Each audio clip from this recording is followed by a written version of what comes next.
Gotinis pa lang yun. At si KSA, tapos KSA gets the 4K. KNP, yo, with that spray down. Oh, for KSA.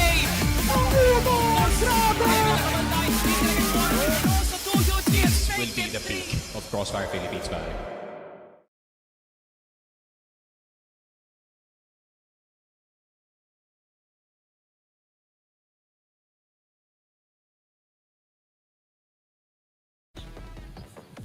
Tuloy-tuloy ang pag-akda at paglaban ng ating mga teams sa kanilang nobela para makamit ang pangarap nilang irepresenta ang galing ng Pilipinas sa ibang bansa sa larangan ng Crossfire. Ito nga pala ang ikalimang araw ng CFS Regionals Finals.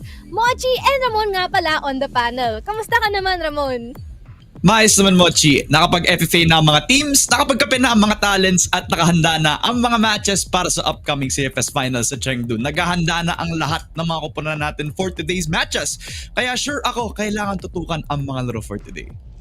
Yes, of course. And I'm pretty sure na sobrang excited din ang ating mga manonood. No? May mga nakikipagkulitan na rin natin sa ating comment section for today na ating ikalimang araw. No? And I believe this is gonna be more of a day and 3 series full of reality checks para sa ating mga kampo ngayon. Totoo, hindi talaga hard-hitting talaga lahat ng mga matches natin for today. Kaya feeling ko kailangan mag 100%, 100% lakas ang ipakita ng mga underdogs, ng mga favorites sa lahat ng ating matchups. Kasi really, it just gets harder sa kada linggo kasi nagpe-prepare mga teams natin na ipakita talaga kung ano yung lakas sila sa lahat ng mga laro natin. Kaya I don't know man, I think very unpredictable yung magiging schedule, pero mali mo naman maglabas on top yung mga expected matchups natin for today. Of course. Pero guys, by the way, meron tayong ongoing na promo ngayon na hatid sa atin ng Smilegate, no? Naku po, thank you so much, Smilegate, no? Kasi sobrang generous nila. Alam nyo ba na pwede kang makakuha ng up to 4 permanent guns sa pamamagitan ng pag-exchange ng points natin sa point shop? Paano ba makakuha ng points dito, Ramon? Sobrang dali lang makakakuha ng points para dito. Ang kailangan mo lang ay mag-login sa CF gamit ng Stove PC Client Launcher at gawin ang daily requirements para makakuha ng kapanapanabik na rewards at mag-earn ng points para magamit sa point shop ang lahat ng ito. I-check nyo lang ngayon ang Stove PC Client Showcase event at i-visit nyo lang ang webpage ng event sa cfph.onstove.com/stoveclientofficial para sa lahat ng details ito. Ayan, so kung hindi pa kayo nakakapag-migrate ng inyong account sa ating Stove PC client, I think ito na ang oras, ito na yung time para gawin ninyo yon. Kami nang magde-decide para sa inyo, kami na yung magde-desisyon para sa inyo. I-migrate nyo na yan, now na, no, habang hindi pa nagsisimula ang ating unang match for today. Dahil sayang naman din kasi talaga yung up to 4 permanent guns or weapons na pwede nyo makuha dyan. Pero let us check out ang ating tournament format. Kasi ang meron dito ngayon, Ramon, is magsisimula tayo sa group stage, which is nandito na tayo ngayon, no? And single round robin, so pagalingan and still a bit forgiving, if I may say, in terms of chances, with a best of 3. Ano naman ang kasunod?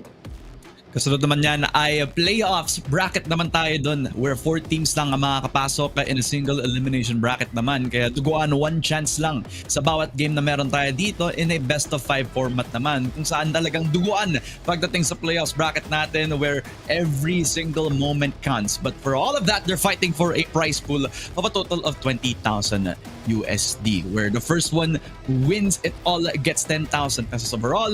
And a huge chunk of that will also be partially taken doon sa ating second place, which is 4,000 USD overall. So talagang malaki talaga ang stakes dito, not only for the prize pool that we have, pero para sa qualification na papunta sa Chengdu in our CFS Finals. And of course, allocated naman yan, depende sa kung ano ang current na posisyon ng ating mga players dito sa ating group stage or whatever it is. Ang maganda naman dito is kahit na talo sila or nasa bad position sila dito sa ating standings is going to be fine kasi meron naman silang namang maiuwi dito. Pero ito, ang ating updates ngayon, grabe, walang mintis at perpektong-perpekto ang ating estado para sa Team Stallions, pero medyo ipit ata ang ating laban ngayon from 2nd to 5th kasi biro mo, anytime pwedeng magbago to eh. Absolutely. I mean, this week is gonna be very, very deadly sa lahat ng mga on the other echelon sa ating magiging standings overall kasi feeling ko talaga yung mga matchups natin medyo malaki ata yung pabor para sa mga favorites natin, especially on the way towards top 5 up to rank number 2 nga naman as you mentioned. So really it just comes down to if they're gonna confidently come into the server, be prepared, see if they can actually get themselves another leg into the matchups as well. Kaya I do hope na fully prepared nga again yung ibang mga players natin sa 6 to 8 kasi there's still a chance kahit nasa bababa sila. So hopefully makakaabot sila dito sa ating magiging standings.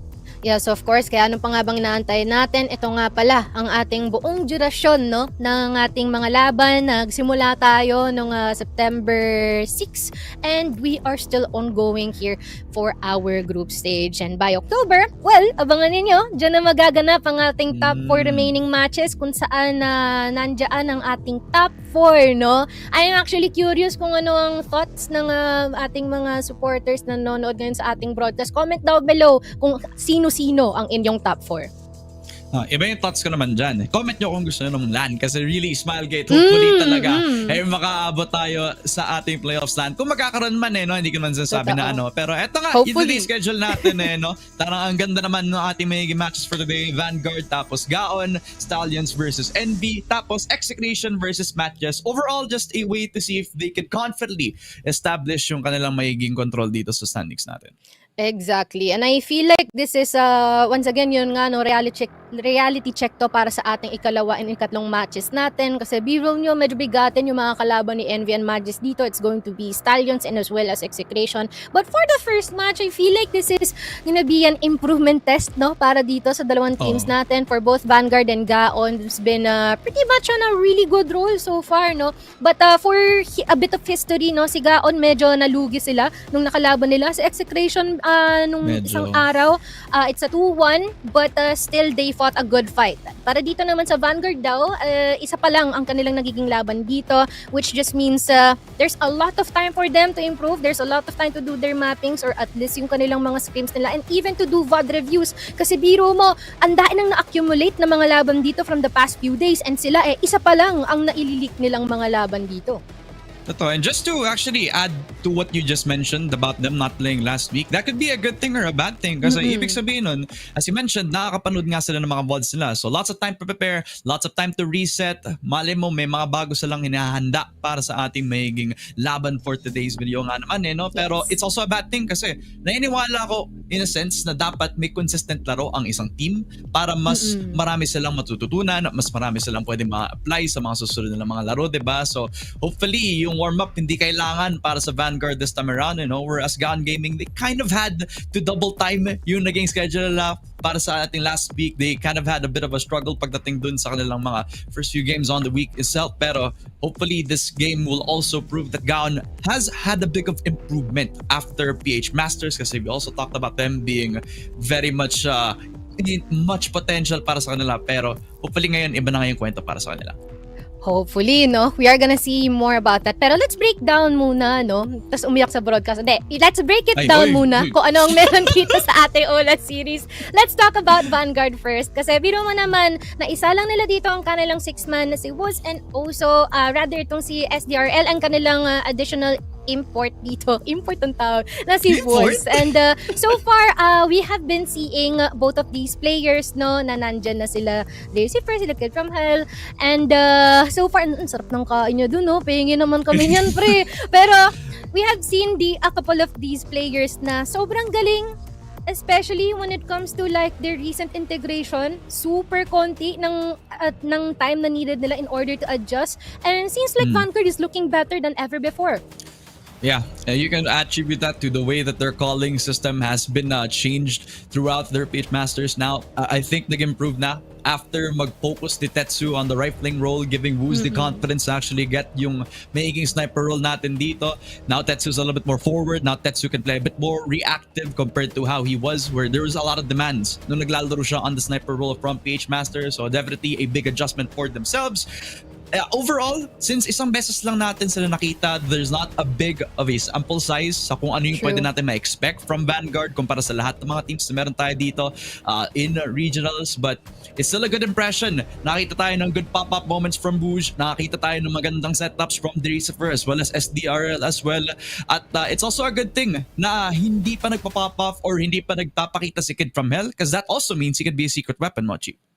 Yes, of course. And total, sinabi mo na rin yung sample size dito, no? Ito nga pala ang kanilang history and as well as soon schedules natin here for Vanguard. And according to our hypothesis, no, para nabanggit na natin na from their previous fights, it's been like, or projected na tuloy-tuloy na yung kanilang upward trajectory in terms of growth here. Especially, mukhang na 2-0 naman nila si NV Gaming from our first week. And medyo mahirap talaga yung kanilang susunod na lang kasi biro mo si Team Stallions dito, no, for our match 4. But this time around, ang laban nila is going to be against Gaon. Meron ka bang any thoughts about this one?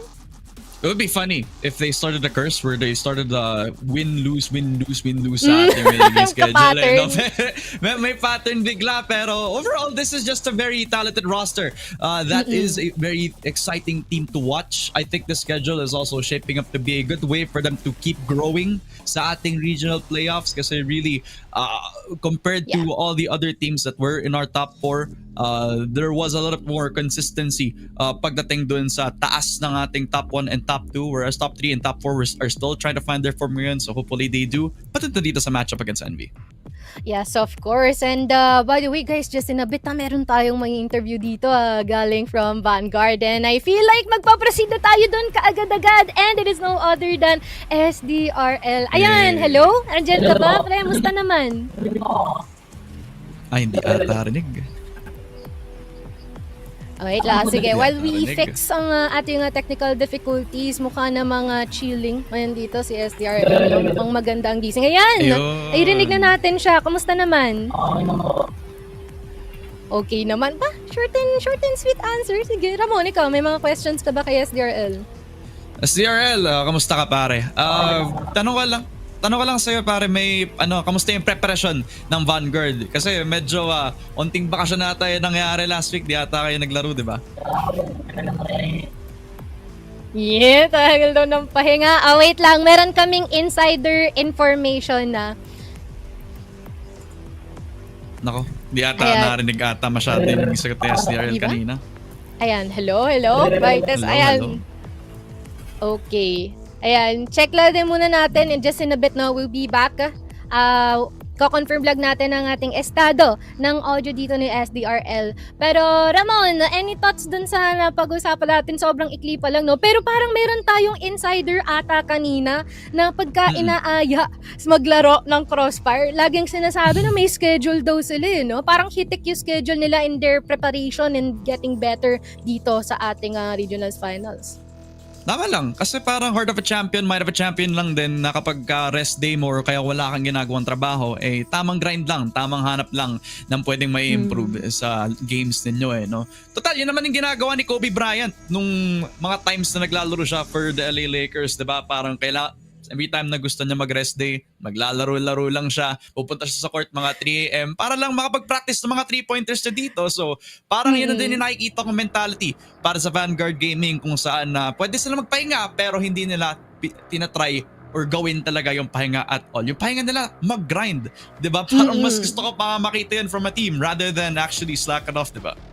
Yeah, kasi parang sobrang underrated din yung sinasabi na, discipline, kailangan mo yan in whatever thing you do. Which is actually true naman din kasi pagka nakarakap mo nun, tuloy-tuloy na yun no? Like, bubuo mo na yung sistema mo sa sarili mo at sa ka-team mo. Pero ayan, nabalik na dito. Hello, SDRL. Are you, yan, rinig mo naman kami. Opo, rinig mo. Very nice, very nice. Ayan, total pinag-usapan na namin ni Ramon kami. Meron kaming isang tanong para sa iyo.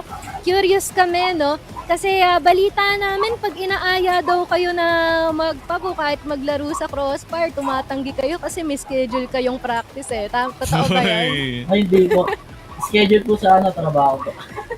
Sa trabaho. Trabaho. Di ko alam kung nang gatekeep sila ng information in their team na internal or not. Pero sige, noted yan, SDRL. Pero how about message SDRL sa kalaban? Good luck na lang po sa amin. Para galingan na lang po namin parehas. Okay. Mabait? Okay. Bait. Ramon, Bait, any bait. questions? Last questions? Okay. Para medyo spicy naman, ano yung gusto mo sabihin directly sa NV Gaming pa? Or yung Gaon Gaming, sorry, nakalaban niyo pa. Sa Gaon po muna. Sa Gaon pala, sa Gaon. Sa Gaon po. Good luck na lang po. Yun lang. Uy, talaga. Wala. Mabait. Wala tayong makuha Hawak, talaga ito, na. last na. To your supporters na masipag manood ng inyong mga laban dito sa ating regionals finals. Mensahe. Shoutout nga pala sa mga nanonood sa amin, lalo na sa Vanguard supporters. Salamat sa inyo. Tuloy nyo lang kami supportan sa mga laban na. Okay, thank you. Pwede ba shoutout ko ulit? Sige, Sige, go! sige. Shoutout din po sa whip ko na nanonood sa akin. Yun. Oh, that's very nice. Kala ko mamaya mag-comment si wifey, ba't di mo ko sinata? Pero yan, thank you so much SDRL. Hindi na papatagalin ang ating interview para makapag-focus na kayo sa inyong laban para sa ating unang serye. Good luck and salamat. Thank you po. Thank you. Thank you. Ayan, so seems like pretty good naman ang ating atmosphere nung naka-interview natin si SDRL, pero very, very passive in terms of answering yung mga questions natin, no? Parang gusto talaga nilang ingatan yung kung anong internal processes na meron for Vanguard themselves. Ano bang masasabi mo doon, Ramon? Ang masasabi ko lang ay W kay SDRL mismo kasi sinoutout na yung kanyang wifey.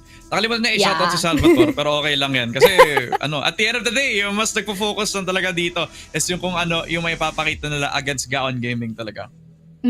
Yes, indeed. Pero ngayon na natapos na tayo kay Vanguard, no? I'm pretty curious naman kung ano ang meron dito kay Gaon. Kasi biro mo, galing dun sa ating top fraggers, I believe nagkaroon ng pwesto dito si X3D being on the second on the top fraggers back in day 3, no? Which has been a pretty spicy start about them. And also a refreshing one kasi parang lagi na lang natin nakikita it's either Ellison, it's Jeff Rox, pero ngayon we're seeing new people in the mix na nagpapakitang gilas talaga. Yeah, totoo. And malaking bagay yun para sa Gaon kasi sa pundasyon nila, may potential na kasi talaga Kasi we have Jack Ban, we have Ellison, very solid in their roles talaga, and Vincent also as one of the anchors pagdating sa mga entrances, ay maayos ang sistema nila overall sa kanilang magiging pundasyon dito. So they just needed a couple of changes. Matagdagan yung firepower lalo ng Gaon Gaming, kaya the addition of Jeff Prax being one of the more proactive players that we've seen on BL, tapos X3D na very flexible, pwede mo makita on the sniper, pwede mo makita on the rifle. Just goes to show that this can be a little bit more of an unpredictable team, not only as a harang para sa papuntang playoffs, pero papunta na din sa mga regular season matches natin kasi nakakuha sila ng mga 2-1 na result. Hindi man pumunta sa kanilang direction, pero it just means na kaya nilang makipagsabayan. Of course, no? Especially when it comes to our Gaon believers out there, we are definitely waiting for that time na talagang makapag-pursue patungo sa ating playoff si Gaon, and malay mo even secure the first and second top in terms of rankings. Pero ito ang ating previews ng mga laban nila so far. From MATTJESS, they started off with a bang here with a 2-0 win and fortunately lost from Execration. But to be fair, sobrang reasonable ng pagkatalo nila dito kay Execration kasi to be honest, medyo mahirap nga talaga, sobrang init ng talima ni Execration. I believe ang in Execration's history is isang beses pa lang sila natatalo dito, and it's due to EVOS themselves. So I can still say that Gaon is off to a great start. They are. Honestly, they're facing an opponent that more or less, may playstyle sila na medyo nagko-complement sa previous opponent nila of Execration. If you compare that to Vanguard right now, they're kind of aggressive pero hindi siya as aggressive as Execration. More on good setups lang sila ngayon. More on mid-round calling right now. So if I'm looking to bet on this matchup, I'm gonna expect it to be all 3 games. After that, they're gonna have a very heavy setup of schedule. Kasi tinan mo, Team Stallions, EVOS pagkatapos, Pacific pagkatapos. Grabe. Very strong teams from PH Masters pa lang. So hopefully, ngayon pa lang, makakuha sila ng napakalaking kwento at lesson para dito sa susunod nating schedule. And not gonna lie, sobrang tindi lang din ang nagiging trials through fire fire ng ating ibang mga teams dito, no? Back from MV, ngayon si Gaon, magkasunod lagi na Stallions at EVOS ang kanilang kailangan talunin. Pero, I believe ito na ang ating key representative. Wow! Key representative from Gaon na ating i-interviewin. Alay, ang kanilang alay. Boss Jackson, ayan, kumusta naman ang araw natin today? Hello po, okay naman po. Okay naman. Nakapag-ensayo? Opo. Yun. Okay. Kuya Jack Ban, kamusta ka po ba? Gusto ko lang magtanong sana kung kamusta po yung ang mindset ng Gaon papunta sa week na to. Kasi, kumbaga, natalo kayo. Nakakuha kayo ng panalo, nakakuha kayo ng talo. Kamusta po yung mindset ngayon ng team papunta dito sa week na to? Ganun pa din naman po, pero mas yun po namin ngayon. Mas gawin namin yung best tsaka yung mga pinapraktisan dapat magawa namin po. Okay. Siguro, another question na lang din siguro, no, Boss Jack Ban. When it comes to having that reunion, siguro sa inyong team, no, na magkakasama kayo muli, na pumapalag, meron po bang nagbago kumpara sa dating yung estilo ng paglalaro? Meron naman po yung mas gumagawa kami ng play kaysa dati. Kumbaga mas creative, Opo. gano'n, yung mga strats. Okay. Very nice, very nice. Okay. May isa pa akong tanong actually, Mochi, kung pwede. Go. Malaki, parang yung isa sa mga naging changes ng Gaon is yung change ninyo kay Coach siya. Wala na dito si Coach Rushnier no? So parang medyo adjustment nung pumasok yung bagong coach natin. Gaano kalaki yung naging improvement o yung naging change ng coaching role na yon para sa Gaon Gaming? Yung po namin, yung disiplina po talaga. Tsaka mga comms. Kumbaga malaking mas bagay yun. on point na, yeah. Apo. And siguro last but not the least na lang, no, Jack Ban, when it comes to message sa inyong kalaban at supporters, ayan, ito in one na natin. Po, good luck po sa amin. Yan. How about sa mga shout out? Shout out po sa lahat ng sumusuporta ng Gaon Gaming, tsaka kay Dolmarch, Delime, tsaka sa mga tropa ko dyan, Malasa Iringa. Shout out po sa inyo. Okay, maraming salamat din, Boss Jack Ban, no? And good luck sa inyong laban kontra kay Vanguard.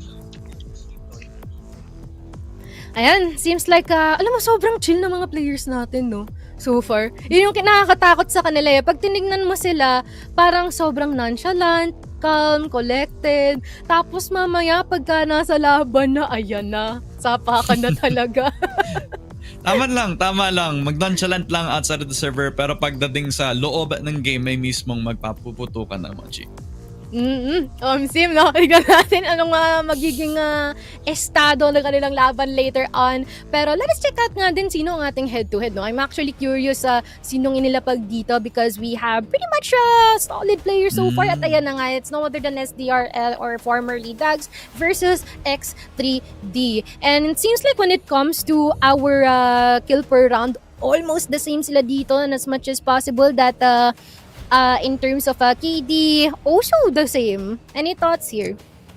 Just flexing off kung ano yung pwedeng maipakita sa servers natin na pareho nating key players nga no? Where SDRL, you don't usually expect them to be the proactive player. Is usually somebody who just reacts to anybody who pushes onto him, and it works talaga kasi he really knows his stuff. He is a very experienced player, even though he's had a bit of a hiatus nga naman in the server for the last few years. He's back and he's showing everybody that he is definitely the same Dax that we expected from him, while X3D, from Impact alone, he's already been a standout kahit nung mga laro nila from the previous team. So definitely in welcome addition para sa Gaon at one of the key players kung bakit nga naman nag-i-improve ang sistema ng Cebuano squad na ito. Totoo. And I'm really curious kung pwedeng ma-defend ni X3D yung kanyang status ngayon na nasa second sila when it comes to the top fraggers kumpara sa last week, or if SDRL will continue being the prime catalyst alongside with Woods sa pagbuo ng ating magandang pundasyon para dito sa Vanguard. Pero with that being said, I feel like na break it down to our viewers na natin tayo medyo maganda, no? Itanong na natin kay Sneaky Frog at Salvatore ang kanilang status for today's video. Ayan, bakit yung isa shy type? At tayo dyan sa Sneaky Frog muna ang tanongin natin. Kamusta naman, Sneak? Okay naman. Very, very excited para dito sa series natin actually. Considering na these are two teams that have something to prove dito sa group stage natin. Of course. Yeah. How about you? Yeah, took the words right out of my mouth mula kay Sneaky Frog no? Gaon, Envy, Execration, Vanguard, yun lang naman yung teams na gusto lang naman magkaroon ng malalim na pwestuhan dito sa ating group stage and hopefully head towards that playoff direction, no? At ito talaga yung feeling ko ng mga laro na wala nang kinikilingan pa yung mga ibang teams dito. Ibibigay nila lahat.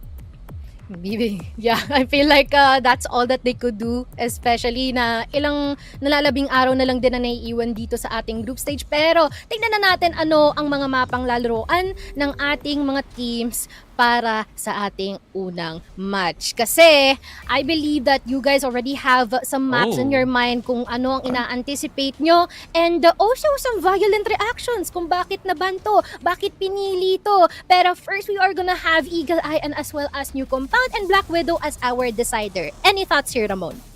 From the bands alone, alam mong nag-prepare na ang pareho nating teams, lalo na din para dito sa Vanguard. Alam nila na comfort map nga ng Gaon na ang Port Ellison always thrives on this map. So taking 1 point out of the equation just makes it easier for them to convert.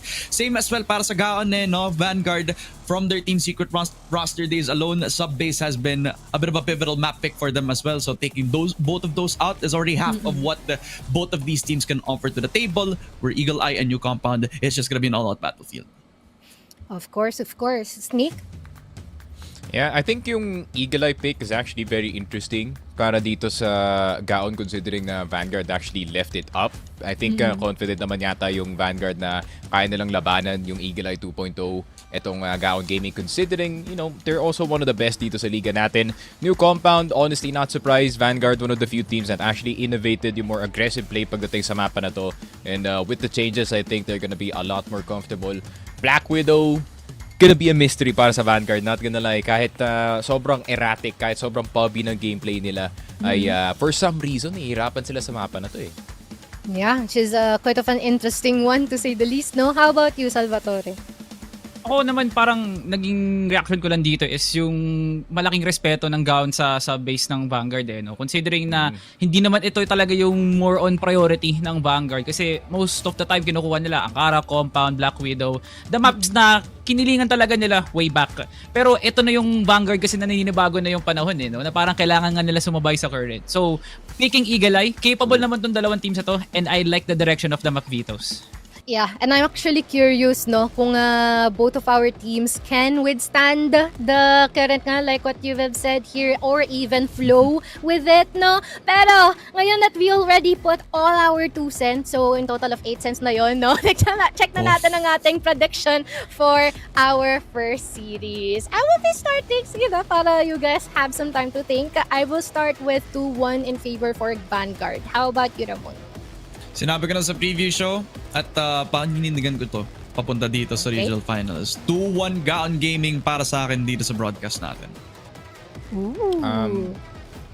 I mean, considering yung veto, honestly, I would actually send a 2-0 Vanguard dito sa series na to. Not gonna lie, yung first 2 maps actually looks really good para sa kanila dito. Granted, I do trust Gaon Gaming sa Eagle Eye nila, but knowing Vanguard, nagtatago sila ng something dito.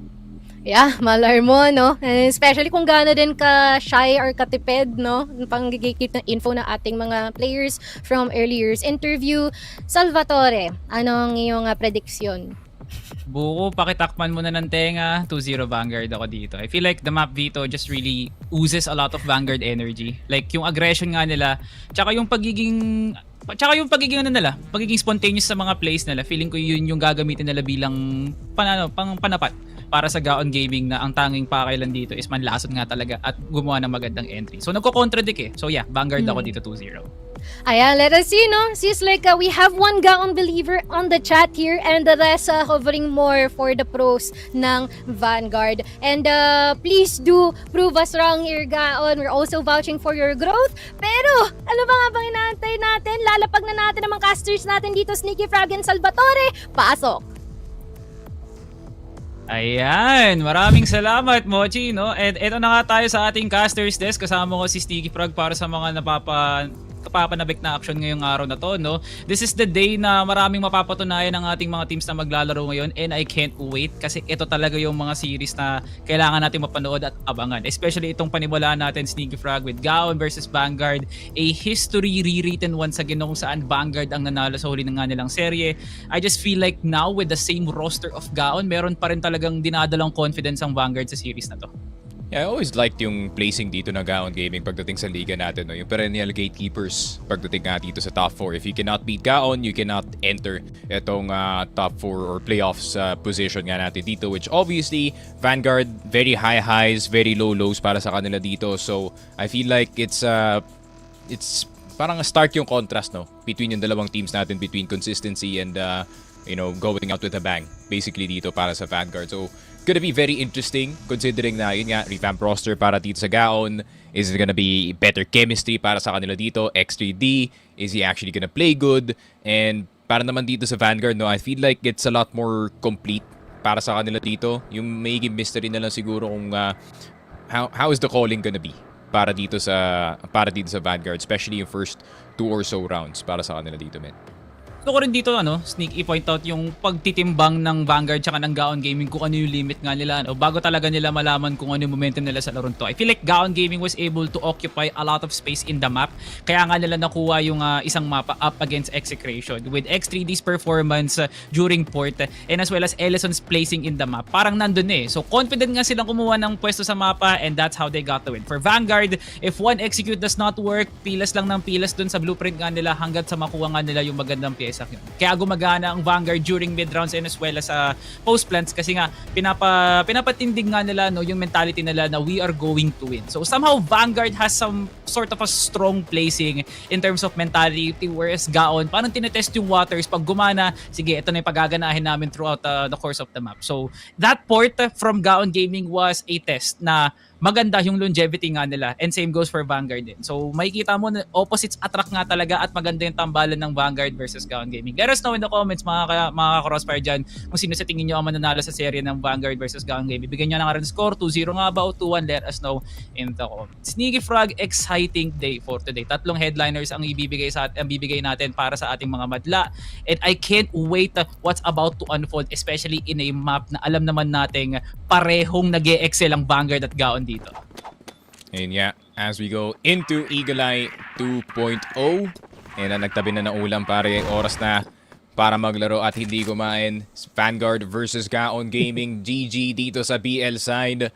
GR para dito sa Vanguard. STRL a bit aggressive immediately pagdating dito sa ating hotel position.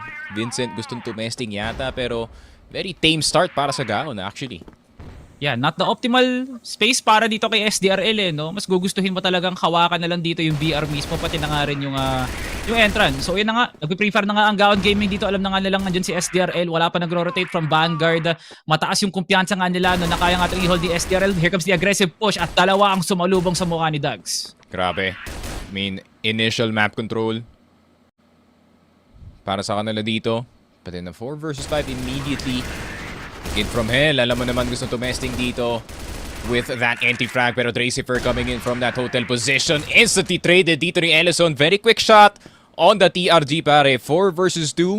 Medyo kalat yung depensa dito ng Vanguard, pero si Wolves pwede siyang gumawa with his own TRG, but the miss is gonna cause his death. Jackban, EBR spray is good through the box. Tetsu, headshot gamit ang kanyang USP. Pero kaya naman tumakas dito, 11 HP. Barely saw his back quick scope dito. Tama para sa kanya pare. Gaon Gaming.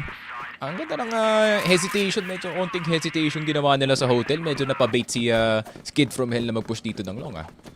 Yeah. Kita mo nga from Gaon Gaming na tinest nga nila yung waters ng hotel na nagparamdam nga si SDRL at imbis na umatras ang Gaon para makalikom lang ng space doon sa LA, tinesting na nga nila yung hotel. Nilaban nga nila si SDRL and they got the double pick action. So ang mali dito ng Vanguard is that they just got over complacent no? Like I know SDRL's intentions. Gusto nga niya namang kumuha ng 1-4-1 or best case is ma 1-4-0. Pero ito na nga sa pangalawang pagkakataon SDRL, makukuha mo ang gantimpala. SDRL secures the hold dito lang sa may hotel. Quick trade para kay Kid from Hell. And Jeprox and X3D na nga lang ang pwedeng kumuha ng control dito lang sa may LB. Nagpaparamdam sa bypass ngayon si Jeprox and X3D gets taken down here in House A. Pero ito, Jeprox na naghahanap lang naman ng impormasyon na nag-iisa na lang para sa Gaon. Yeah, Tetsu.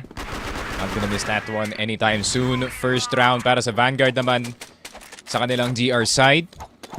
And very good positioning. Galing dito kay SDRL pare. Positioning himself right in front of that flash pop. Making sure na lalabas yung flash sa kanyang likod with that lineup, and that's an easy 2K para sa kanya knowing his capabilities on the HK, and it's just clean up para dito sa Vanguard though. Very basic para sa kanila dito.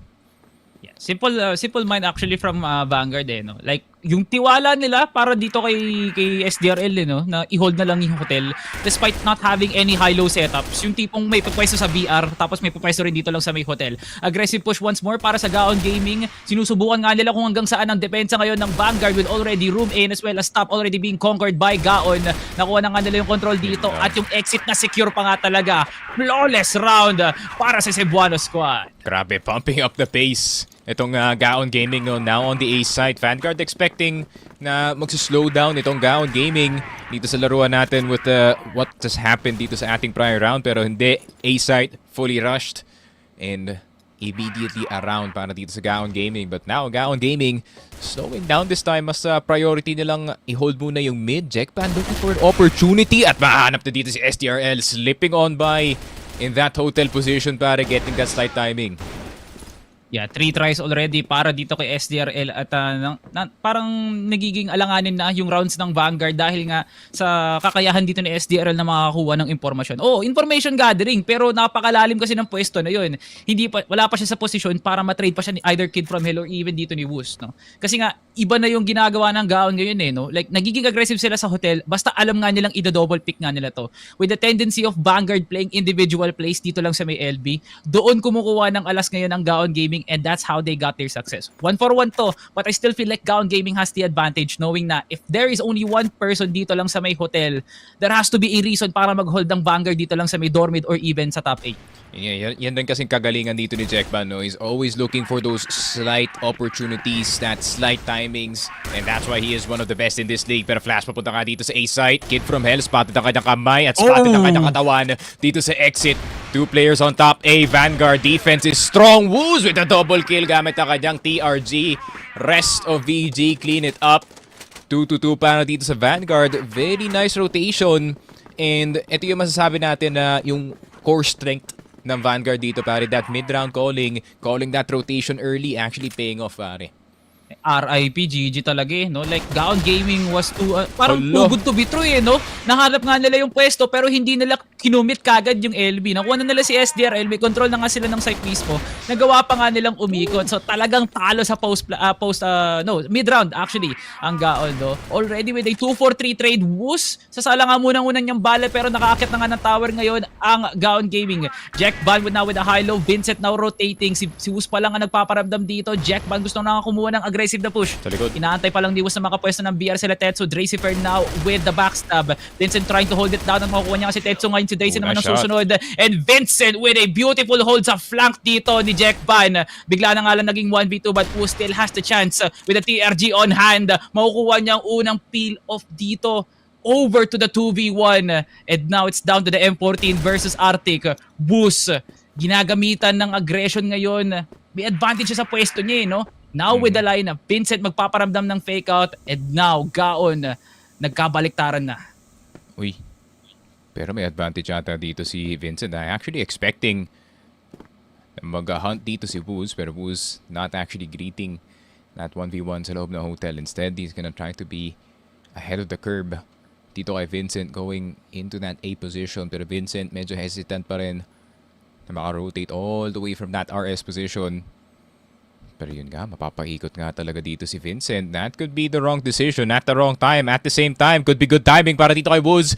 Coming in from mid doors.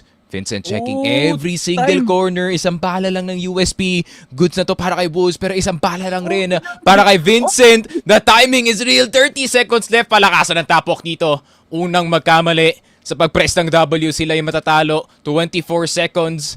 Nagkaikutan na nga dito sa Eagle Eye 2.0. 20 seconds left. Not much time para makababa ng C4. Pero Woods with the advantage. Seeing Vincent first. 14 seconds. Nakaplant pa nga si Vincent. Somehow, someway, ending up in spawn. And the full rotation from both members. Vincent, pre-fire lang ang magpapapanalo dito kay Woods and kay Vincent. And there it is. A round that has been played a bit too long. Pero Vanguard pa rin ang makakuha ng pangatlo dito. Kahit sino, bibilis ang tibok ng puso din, no? Kung saan sila huling nagkita, doon lang din pala sila magtutuos, no? Isipin mo, pre, yun na ata yung pinakamahabang laro ng tagu-taguan sa buong larangan ng Crossfire, pre. Pagka inisip mo na magro-rotate ng LB, paalis si Vincent, iisipin mo, na kagad yun. Pero bumalik pa rin siya ng B-side dito. Dracifer with a double headshot already. Tetsu able to clear house A. Talagang nagiging aggressive na nga ang Vanguard ngayon. Na-test na nila yung tubig dito. Pwede nang ilusong. Vincent nakikipaglaban dito lang sa may bypass. SDRL now with the push. Beautiful play by Vanguard as they were able to take control of mid. Jackpan looking for an opportunity to get a 1 versus 3. Pero mukhang 4th round para dito sa Vanguard. Grabe. Turning up the pace dito sa kanilang GR side. Not letting Gaon Gaming even try to get a setup open dito sa mapa. And Gaon Gaming, expectations are gonna be there pare. Medyo mapapabagal ang kanilang default dito. Expecting another push from Vanguard. Pero, ayun yan, that's where they played the best itong Vanguard with that kind of mental warfare na ginagawa nila with their pacing pare. Di yata ina-expect ng Gaon, no, na kung ano yung gagawing play dito ng Vanguard. I feel like Gaon was just wants to hold LB tsaka yung bypass na nga muna bago sila talaga tuluyan na umatake dito, no? And because of like yung proactiveness ng Vanguard na, sige, kanina pa tayo nanalo ng laban try lang natin tong round na to na maging aggressive. Dracifer was able to hold up a lot of space from the map, especially from tower and as well as from bypass. Yung success na nakuha nila doon, napakaganda actually. Tas ikaw SDRL, kanina ka pa talagang tumitigas yung no, yung kunot ng noo mo. I swear, pre. Ito si SDRL, marunong maging aggressive pero wag muna. Yun nga, a bit of too attentive of the doorman itong si SDRL trying to greet itong si Jackman na medyo maaga-aga. But of course, in classic Jackman fashion, always finding the timing and still looking for an opportunity. Dracifer down to 6 HP. Kailangan pabalik dito sa B-side. Flash, pinapaulan na dito sa B-side. Pero Vanguard, not a full rotation just yet. They're still reading na pwede pang lumabas ng mid yung dalawang players natin on that Gaon Gaming squad. Smoke, Flash gonna go through X3D. Mag-isa lang dito si Kid from Hell. Good cover on his teammate Kid from Hell with the AK-47. Makuha niya ba dito si Jackpan? Yes, he does! USP not gonna hit. Ellison instead. TRG ang tatama para sa kanya dito. 6-4. Has to go 9-4 para maipanalo dito ng Gaon Gaming. Tetsu, headshot, US. Ellison around the corner, exit. Ellison, quick scope, not gonna hit para sa kanya dito pare. 5-2. Vanguard definitely having control dito sa mapa na to. This is what I was worried about para dito sa Gaon Gaming pare. Once the Vanguard train starts, nahirap talaga ang pigilan, men. Yeah, isang tuyot na linggo para sa Vanguard pagkatas nilang hindi maglaro no? Pero ngayon parang hindi pa rin nangangalawang ang Vanguard as they were able to make proactive plays work no? Na kahit nga ba delikado, kahit ilang beses pang napipilas dito si SDRL, ang ganda ng bawi na binibigay ng Vanguard dito no? Nung tinimbang nga natin kung sino nga bang may mas malakas na mid-round dito no? We already saw the vision of Vanguard, pero hindi naman natin dinadigest masyado na Gaon Gaming na pag-iiwanan sila sa usapang yun. Jackban and Vincent, maganda yung rotations nila actually. They were able to force that 1v3. Good enough para dito kay Ellison actually, no? Pero, man, Tetsu, nagkapalitan na nga sila ng pwesto dito ni STR. Ako na ang maghahawak ng BR ngayon. Jackban paangat. Here comes the aggression from Gaon and Tetsu. Nagkaiba ng direction sa pagtingin niya ng top walk niya. And there goes the punishment here from Gaon Gaming, making it a 3-for-1. Gaon, binabaliktad na yung round ngayon, no? Uy, di pa alam dito si Dracifer though. Sa loob ng cable car, Jackpan, is he gonna be surprised? Mukhang hindi. Vincent there to save his boy. 5-3 para dito sa Gaon Gaming. Medyo pantay yung laruan natin at this very moment. Opportunity for VG to end the half at 3 points. Opportunity para sa GG na kumuha ng kahit isang puntos lang ng deficit dito sa labanan natin. It's been kinda dry for X3D para dito kay Jeprax, pero opportunities given, no, para dito kay Jackman time and time again in this hotel position. Pero dahil nga sa nakita dito ni Tetsu in that last round, that could have been something, no, para dito sa Vanguard. Hopefully something naman dito para sa Gaon Gaming actually, no. Like naiiba ako sa nakikita ko from Jeprax and X3D kasi hindi nila nasasabay yung sarili nila sa pag-integrate ng pushes dito ni Ellison tsaka ni Jackman, which is parang seeing us at the opposite side, no. Hindi ito yung Gaon na nakita natin from last week. There's a lot of activeness dito from X3D to try and make plays from very dangerous angles, no. Like, kung iisipin mo, Eagle ay ang hirap i-push ng hotel, pero ginagawa ng paraan ni Jackpan tsaka ni Vincent via double picking. Si X3D at si Jeprax, pinupulot lang nila kung ano yung nagiging chip damage ng mga kakampi niya, no. Which is essentially good. Kasi nagiging susi din yun para sa mahirap na post plan para sa Vanguard, no. But for Vanguard, it's easy for them na kumuha ng mga picks kasi nga gumagana yung mga sniper players nila. And yun yung kailangan natin makita for the side of Gaon Gaming. 2 kills already for them. Now, this has to be a Gaon Gaming round. Dalawa din yung duguan dito for the side of Vanguard and X3D now. Ito na yung hinahanap kong galit mula sa kanya. Direkta niya kagad dito yung RS ng Vanguard and they picked up the win. Gaon Gaming secures a 1-round deficit heading into the second half. Really good recovery galing dito sa Gaon Gaming. Once again, doing yung El Clasico bait, no, na nakita natin dito sa hotel. Onting presence lang dito sa bypass at napapapick na yung dalawang players na nasa loob na si Tetsu and itong si Kid from Hell. And Gaon Gaming, no, starting to pick up some stuff galing sa pakaibang teams natin. I do see that familiar gameplay galing nga dito sa EVOS Esports actually. So, medyo na-adapt na rin ng Gaon Gaming yung nakikita nga natin dito sa regionals. But speaking of adapting, Tetsu through the smoke will not get the second trade. Unfortunately, itong si Kid from Hell will fall. Dracifer will get Vincent in return, pero meron ng labanan na nangyayari dito sa A-side. 3 versus 3. No control whatsoever para sa Gaon Gaming with the exception of X3D na naka-TRG dito sa exit, pero mapapabalik ang Vanguard. Reconsidering na A-side hindi pala masyadong safe dito, pare. Yeah, like, feeling ko talaga ang magiging demise ng Vanguard dito is yung pagtetesting nga nila, no? Tsaka yung kulang, tsaka yung kawalan ng respeto.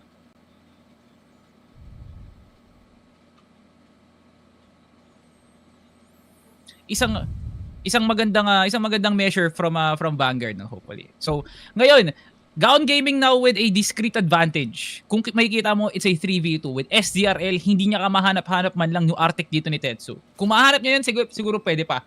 Pero sa dami ng pwesto na kinukuha ng Gaon Gaming ngayon, just by holding down Miniter, tsaka yung RSPs mo, okay na tayo, no? Lumalaban si SDRL. 12 HP, by the way. Makakuha pa nga siya ng isa. Kenny forced the 2v1. Magagawa niya pa nga ng paraan to. SDRL with a miracle 12 HP sa pagpasok ng site. And he's now down to the 2v1. Ellison, paano mo nga babubuhatin ang bangko ngayon ng Gaon Gaming? Nilalason ka pa nga ni Dracifer dito. Wow. Vanguard, ginamitan ng anting-anting dasal mula sa langit na round. Grabe, super well played galing dito kay SDRL, slipping on by sa loob ng cable car, pare, using the HK to his advantage. And ayun na nga, that is the beauty of the HK417 men. One tap can make all the difference and instantly 2 players dead sa loob ng RS at sa loob dito ng high mid. I mean, the gun itself in the right hands, pare, can really shred a 3v2, can instantly turn it into a 2v1, pare. And ayun nga, that's the strength ng Vanguard once again. 2v3s, 2v4s, 3v4s yung usapan natin dito, pare. The mid-rounding is still there para sa kanila dito. You definitely feel the adjustment from that one, no? Like, talagang sinugal na ni SDR yung sarili niya. Total, mamamatay rin naman siya in just 1 bullet from Gaon. Pero where was the activeness, no? Like, lahat sila nakatingin lang sa may HM. Hindi nga malalan nila tinesting kung may papasok sa BR or mismo sa cable car mismo. Wala talaga. And that punishment from SDRL was actually huge kasi hindi nga nabawi kagad ng Gaon despite 3 members stacking down RS. Masakit pero kailangan tanggapin para sa Gaon, no? Now, heading into the second half na, nagkamali nga yung Vanguard sa pag-end entry nga nila simula nung una, but you can still definitely feel na kailangan lumaban pa rin ng Gaon na hindi lang dapat sisimula Kung ano yung kinaganda ng set play nga nila from the start, it still has to be prevalent during the mid and as well as the post plat. So masakit for Gaon Gaming that they have to recover from that winnable of a round.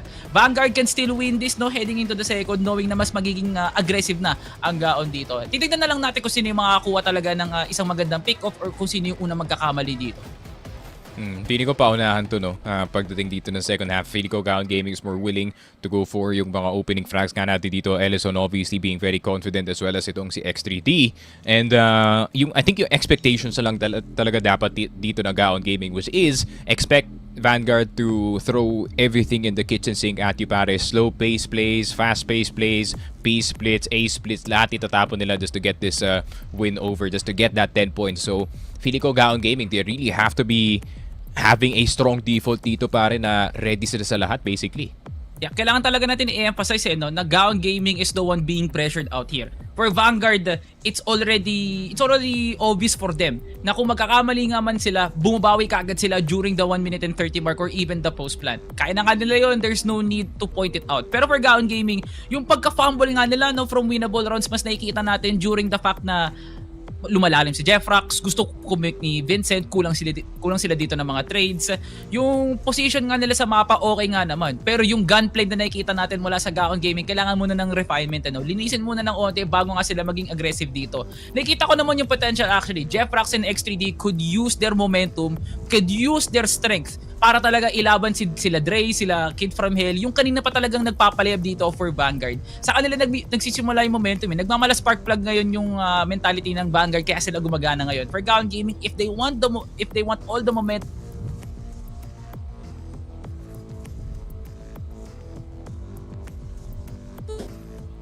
And yun nga, I feel like itong Vanguard especially considering that Tetsu is now on the team, on that rifle IGL role, feeling ko it is gonna be a lot more variety para sa kanila dito. And Tetsu, M4, no nades, immediately pasok agad sa site, pero Kid from Hell taking down itong si Jackban, taking revenge for his boy STRL earlier na nasa loob. Pero Ellison, quicker on the trigger that time, 1 for 1 to start off the round pare. Parang yung Kid from Hell kukuha ko ng isa pero hindi pa sapat ang isa Alam mo na nandun na si Ellison, tas gusto niya pa talaga ilaban Yeah, Vanguard with this kinds of aggressive plays, I feel like it will really deplete all of the energy heading into the mid-round Kasi tinetesting talaga, nagiging alay mismo sila Kid from Hell at si SDRL na ito yung informasyon na alam namin pero isusugal pa rin namin ng lahat So the 50-50s from Vanguard working pretty well kasi dalawa na yung kalamangan nga nila dito Tinan mo si Vincent tsaka si Tetsu parang aldab lang pader lang yung humahati sa kanilang dalawa. And Gaon Gaming now with the resurgence dito sa round na nga to Jeffrax now with the hold. Woos nakakit na nga ng Minitor ngayon, but Vincent was able to finish it off.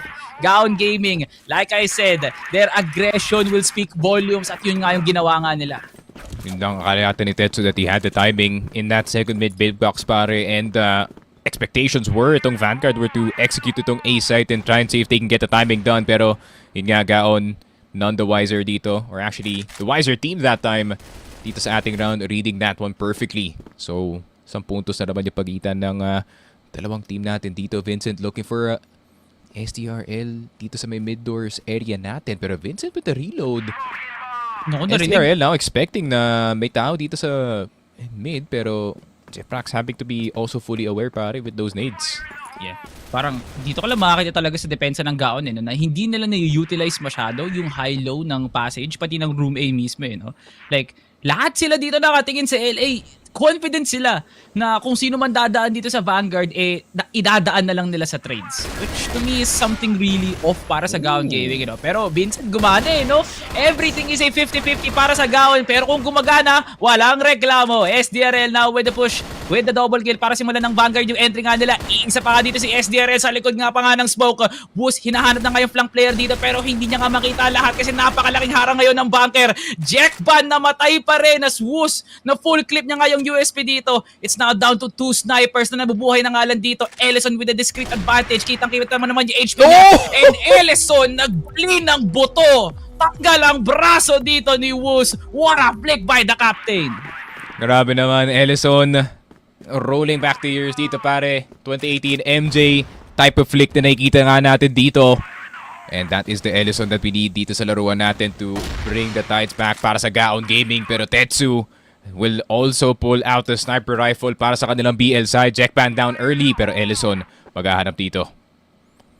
And, ito na ba yun? Like, Gaon Gaming, nag-pick sila ng 2 rounds no? Like, naging aggressive nga sila pero nabasa din kagad ng Vanguard no? I feel like it should have been the opposite side no? Kung magiging aggressive nga kayo, maghanap din kayo ng round na pwede nyo ikababa muna ng momentum bago nga sila umangat mismo no? Like Gaon Gaming, they have this tendency to test everything bago nga nila subukan no? Pero dun sa 2 rounds na yun, parang nakapagpinta na yung Gaon ng okay na imahe no? Vanguard is able to adjust well during the mid rounds. Nakahanap nga sila ng aggressive pushes dito despite how much counter-util yung binabato ng Gaon. So lumalaban ang Vanguard dito. There should be some concrete line na kailangan i-draw ng Gaon kung kailan sila magiging aggressive lang dapat. Nagiging punishment na nga to and Tetsu walang pakundangan sa buhay ng tao with that aggressive push dun lang sa RS. Vincent nag-iisa na nga lang dito lang sa may EV and Tetsu gets taken down 18 HP para dito kay Vincent. Can you do it? Nangyayari pa din! The Vanguard throw is still happening dito sa taong 2025. Sneaky Frag. Vincent, hinuhold na ko naman! 4K para kay Vincent! Vanguard Gaming with the throw of the century. Yes, sir. It's not a Vanguard game if there isn't a Vanguard throw, pare. Once in a lifetime lining up para dito sa mga tropa natin. Pero GG try to catch the momentum with them. Jackpan getting itong si Tracy for STRL. Will get Jackpan in return. Vincent getting STRL pero si Tetsu bumawi ng isa. And there it is, Ellison, last one left alive. Nagkasuntukan lang dito sa mid and it seems like VG getting the better of it, pare. Eh di sana, 8-6, di ba? Yan yung masasabi mong sayang para kay Buko, no? Ellison, gusto ata gumawa ng isa pa namang clutch play para masira ang puso ng Vanguard pero hindi na nga sila papayag pa. What a recovery from Vanguard after that misplay of a 1v4. Hindi lang basta-basta 1v4 yan, pre. Through the smoke, delikadong 16 HP na Vincent pa yon na walang karespeto-respeto talaga ang Vanguard dito. Now for the recovery round once more para sa Vanguard dito. Jeff Rax gets the hold dito lang sa may LA. Lahat gumagana para sa Gaon Gaming with the high-low dito lang sa may A side. Yun nga. Kid from Hell trying to look for an opportunity dito sa may double doors natin. AK-47 could hit pero quick scope is quicker para dito kay Ellison. STRL na makuha niya dito si X3D. 2 versus 4 situation para dito sa Vanguard. Nagkaubusan na nga Tetsu trying to go aggressive initially dito sa may middle area natin. STRL repeat not gonna work that time. At si Dracifer na lang natitira. HK-417 and a Dream Jeprax tag. Pero wala na pala men. Gaon Gaming. Momentum back on their side dito sa laruan natin. And yeah, already in a very comfortable position. 8, only 1 point away from match point pare. Pressure zone para dito sa Vanguard. Sumisipa na no? Like lumalaban na talaga yung Gaon. You could definitely feel na once Vanguard is able to position dito lang sa may LA or best dun sa may stairs, nagiging active na si Jeprax, humahanap na ng pwesto si Ellison, X3D now trying to lurk it out para matulungan si Vincent dun sa backup position niya nga no. It's very good for Gaon Gaming that they have this kind of sense in the map and X3D, what a shot para masiraan ng bait ang Vanguard dito sa position nga nila no. SDR papasok na nga ng passage dito no. It's very tough para ngayon sa Vanguard kung paano nga sila papwesto ngayon. Now with no tower position para sa Vanguard, it's looking like a really hard round for them to win. Pero inaasa na nga lang nila kung kaya nga ba nilang i-pick off pa. Kailangan malakas yung asim dito ni STRL to take out itong si Jeprax and the mid player at the same time. Pero Longhouse ang pakay ng mga Vanguard players who's already peeking out of his position. X3D fully unaware na meron ng push na nangyayari dito. Ellison suspecting pero Kid from Hell only legged at that time. Tracer nakita na nga dito si Jeprax. Jackman expected in that mid position. Vanguard execute is good para sa kanila dito. Vincent goes down. Tracer will get X3D. And ayan na nga ang mid-rounding na sinasabi natin. Salvatore, nako po. Converting a disadvantage round para dito sa Vanguard. Turning a negative into a positive no? It all boiled down to gunplay talaga from Vanguard. At eto na nga, nagpapasimula na nga ng baga ngayon dito si Tetsu with that amazing of an opener. Bawi lang! Mata sa ginawa mo sa akin kanina sa tower, Ellison. Vanguard now with a good hold of the round. Nasimulan na nga nila. So at least LB, may nalaman silang impormasyon. Baka naman pwede silang mag-rotate dun sa opposite side of the map. Vanguard has the tendency to hold this down bago nga sila gumawa ng play pa. At kaya nga nandyan si SDRL tsaka si Kid from Hell para maklear lahat nga muna bago sila tuloy umatake dito. No? Jackpan nakikipaglaban and SDRL with a very very good swing, pero Jackpan was able to be one step ahead. Ngayon, papa-atras na nga ngayon sila Jackpan trying to go back to the site. Nakakaramdam na nga sila na nagagalit ang Vanguard dito. Yan, gamit na gamit yung EBR, no? Para dito kaya Boss Jackpan. Dodging and weaving in between yung mga HK shots natin. Tetsu doesn't have a primary weapon for some reason dito, men. Will pick up yung HK. So it does make a lot more sense para sa kanila dito. Ellison out of the picture. Tetsu still very capable on that sniping position. Pero X3D hindi tatama sa dalawang crossing na players na nasa loob ng house. Pero Vanguard still deciding kung anong parte ng mapa yung gusto nilang kunin dito. Dracifer trying to jump spot. Kung sino man ang top A player. Pero Vincent will get Tetsu. Tetsu obviously trying to test that mid position para mapaluwag man lang ang push dito sa A side. Pero Gaon Gaming, will they expect this? Vincent will get the shot through the smoke. Dracifer hindi nakita yung top A player. Booz going inside of the house. And then yun na ka 9-8. Gaon Gaming taking full advantage ng kanilang B-side control. Men, napa-force dito ng A yung Vanguard. Isang magandang confusion play mula sa Gaon eh. No? Ang ganda ng pagkaka-diverge nga nila na maraming ingay dito sa LB. Huwag nyo nang i-push tong doorbid na to. So a lot of plays were really centered around Vincent utilizing his own play na wait lang, kaya ko i-alay yung sarili ko eh, no? Bato nga ako mag-util dito, tingnan ko magro-rotate ng Vanguard. Umikot nga talaga sila. Ang layo ng nilayag ng Vanguard para lang talaga mapilas dito nila Ellison and as well as X3D. So could you just imagine if Vanguard just stayed for a solid second dun lang sa may LB, baka nakuha na nga nila yung hotel dun. Gaon with a huge of a punishment. Ngayon match point na nga sila dito. It's not a series for Vanguard kung hindi aabot ng overtime nga naman talaga. But for Gaon Gaming, with that amount of momentum, tsaka yung strength na nakuha nila from Ellison's pick, baka pwede na nga nilang isara to. And yeah, mid-rounding is their strength, pero impatience can also be their downfall. Itong Vanguard, X3D looking for an opener dito sa A-long, pero Kid from Hell, opportunity of a lifetime kung narinig na dito si X3D, who's a bit too reckless sa pag-cross dito ng house. And ayun nga, Kid from Hell is gonna try to pop off. He will get itong si Vincent eventually. Ellison, none the wiser in those two mid players. USP used Ellison, getting itong si Tetsu. And feeling ko, wala na itong game na to, pare. No OT needed. Gaon Gaming will get the win, pare. Vanguard stunted dito sa Eagle Eye in those last 4 rounds pa, men. Men, isipin mo, no, yung kakulangan talaga ng activeness doon ng Vanguard, kung kailan dulo pa talaga, doon pa talaga sila nakulangan talaga. So, masakit man tanggapin sa Vanguard, pero yan yung kailangan yung harapin. Pressure now is on the line. Binaliktad na ng Gaon dito yung paglapag ng pressure. Kung kanina, hirap nga silang makalikom man lang nung kung anong kalakasan ng pwedeng higupin dito sa Eagle Eye. Men, kayo naman ang mahihirapan dito heading into the second map.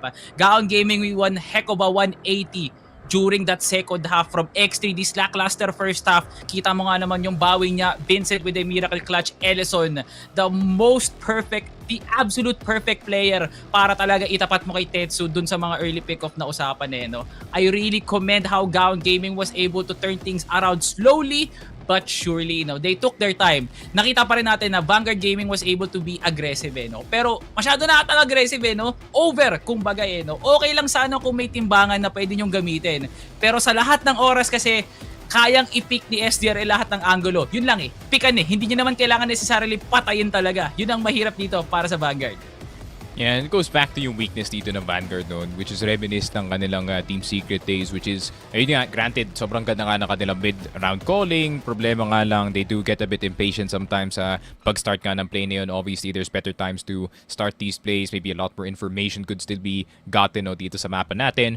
But unfortunately, ayun nga, with Gaon Gaming, a lot more solid of a defense, no? This time, pagdating sa Eagle Eye, special mention, no, para dito kay Jackpan, para I feel like Jackpan, one of the main reasons why kung bakit nabubukas na yung mapa dito, even on GR side, still very annoying para dito sa Vanguard on that B position. So time and time again nabubukas dito ni Jackpan yung mapa, and ayun nga, Vanguard now stuck having to think of a way para makabalik dito sa round, and that happened every single time na nakikita nga natin na may interaction dito sa B-side itong game na to.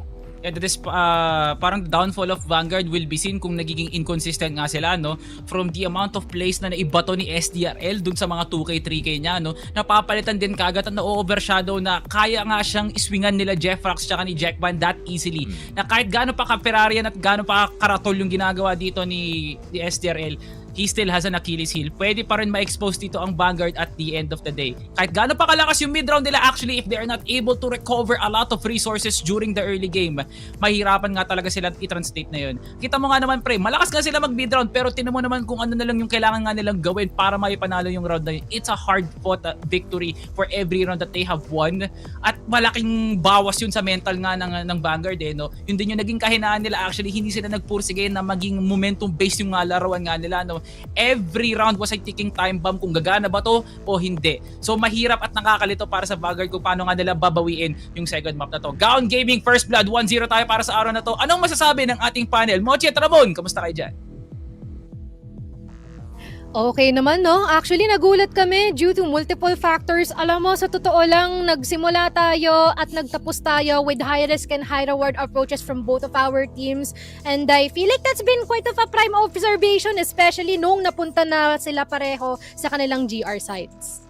Totoo. I mean, kung makapansin mo lang, daming switch-ups in terms of the pacing for both of our teams nga naman. Kahit nung nagsimula sila on BL, Vanguard actually had somewhat of an approach where tinatry na lang i-react yung kung saan nagpupush sana yung Gaon. It started on that hotel push, it started on the long pushes na hindi nila alam. Nabebait lang pala sila ng mga naka-ready mga angulo from Ellison, from the likes of Vincent as well. And it was the same story as well nung nagsimula sila on GR where literally, they were all getting baited by the same setup every single time. Kailangan mag-switch up ng Vanguard, which honestly, actually showed a lot more promise when SDRL was making plays for himself. Pero overall, lahat na nangyari yun, nag-culminate lang into just one moment where kung saan may isang moment na nag-push si SDRL doon sa may mid-setup, sinmoke niya yung papunta doon sa may stairs, dalawa na naka-handle doon para makapag-push on that A-split, pero si Ellison yung nag-take over, he pushed the smoke, got 2 kills, literally won the game para dito sa Gaon Gaming. So, sayang kasi munti ka na sana mag-overtime in Mochi eh. Yeah, munti ka na sa ano, especially the combination of having the mid-round calling and yung position reading nila for Vanguard has been quite of a redeeming factor para sa kanila, but it's just that they made quite a bit more mistakes than anticipated, especially when it comes to playing passive positions rather than facing them up front, especially na lalo na nung napunta tayo sa GR side ng Gaon, sobrang cheeky, sobrang aggressive, and very thoughtful yung mga positioning nila dito, which definitely caught multiple players here from Vanguard off guard, which that not to you know, parang nag-bars dun sa Vanguard off guard, pero ang tindi lang din talaga ng naging pagbawi dito ni Gaon, let alone that both of them parang naging track and field sila ng puro eggshells yung tinatapakan nila as much as possible na kailangan nila mag-ingat. Wala silang choice eh. They really have to face off each other up front. Yung masaya pa nga dun sa kung paano sila naging careful din is once na nalaman na ng kabilang team kung nasan sila, dumalabas na yung suntukan eh. Lalo na doon sa mga pushes sila on that P site nung aggressive na yung Gaon sa pagkuha ng space nga nang yon, tapos nag-result pa sa mga clutch attempts na nakikita natin from Vanguard where honestly, they're underrated in the numbers game. Literally so many conversions coming through despite them being down in man count. You remember yung 1v2 na naging kills ni Huge kanina, yung naging 3v2 na na-convert dahil lang doon sa proactiveness na ginawa ni SDRL as well, just proves na Vanguard could have actually gotten this game in the bag talaga if it wasn't for really good setups from Gaon. The 4K for Vincent really sealed the deal then para sa kanila. So just feeling ko talaga kahit on a good day Vanguard would have actually gotten this in the bag, but it was just another good day for Gaon overall, pare. Yeah, and not to mention din siguro yung matinding mind games ni Vincent, especially like during that mid area where every single one na din parang binanggit din ni Salvi na pagkabato ng utility, biglang nagpunta lahat sa isang location where they actually anticipated to rotate to. It's been like a prime factor there that, you know, subtle mind games like that may actually affect the whole round entirely. And also with Ellison Wood, pretty much nagtataka ako kung bakit hindi siya nagkakaroon ng carpal tunnel sa sobrang tindi ng pag-flick niya on that cypher as well. You know, that's been pretty much also notable things here worth mentioning from Gaon Gaming as well.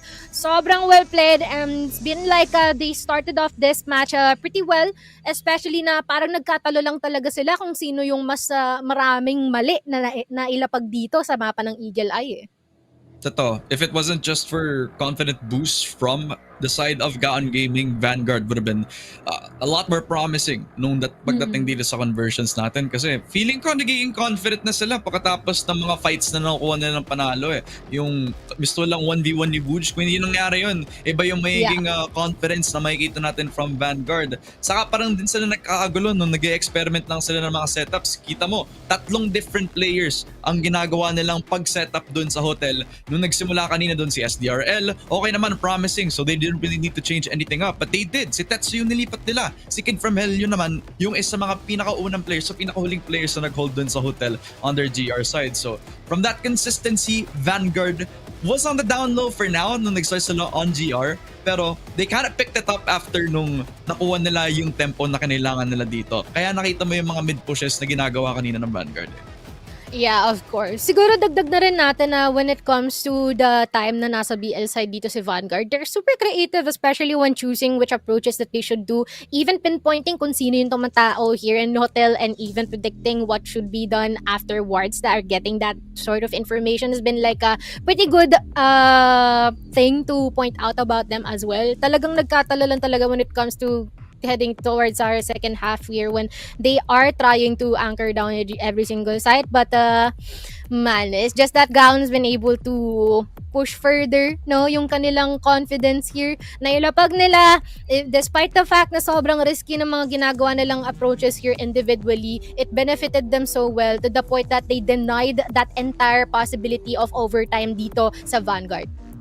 Yeah, which honestly is becoming a little bit more of a problem para sa Vanguard ngayon, eh, no? Kasi kahit from the number game, since this is gonna be one of their strengths, it's also a bit of a risky business kapag masyado kang lumalaban sa mga 50-50 gunfights na yon, na gusto lang dapat na magiging advantage nga sana yon para sa Vanguard. So hopefully, madumating nga yung discipline na sinasabi nga nila from the new coach that they got.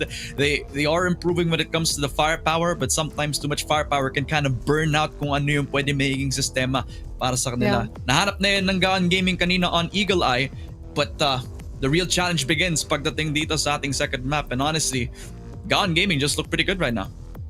Couldn't agree more. And I'm really curious then what is going to be the changes here when we head on to our next map, which is another sniper heavy map, I believe, no? And man, there's gonna be quite of a struggle if hindi nakapag-recuperate dito si Vanguard, especially when it comes to putting a bit more discipline and carefulness sa kanilang mga laruan. Pero let us check out what just transpired dito sa ating mapa ng Eagle Eye, wherein multiple times nagagapang magpapakita ang ilang mga membro natin dito from Vanguard. Lagi nang may nakaantabay, laging meron nakabantay at prepared enough in order to take them down here. I want to point out that some of these peaks from certain players just feel a little bit more notable than to a few players nga naman, eh, no? It's like dito si SDRL, I like the way that he isolates his fights, is yung mismong tinitake niya yung time na hindi siya yung mag-initiate, pero alam niya kung saan pwesto para lang makapag-punish agad na kung sino yung lalapit sa crosshair na dito. You saw that when it came to him being on that hotel setup, kasi every time na nandun siya sa hotel, napa-flash siya minsan, pero dahil tama-tama lang yung timpla ng crosshair placement niya, tama lang yun para makuha niya yung mga headshots kahit medyo dehado pa siya dun sa fights na dito, eh, no? So parang overall, that type of playstyle that you need from Gaon Gaming just provides that much more stability, pero it doesn't guarantee you all the fights kapag ganong ka-proactive when it comes to the util ang Gaon Gaming as well. Yeah. So when it comes to firepower versus firepower, pareho lang sila on the level, pero on decisiveness alone, Gaon Gaming got Eagle Eye with breaking a few sweats here and there talaga. Yeah, and not to mention na rin siguro when it comes to having a bit more backup when, you know, merong mamayapa sa mga kasama mo or in a specific team, talagang mas may kalamangan dito siguro si Gaon, because when it comes to having an additional person to back them up, sometimes hindi na nga kailangan dahil kay Vincent. But man, I feel like there could have been a bit more support that can come from Vanguard, not only focusing onto the individual executes na sinusubukan nilang gawin for the entirety of our second half dito sa Eagle Eye. And I feel like they can capitalize more of yun nga, focus on their strengths like mid-round calling and being able to be more decisive siguro in terms of their approaches. Pero let's check out ang ating set summary. I'm pretty sure that we will discover a bit more here when it comes to their KDs and as well as utility usage as well. Kasi biro mo naman, when it comes to our KD here for Vincent, man, almost umabot na ng 2.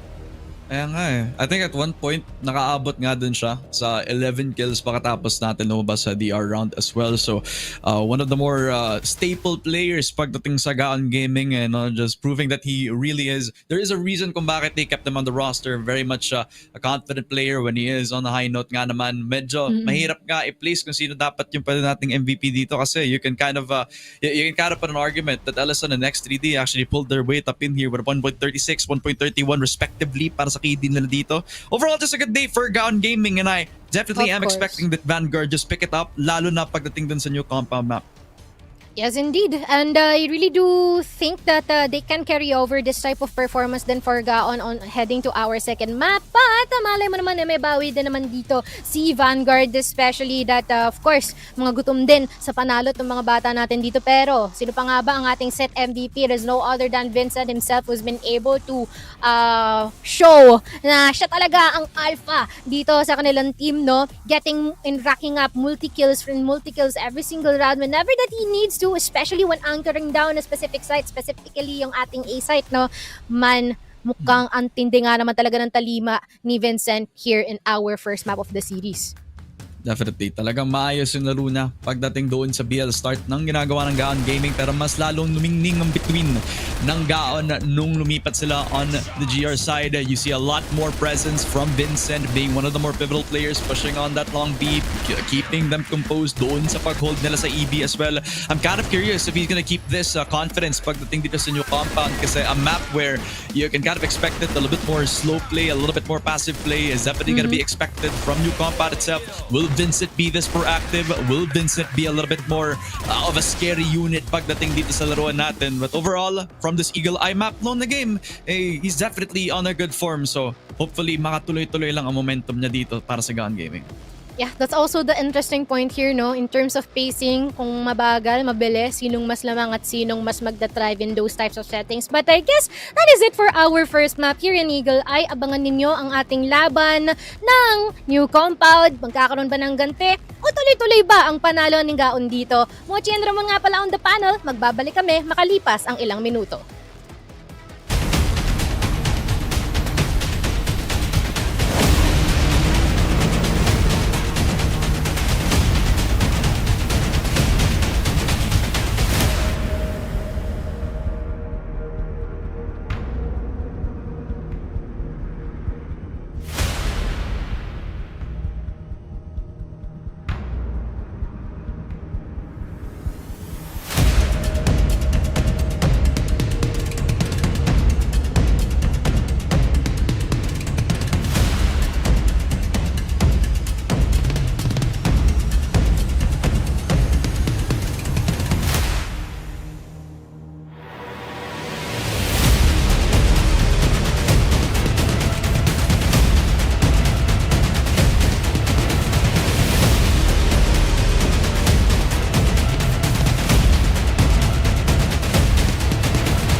shooting star yun. At si KSA tapos KSA gets the 4K. KNP, Yobe with that spray down. Oh! For KSA.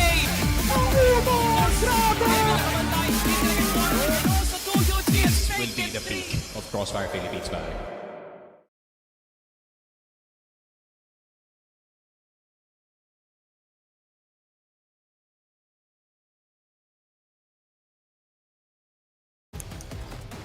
Tayo ay nagbabalik dito sa umaatikabong aksyon sa pagitan ng Vanguard and as well as Gaon. Kami pa rin ang inyong mga kasama dito sa inyong panel. Mochi and Ramon nga pala. At grabe ang ating unang mapa dito, Ramon, no? For Eagle Eye, ang lapit na sanang ma-push into overtime pero hindi hinayaan ng Gaon.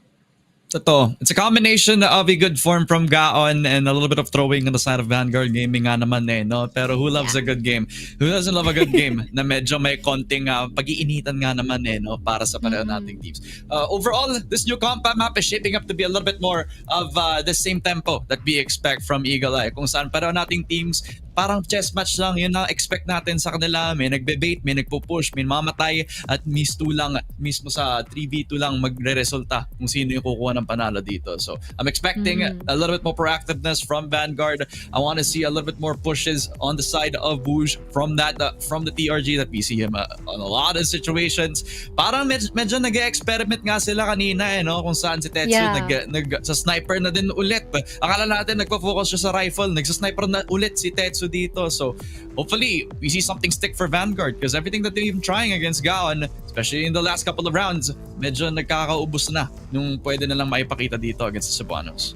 Yeah, I really do hope that they can snap back into reality dito. Si balita ko kakagising lang ata. Na ilang mga players dito sa Vanguard, no? Papa, good morning ka na lang talaga. Pero ito na nga, no? Ang gising dito ay ang ating casters. It's all about Salvatore and Sneaky Frog. Pasok! Maraming salamat sa pagbati ng good morning, Mochi at Ramon. Pero ito ang dapat ikabantay no, ng Vanguard. No? Na isang magandang gising sana ang maging bungad sa kanila. Kasi isipin mo pre, yung Eagle Eye na yun, panalo na, naging bato pa. Gaon Gaming now on the momentum side. Kaya nga ba nila isara tong sharing to? Anong tingin mo, Sneaky Frog? Yun nga, no? I feel like pinakaya naman ng Gaon Gaming actually na isa rin series na to. I feel like Compound is not actually that far down no dito sa kanilang priorities when it comes to yung kanilang map pool. I think it is yung let's say Eagle Eye, Subbase, and then siguro Compound would be a close third. Para naman dito sa Vanguard, yun nga, no, they have their fair share of experience as well pagdating sa mapa na to. And ayun nga, especially them being the more aggressive team, especially pagdating nga dito sa GR side. But yun nga, no, Gaon Gaming with their experience pagdating sa mapa na to, they've already done multiple seasons dito sa Masters and pagdating nga dito sa Regional. So it's gonna be a familiar sight para sa kanila dito. Yeah, like pressure's on actually for Vanguard no. Like you could just imagine like gaano kalaki yung pagpalit ng landscape nga nila no, entering into that first map. From how much we've seen potential and as well as confidence dito mula sa Vanguard, bigla na lang talaga nag-deplete. Ang lakas talaga ng presensya na pinakita dito from X3D and Jeffrox during that second half. And I feel like now with the subtle change na pinakita ng Gaon Gaming na yun, heading into Compound, this might just be a map na kaya nga nilang baliktarin lahat ng mga nangyari sa kanila from last weekend, especially from the Execration series, nung saan si Aldon nga talaga nagpaliyab doon. Using that as fuel, heading into this Vanguard matchup, pwedeng-pwede, no? And Gaon Gaming might just be able to secure this 2-0. But with as it stands, parang nakikita ko pa rin talaga na Vanguard still has a compound na pwedeng itapat with the likes of Pacific and as well as EVOS. Something that they could utilize heading into this map na kung ano man yung aggression nga nila sa Eagle Eye, pwede na nga nilang gawin dito knowing na compound is now refined. Binago ang mga bagay na pwedeng ikapunish ng mga global risk dito. And if you are blacklist, which is the case here for Gaon na kung gagamitin nga nila yun bilang second half, I feel like this is going to be something na pwedeng ikalungkot ng Vanguard kung hindi gagana yung mga mid-round nila. Yun nga, no, speaking of yung mga top teams natin, I did realize yung nakikita ko galing dito sa Gaon, they're also starting to do yung ginagawa ng EVOS, which is yung parang stop and go na nakikita natin from them, especially from the BL side. I think yung ganun na type ng action na nakikita natin from the BL side especially is kind of tailor-made para i-punish yung mga teams. Kaya nga na Vanguard who really does love to act upon information immediately dito pare. So I really feel like Gaon Gaming a lot slower of a pace. Actually, pansin ko nga pagdating sa mga teams players natin coming in from, yung Cebu, Davao, and the likes, I think Gaon Gaming is probably the slowest team sa lahat ng teams na naandun, and I feel like that actually plays to their benefit kasi ayun nga, Jackpan obviously looking for openings, but at the same time yung kanilang backline is actually very very solid, which is perfect para dito sa mapa ng compound, pare. Tama ka nga doon actually, out of all the Cebuano and Davao teams na nakita natin, yung pinagkaiba ng Gaon sa Ubek, araw tsaka gabi nga naman talaga. Pero makikita ba nga ba ng Vanguard dito ang sinag ng araw kung masasara na nga ba ng Gaon Gaming ang mapan to? Compound 2 for our second duel of the day. Vanguard Gaming versus Gaon Gaming. Magsisimula na nga dito ang Gaon heading into the blacklist side, which to me is a good side kung ikaw si X3D tsaka si Jackban Sa nakita natin sa Eagle Eye kanina, nandoon pa rin yung init sa dugo nila. For sure. SDRL though, CA position or CB position gonna be taken down. Itong si Jeprax, but a very dangerous position indeed para kay SDRL. Aiden, all too familiar sa spot na yun, nung nakita natin yung PE naglaro dito sa compound. This is the struggle point para sa kanya dito. Pero Tracifer going into the store B position and mukhang B site wide open para sa kanila. Si Tetsu nahulog sa bala ni Vincent. Napunta sa kanyang ulo, pare. And it's looking like a Gaon first round.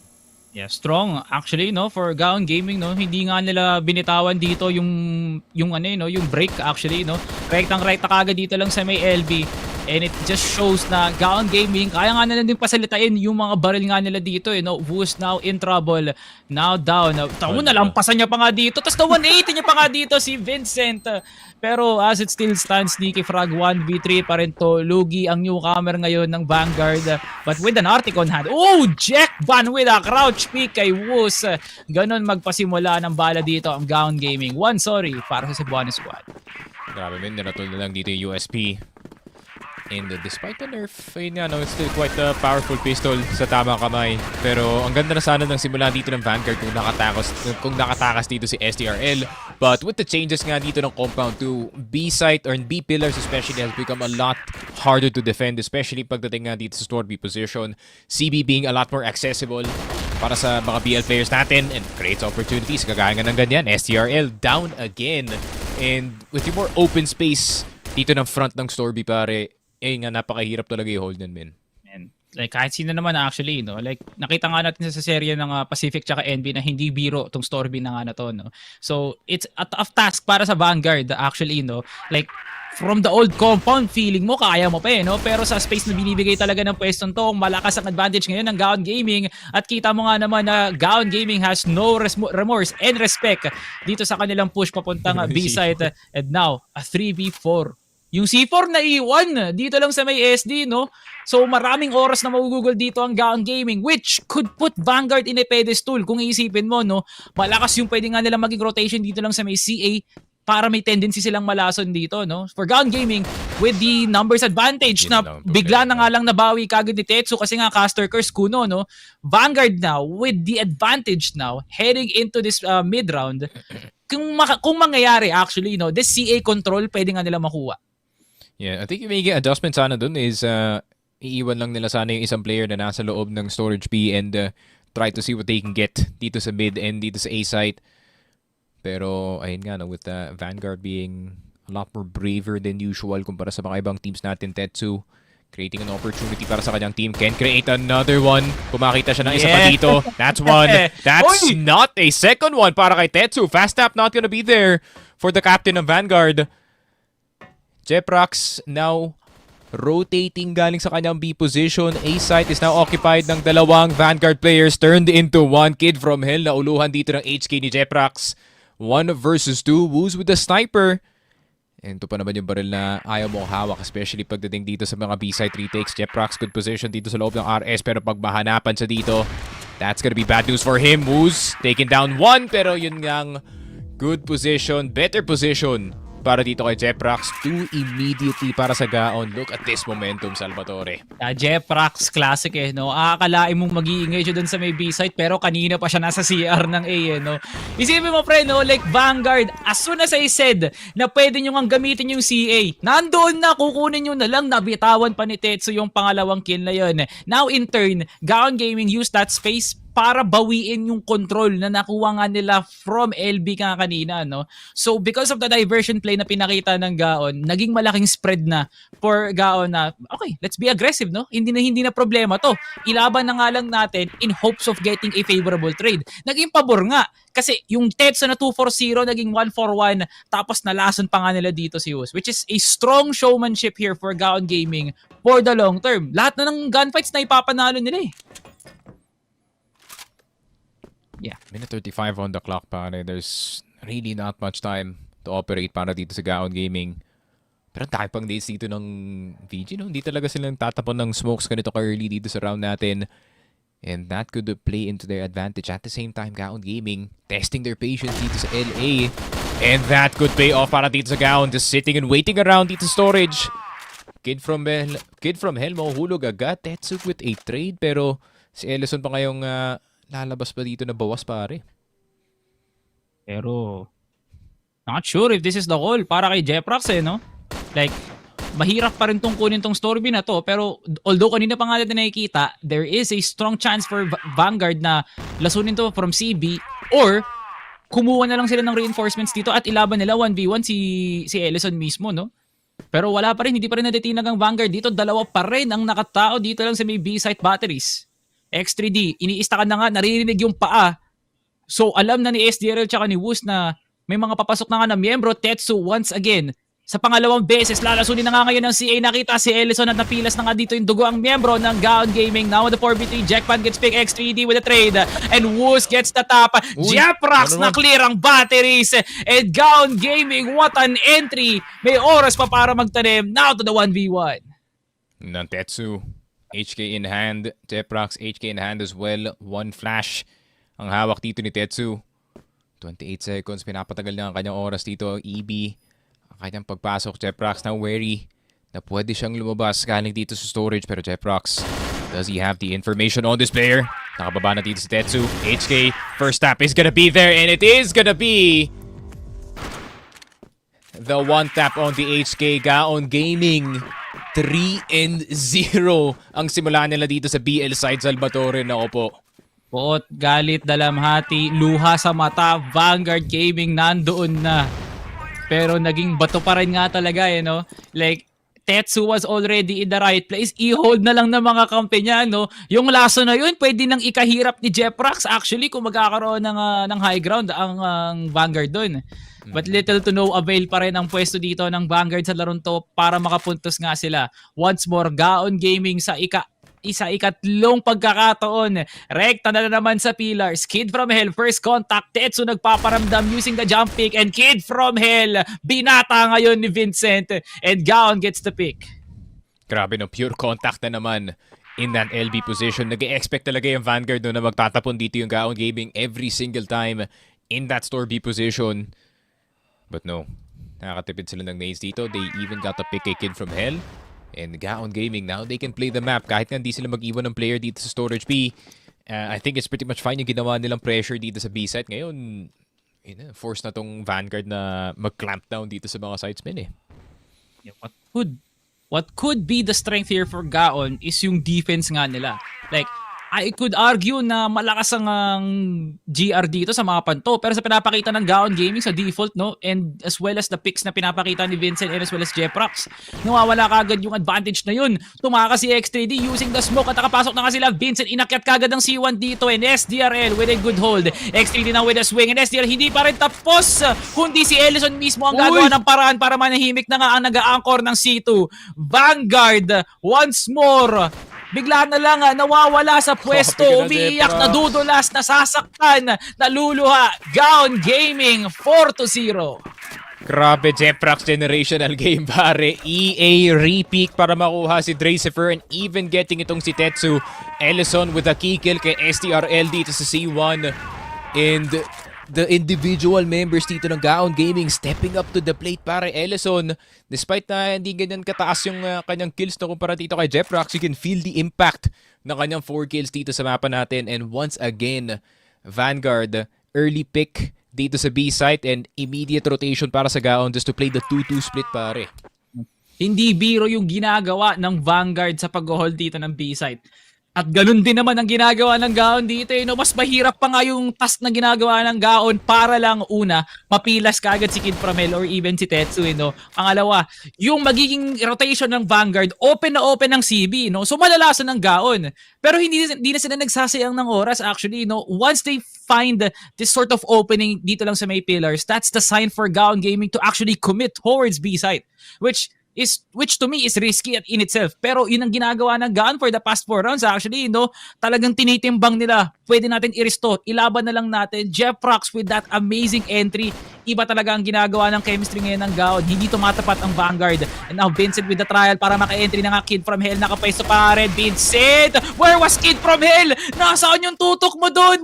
Nagkaroon pa rin ng 2-for-1 ng Gaon Gaming dito. And they have the advantage heading into B site. Jack Ban paparating na nga. And SDRL gets the pick. 3v3 na nga to, Sneaky.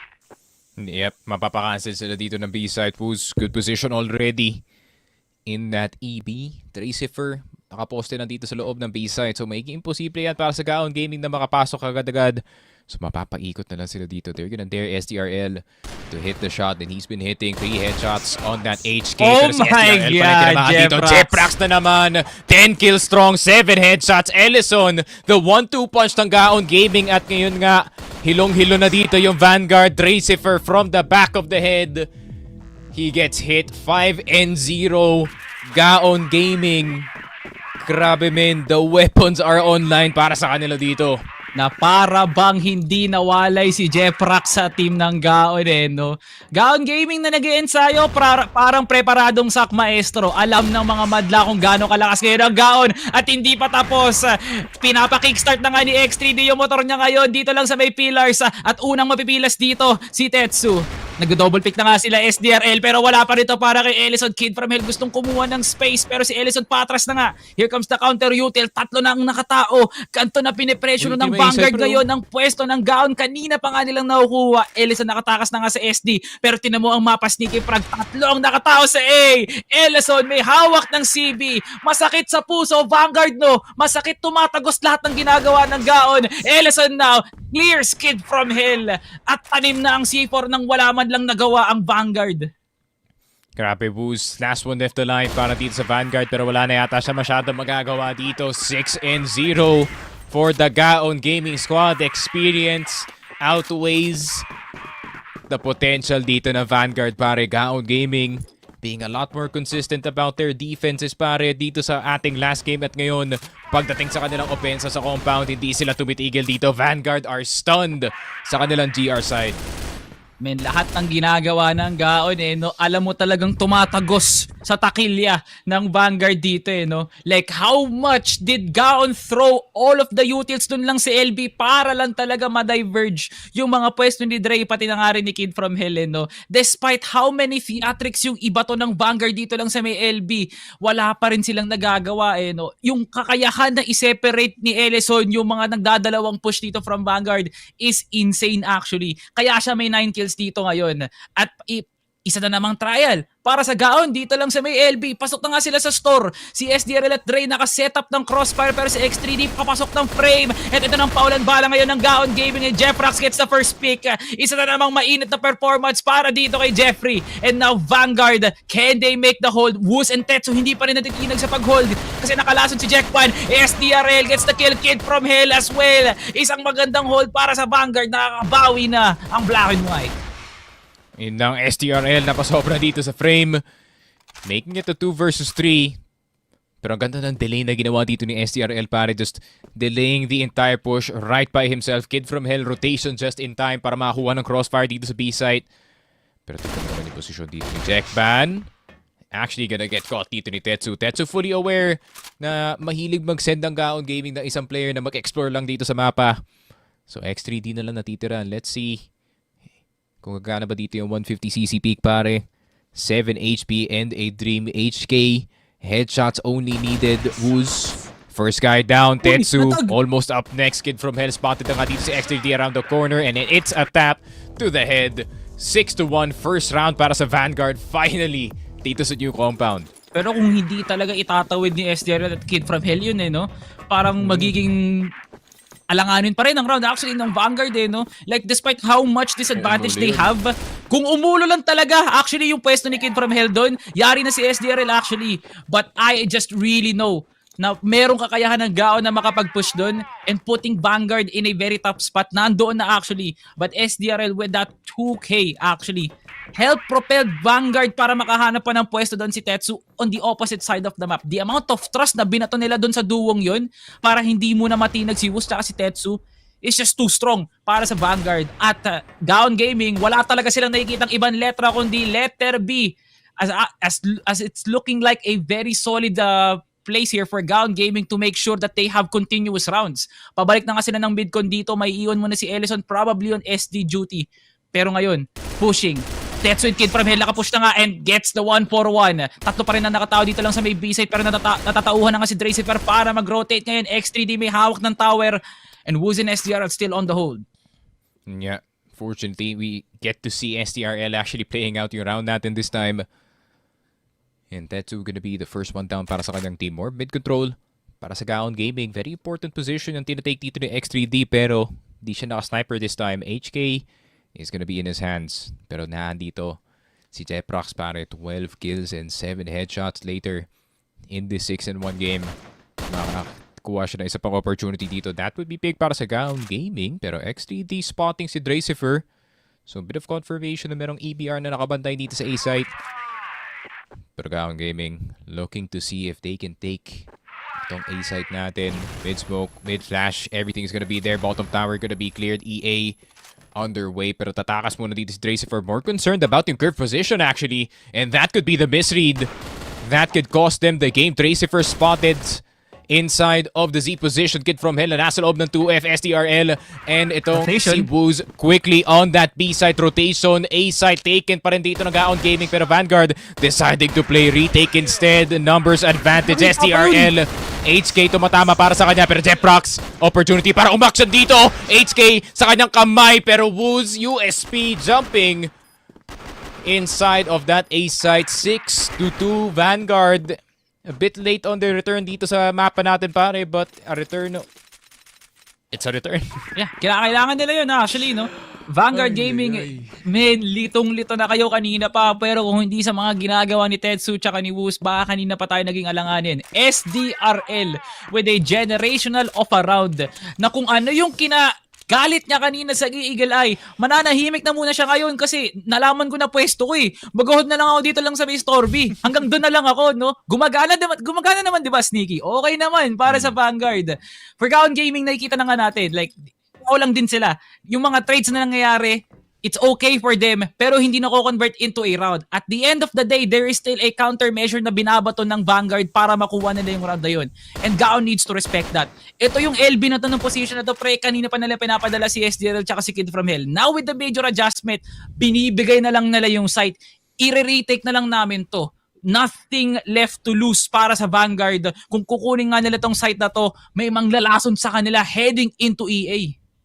Yun nga, Gaon Gaming, no? Recognizing yung nakita nila from that PE versus NV game, no, pare, which is this B-side positions a lot more harder to hold considering wala nang buffer point itong storage speed. They can immediately take itong first point and the second point without any resistance galing dito sa Vanguard. Medyo takot na sila mag-hold ng storage speed dito. It's a lot more dangerous.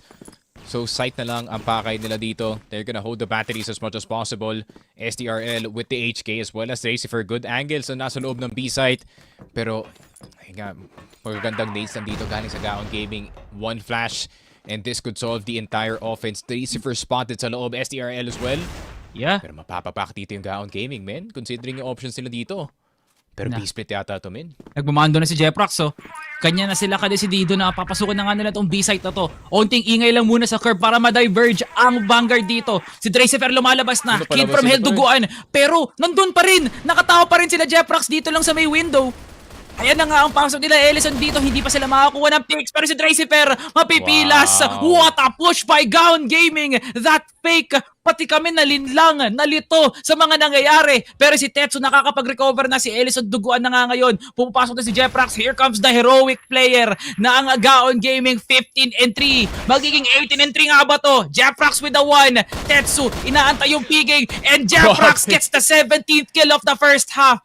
Kid from Hell pumipik at lumina lang kayo lahat. Pang Jeff Max montage. Gaon Gaming with a 7-2. Grabe, Jeprox on another level dito sa laruan natin.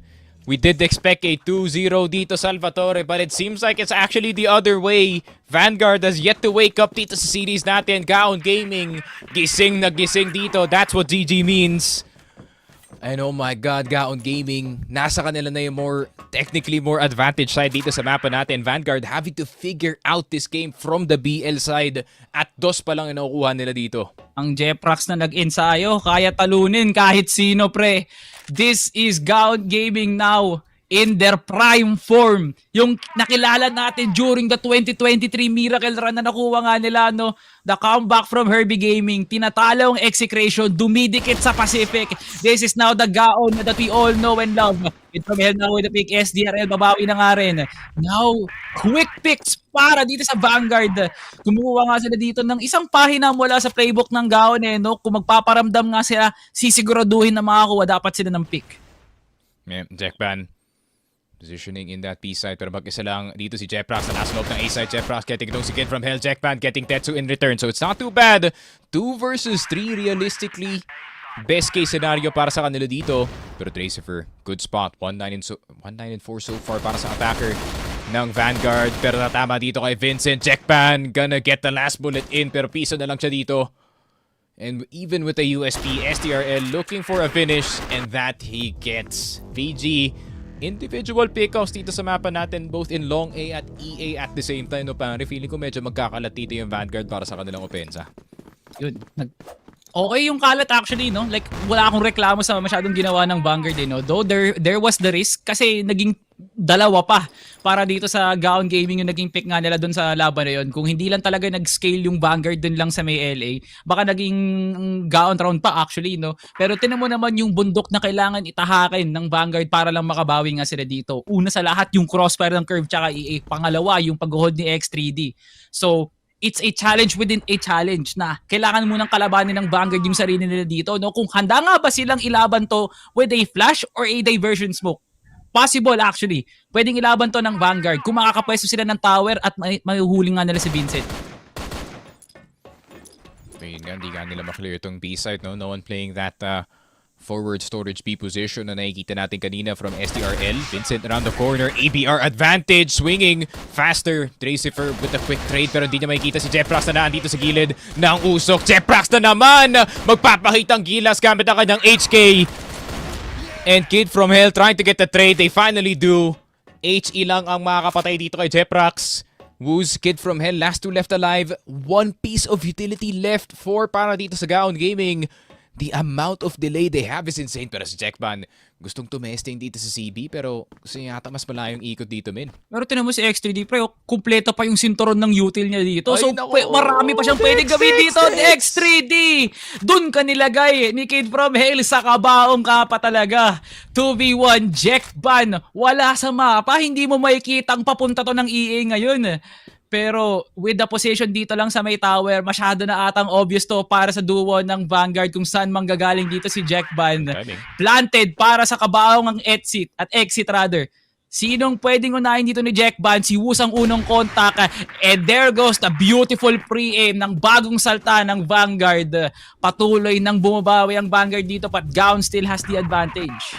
Yeah, 2 rounds in a row para sa Vanguard, finding their advantages once again dito sa mapa. Default is looking good para sa kanila dito, clearing CA and CB at the same time. Pero Gaon Gaming gusto nila lumaban dito sa pillars. Ellison, swing, Woo's dead. Tetsu, Kid from Hell nagtatago dito sa gilid. Jackban, Vincent nag-aantay ng go signal. At ayan na nga ang go. Jackban, Vincent getting Kid from Hell at Tetsu. Tracifer nahulog na lang dito sa torre. STRL na lang natitira. 12 and 9 for the rookie, pero yun lang, instantly taken down ng Gaon Gaming. Gaon Gaming reminding Vanguard that they can also pump the pace dito sa mapa na to. Unting paalala lang para sa Vanguard no, na Gaon pa rin ang mas determinado at experience heading into this series. Gaon Gaming, hindi natin minabaliit ang pangalan na Gaon Gaming. Kailangan pa rin ito respetuhin ng Vanguard. Kung kayo ang makakakuha ng panalo last year sa regionals, sa amin naman ng taon na to, sabi ng Gaon pre. 8-4. Dalawa na lang para maisara ng Gaon Gaming and putting Vanguard in the back of the line. Masakit yun para sa standings nga nila, pero para sa Gaon, lahat gagawin namin para makapasok ng playoffs o maging harang man lang para sa pangarap nyo. And Ellison with a beautiful crouch pick, pinartidahan pa si Kid from Hell with him having the advantage. What a play by Ellison. Niratulan lang sa loob ng larong to. Hindi pwede yung mga ganyan, Ellison. Grabe, men. Partida, men. Pinarinig na pa yung nag-iba siya ng kukri, no? Nag-iba pa siya ng baril dito. Kid from Hell thought he had the upper hand in the Cebuano Snipers way. Pero Jeprax na naman, 23 strong dito sa laruan natin. And tignan mo naman ang HP ng Vanguard, Ben. Duguan na silang lahat. At yung pinakamataas na HP pa pare, he's not doing too well dito sa mapa natin. 3-12. Itong si Dracifer, the attacker of Vanguard, not showing up to compound, unfortunately pare. Man, Gaon Gaming now. Aggression para kay Dex. Wala siyang pakundangan dito. Gusto niya lang maging alay dito sa buhay na to. Tetsu nalason ang B-site. Pero patuloy pa rin ang desperation push ng Vanguard dito habang nauubos ang oras. Uy! Jackban gets taken down. Pero nabawi din kagad ni Vincent. Tetsu, the lone survivor ng Vanguard. Ang El Capitan. Paano mo iwawagayway ang puti at itim? Jeffrax now. Para sa kanyang 24th kill. Kaya niya nga bang i-secure to para sa Gaon? 18 HP.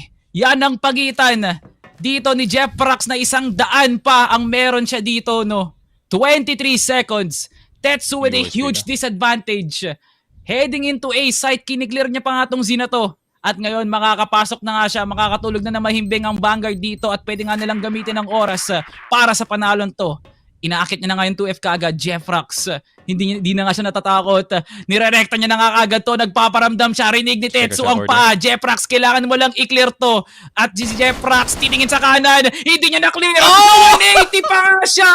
Jeffrax, for the strongest 24th kill, will be putting Gaon in match point territory. Grabe naman, 360 USP body shot para dito kay Jeffrax. 24 strong dito sa mapa natin. And Gaon Gaming match point after a hell of a performance galing sa kanilang rifler. 18 headshots dito sa game natin, Salvatore. Jeffrax unstoppable dito sa laruan. And X3D will act upon the pain, the salt in the wound through the smoke, brightness 0 para sa kanya dito pare. And Vanguard, this is looking like the white flag para sa kanila dito pare. Inaangat na ng Vanguard. Nararamdaman na nga natin kung ano yung kulay ng insignia nga nila. Yan na yung banderang inaangat na nila ngayon. X3D, walang ka-crossfire. Siya lang mag-isa dito. Paano mo i-hold to? Dala mo lang dito yung motor mo, X3D. Si Kid from Hell, mapipilas na kagad. At hindi pa rin siya tapos magpaulan. Si Vincent may backup na nga. Biruin mo na ang lahat. Huwag lang ang Gaon na nag-ensayo. 2-0 para sa Gaon Gaming. Grabe naman, the entire shop is celebrating dito, Salvatore, para sa pagkapanalo ng Gaon Gaming. Experience will pay off para sa kanila dito. Vanguard stunned dito sa ating laruan. Gaon Gaming, the perennial gatekeepers, looking to make a run dito sa ating regionals pare. The story continues para dito sa Gaon Gaming. And I'm very happy para sa kanila dito, man. Jeffrax, generational performance. Ellison, doing well. Parang it's like we're back in 2018 to 2022, pare, na nakikita natin yung ganitong type ng performance galing sa kanila, pare. Ang sarap sa pakiramdam kung ikaw ay taga-suporta ngayon ng Gaon Gaming. Lahat ng pawis at dugo na lumabas sa sistema ng Gaon nagbunga na nga ngayon with one heck of a performance sa former MATTJESS duo, that being Jeffrax and Ellison. Isipin mo nga naman, pre, kung hindi talaga makakalikom ng isang magandang first half si Jeffrax, nasa laylayan na sana ang Gaon ngayon. But because of the continuous entries dun sa B-site na yon, Sneaky Frog, dun kumuha ng alas ngayon ang Gaon Gaming no? Men, hindi mo kakakalain sa sharing to. Lahat tayo nakatungo sa Vanguard sa kung paano nga nila tinawid yung una nga nilang venture during Page Masters and how they were able to shock everybody last year during regionals as well. Pero ngayon, nagbago na ang pahina, iba na ang may hawak ng pluma ngayon, Sneaky Frog. Gaon Gaming, pinangangalahat ng mga nanonood. Ayun nga, no, that throws a wrench dito sa run dito ng Vanguard, actually dito sa regionals. So kung expecting, a top 4 finish, maybe another playoff appearance para sa kanila dito, pero ayun nga, ay sweep from the perennial gatekeepers dito ng Gaon Gaming. Feeling ko kind of kept them in check. Parang napacheck dito yung Vanguard na, are we actually that good enough to enter the top 4 echelon again? Ayun nga, no, it's proving more questions and answers para dito sa Black and White, pare. Pero para naman dito sa Gaon Gaming, it's a reminder na they are still one of the best teams in the Philippines, pare, and this is one of the facts. Man, grabe, no? Masasabi ko lang talaga sa ginawa ng Gaon, dili maayo ang imong gibuhat. Hindi maganda ang ginawa nyo, actually, no? Isipin mo, Sneaky Frog, that 2-0 was a shot in the heart dito para sa Vanguard, no? Considering na merong potential, nandoon na. Pero nabitawan lang talaga ng Vanguard Gaming. Tapos na ang pahina dito ng laban ng Gaon tsaka ng Vanguard. Ano naman masasabi ng ating magigiting na panel, Mochi and Ramon? Kamusta kayo dyan? Maraming salamat, Salvatore at Sneaky Frog. Ang masasabi lang namin ay napakatindi ni Gaon Gaming ngayong araw. At ako ay nagtataka anong kanilang kinain, anong kanilang pinractice dahil so far sobrang tindi ng naging talima nila doon sa laban natin ng new compound. Walang nagawa si Vanguard and mukhang sobrang tindi ng performance ni Jeprox doon, no? Pinag-uusapan nga namin ni Ramon kanina, ano bang magiging analysis natin dyan? Wala min, Jeprox lang. Kasi sobrang tindi ng performance niya. Totoo. I mean, si Jeprox yung parang centerpiece nga no? Beautiful entries, maganda yung pagra-rifling at sa kada setup nga naman, kahit nung nagsimula sa GR, ang Vanguard na minusto lang sinasabi nga natin na GR-sided minsan. Karamihan ng mga games ng new compound, GR-sided siya. Pero pinakita talaga ng BL side ng Gaon Gaming kung paano simulan to ng maayos. Difficulty doon sa store B hold na ginagawa ng Vanguard dahil sa open smoke, sa open pushes na ginagawa nga kanina ni SDRL at saka ni Dracer. Talagang lagi na lang may sagot, lagi na lang may mistulang initiative ang Gaon Gaming para ma-pressure not only yung store B pero yung mga chances nila sa pag-hold all the way towards that EA setup as well. Walang takot ang Gaon, lumalaban lang sa mga first few setups ng round. Pagkatapos nun, parang tinatakot nila yung bawat entrances na meron sila dito dahil sila na pwede makapasok din si Jack Van Sobrang daming layers ng opensa ng Gaon Gaming sa pagsimula nila. And Vanguard could not only rely on anything other than yung setups na meron silang mismo sa sites na yon dahil lang mismo sa naging kumbaga condition na ginagawa ng Gaon Gaming sa pag-hold ng store B, sa pag-push nila all the way towards pillars pa lang, sa mga aggressive setups na ginagawa nga naman ni Jeprox. Wala silang magawa kundi mag-passive na lang dito kaya ang daming mga places na nakukuha na ng space ng Gaon Gaming dito. Yes, of course. Kaya naman tignan din natin ang ating set summary dito kung saan talagang makikita natin na sobrang tindi ng KD ni Jeprox getting that 5. 5 KD. And the rest of the squad being able to follow up and support him accordingly. I feel like we can definitely see kung gaano gumagawa si Gaon Gaming dito ng kanilang mga objektibo as a unit ng kabuuan. No? Kumbaga sa mechanical o sa machine, parang nalangisan talaga si Gaon Gaming dito sa labain to. Pero in the side of Vanguard though, I feel like nagkakaroon sila ng lapses in terms of having to push on their own. I don't know why, pero naiiwan nila yung isa't isa hanging, no? As much as possible kasi you would want a bit more body system here in the map of compound, most especially na medyo erratic when it comes to the defense ang meron dito for Gaon Gaming, no? Medyo erratic sila mag-address, medyo erratic sila mag-isip ng kung ano yung susunod nilang pwedeng gawin dito, but instead, they're being gunned down every single time, most especially na parang marami-rami yung bungi, marami-rami yung gaps natin when it comes to doing their executions, and even all of the information na hindi ganoon nag-gatekeep sa Gaon, and just by basing din siguro dear when it comes to the smokes or utility usage nila, medyo mababa talaga in comparison to what Gaon has been doing so far.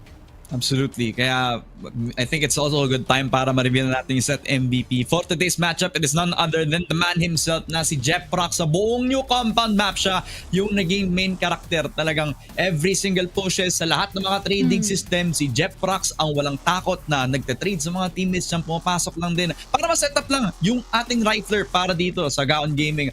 Gusto lang kapag ka nakuha nila yung post plan, siya yung is mga unang papasok doon sa may EV, lalabanan yung mga rotators. Talagang this type of grit, this type of attention that Jeff Prox is demanding sa kalaban niya is what's giving him the leverage para lang malabanan yung map control na tinatry kunin lagi ng Vanguard. This is proving to be a very good win con para sa Gaon Gaming. Na-realize nila sa development nila for Jeff Prox and he's just continuing to dominate pare. All throughout this game, it was a highlight reel para sa kanya. Yeah, and not to mention na every time na may nakikita siyang butas dito para sa Gaon Gaming, nandyan siya para sumuporta, nandyan siya para tapusin, no? Or even do the majority of the dirty work here in order to keep his team sane and safe. Which has been wonderful, to say the least, because biro mo, in terms of position lang din naman when it comes to off angles, sobrang prevalent, sobrang on point, at sobrang tindi ng game sense din dito ni Jepras in the whole entirety of new compound against the Vanguard. For Vanguard though, I don't know what happened. I feel like kulang pa ng hasa if it is really indeed na kailangan pa nila ng time dito para makapag-cope up, or is it just a bad day for them indeed?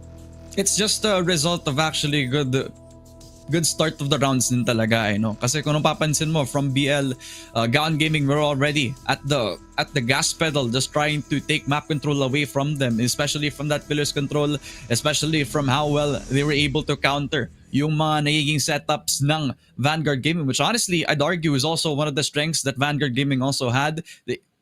Mismong talagang kailangan nila maging passive at kita mo, sa mga panalo pa lang nila, puro retake lang yung ginawa nila dito no? Parang mismong nag-change up na sila ng naging tempo ng game nila on their GR side. But that came a little bit too late. So that's not really a good look para sa Vanguard, but definitely happy to see a performing Gaon Gaming, a very stark difference. Misto lang gabi hanggang hapon nga naman ang nakikita natin from Gaon comparing to how they were back then in PH Masters.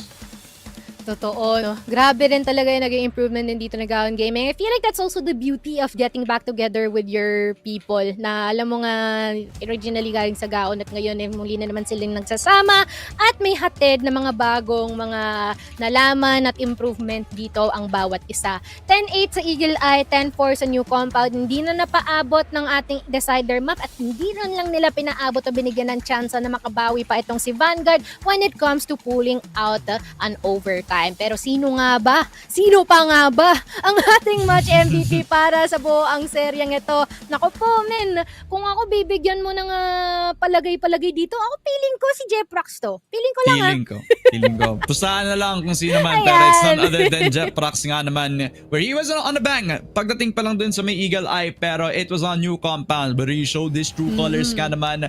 I've been very, very excited to see Jeprox perform on this level of competition. Even on Impact pa lang, he was definitely performing at a top level, kaya parang misto lang nagsasmurf siya doon sa tournament ngayon.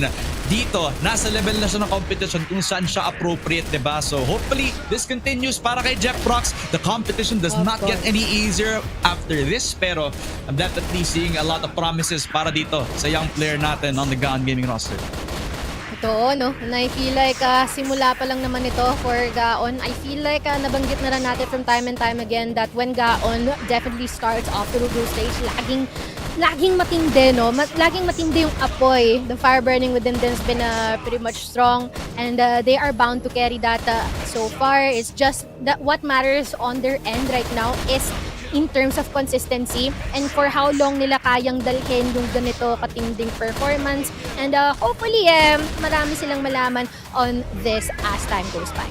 Hey, it's a long way to go bago sila makarating mismo sa CFS Finals papuntang Chengdu, pero masasabi ko lang dito, magandang first step, magandang second step. Kung ganito yung nakikita nating Gaon Gaming, then I'm very much feeling hopeful sa masusunod nating weeks na makikita natin sila makita. Yes, of course. But for Vanguard though, I really do hope na okay lang sila, no? Especially Sana. that there are a lot of stuff na nakita natin na I feel it just appears na they are not the Vanguard that we saw play during our first week, which has been quite of a stretch, not gonna lie. And I feel like we are gonna see more of them as time goes by, no? Maybe yun lang ang reason lang dito siguro na kulangan ng exposure dito sa regional finals kasi hindi sila masyado nakakalaban, no? Unang nakakaisang serye pa lang sila na merong kalaban sila and they got that 2-0 naman on the board here against MATTJESS themselves, and we are yet to see any more about Vanguard. So yeah, malay mo naman makabawi si Vanguard dito sa mga susunod na mga schedule natin nila. Kung may mga kailangan lang ako pag-usapan para sa improvement nila, siguro para sa Vanguard's case, kung sana, kung kailan sila kailangan mag-retake, kung kailangan nilang ayusin yung mid-round calling nila. Definitely some adjustments needed para sa kanila. Pero overall, I think it's still gonna be a good day sa pareho nating teams. They both had lessons coming out of this. Pero isa lang ang makikita natin panalo dito. Ang Gaon Gaming ang magtatagumpay para sa ating week na to. Congratulations for Gaon Gaming, no? Bininyagan nila ang unang match natin for today sa ating ikalimang araw ng Regionals Finals with a victory. And wala na, hindi na pinatagal. And with that being said, hindi na rin namin papatagalin ang pahinga, no? Habang tayo nagpe-prepara para sa ating ikalawang serye. Mochi Aramon nga pala, kami ay magbabalik matapos ang ilang minuto.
At si KSA tapos. KSA gets the 4K. KNP, yo, Beb with that spray down. Oh, and here comes KSA.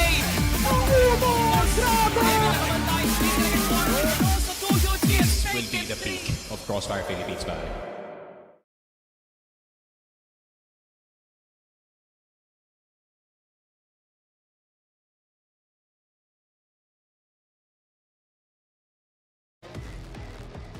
Natapos na ang una at halina't pumunta sa ikalawa. Ito na ang laban ng Team Stallions and as well as NV Gaming at kami pa rin ang inyong mga kasama dito sa panel ng CFS Regionals Finals Day 5. Mochi and Ramon nga pala at your service, and men, there's gonna be quite of a stretch here no para sa NV Gaming. Sobrang tindi ng salamin na harapin nila dito in order to see what their strengths are and also what their flaws are. Just a big litmus test kung gaano ba kataas yung ceiling nila dito kasi this is one of the biggest challenge that they're gonna be facing up dito sa schedule natin, where you compare naman yung schedule ng ating STS where they literally have beaten out yung mga nakalaban nila sa playoffs ng PH Masters. So mistulang dire-diretso na lang na magiging para sa kanilang favor ang magiging schedule natin for regionals.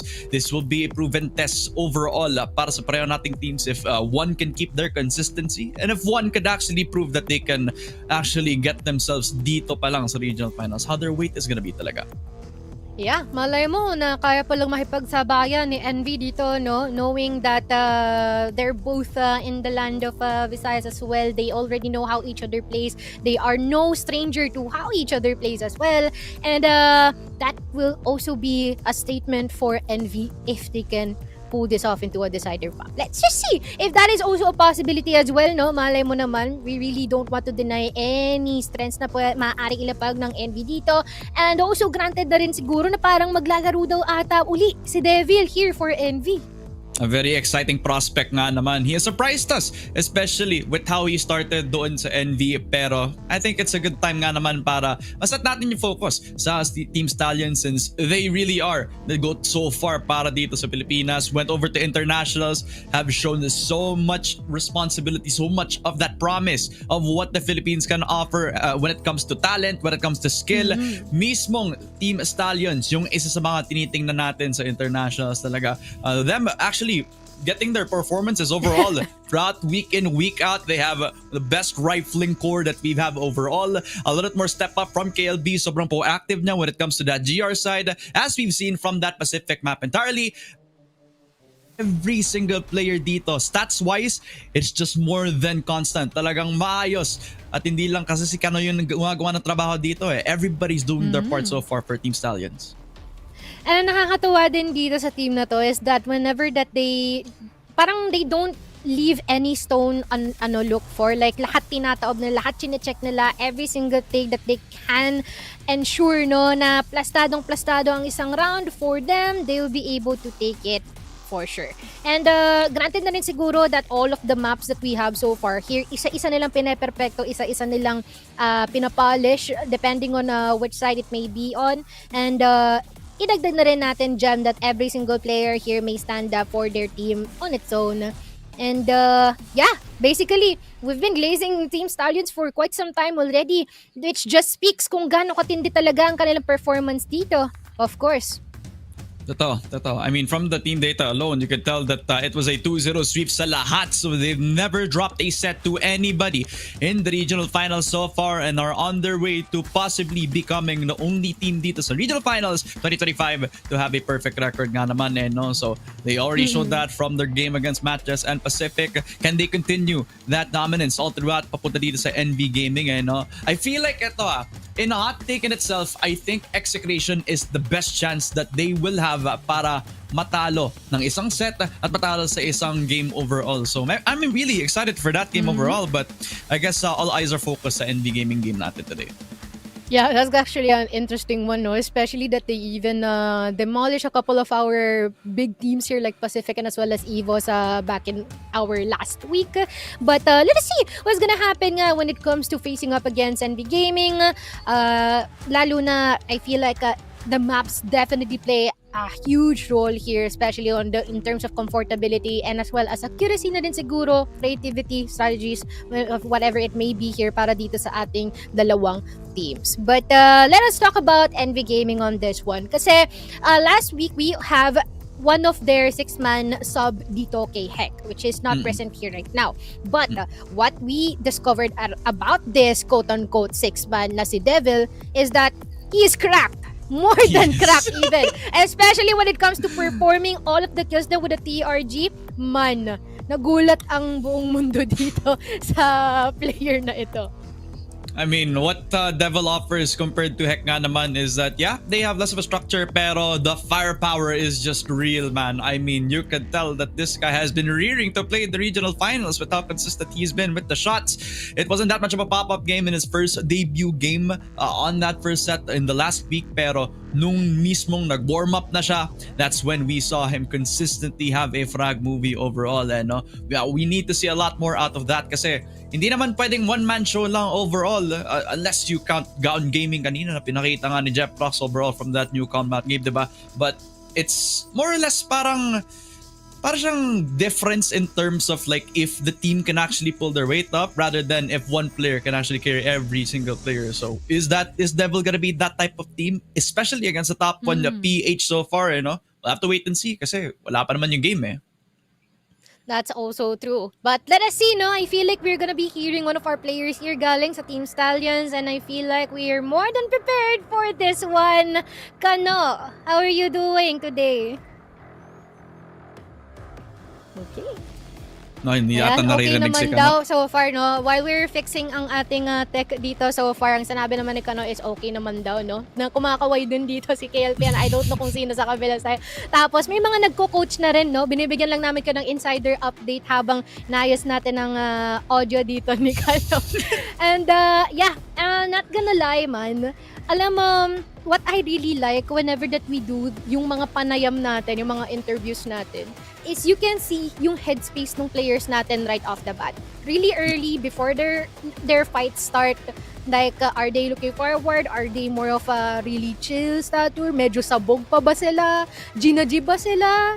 Like, gigil na gigil ba sila? Alam mo yun? Like, doon mo malalaman kung anong estado nila eh. Totoo. I mean, from the smiles alone, you can tell that they're chilled up at mukhang ready sila makapasok dito sa server natin. Actually, parang gusto ko tanongin kung anong kinain nila for today eh. Kasi from last week, gusto lang sabi nga ni KLP na siomay nga naman daw eh. No? Siomay ba ulit yung nagpa-buff dito sa STS? Or maybe lechon nga ba ang pwede na kinuha for today's video? Malalaman natin kasi gusto ko din talaga malaman kung ano yung nagpa-prep para sa STS ngayon. Kasi this week is looking to be another 2-0. If it actually shapes up that way, Mochi. Yes, indeed. Alam mo, not gonna lie, speaking to these players as well, tapos sinasabi nila yung kung ano yung mga highlights din sa mga lugar nila. Parang nakakatuwa, parang nakaka-excite, tsaka parang nakaka-miss na bumalik sa Cebu, not gonna lie. Because biro mo, ang daing stuff na meron din doon, talagang nagigets natin yung hype ng mga pagkain doon, specifically yung Cebu lechon din natin. So, ayun, sorry for the tangent naantay lang natin na makapag-prepare din si Kano. I believe they're just fixing something for a bit. I think they're also like, napapansin ko kasi medyo iba na ata yung kanilang naging setup sa kung saan sila naglalaro. Maybe a different boot camp, maybe a lot more resources funneled in thanks to Team Stallions giving more support to the organization, which I have to give a big shout out talaga, you know, kasi there's a lot of talent brimming dito sa local scene natin. It's a good thing that a lot of international orgs actually have been giving more attention dito, you know. That started with EVOS nga naman from the last PH Masters. Now Team Stallions also giving a lot more support para sa kanila. I am hoping that a lot more of these international orgs pick up these rosters kasi talagang may talent sila pero sometimes the resources just boost them up a little bit more. Yeah, minsan most. Especially when we discuss yung kanilang history currently when it comes to EWC. But yeah, I really do hope na malay mo, no, when it comes to like yung other teams natin dito, we can also see yung growth nila. And also maybe further appearance sa Masters. Malay mo makita na natin sila dun, no? Yun yung nakakatuwa dun eh. When you start from seeing them in Impact, tapos unti-unti na silang umaakyat little by little.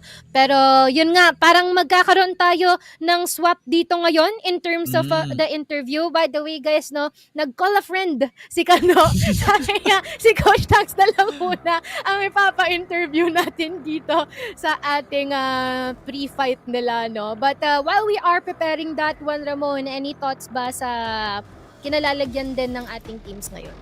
I mean, we've already actually went through the brunt of what could be expected from Team Stallions, so I think overall kailangan lang ng konting polishing para dito sa NV Gaming. They already have the talented players that they got, but they just have to play as a unit. Overall, that's just the very reason kung bakit medyo nagsastruggling sila. They have the talented players, but it's not about the individuality at the end of the day. Yes, of course. And Natal, nabanggit mo na individuality. Ito ang ating individual na i-interview. Ayan, Coach Tanks. Kamusta po kayo? Hello. Magandang hapon sa inyo, Mochi and Ramon. Hello. Ayan. Kamusta naman po ang team so far? Total, nakita po natin based sa history nyo, kumpletong-kumpleto. No? Ang linis po ng record natin so far. Okay naman po ba yung players po natin? Like, same schedule, same process pa rin po tayo ng pag-iensayo? Wala naman nag-iba kung paano kami nag-prepare dun sa first 2 weeks ng tournament. Ganun pa rin naman. Ano lang, siguro, paano ko ba put sa words? Wala kaming kailangan i-underestimate. So, alam ko medyo nasa lower part yung NV ng bracket, pero yun nga, kailangan itrato namin lahat ng teams na pare-pareho lang sila. Kailangan i-respeto pa rin namin sila. Yun. Opo. Very well said. How about you, Ramon? Questions? Actually, laliman natin ng onti no? Kasi medyo na-curious ako sa isang bagay because I believe that Team Stallions is the type of team na gusto lang kumukuha ng mga lessons sa bawat laban nila dito. Ano ang focus ng Team Stallions laban sa NV Gaming po ngayon, Coach Tanks? Specifically siguro I think they will play a bit more aggressive versus sa amin. Siguro yun lang tansya ko. Feeling ko they will test the waters kasi given nandiyan si Arid, si Nomad, may heavy hitters sila tapos magaling.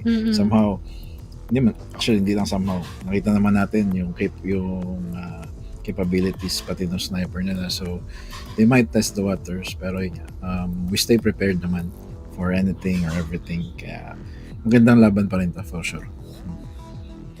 Thank you po sa very interactive and fruitful na usap po natin ngayon. Shoutout po or message para sa inyong kalaban at sa inyong mga supporters. Sa NV, galingan nyo, galingan din namin. Para maganda yung laban natin. Tsaka syempre, sa lahat na sumusuporta sa Team Stallions, /UM, syempre. Sa mga Cebuano dyan, sa mga Tagalog, at kung sino man na sumusuporta sa amin, maraming salamat lagi. Si Boss Chris, yung Lizelle, sa mga hindi ko po mababanggit, lahat kayo nakasuporta, maraming salamat sa inyo. Tsaka syempre sa prod ng CFS Regionals 2025 Philippines. Thank you, guys. Ayun. Salamat. At maraming salamat din po, Coach Tanks. Hindi na po namin kayo istorbohin pa para po makapag-focus po kayo sa inyong laban. Maraming salamat po and good luck po for your series. Salamat. Good luck po. Ayan, at nakausap na natin si Coach Tanks, no? It's pretty much of a fruitful one kasi nabanggit din niya ito yung point of respect. And with that being said, let us now head on to the discussion about NV Gaming.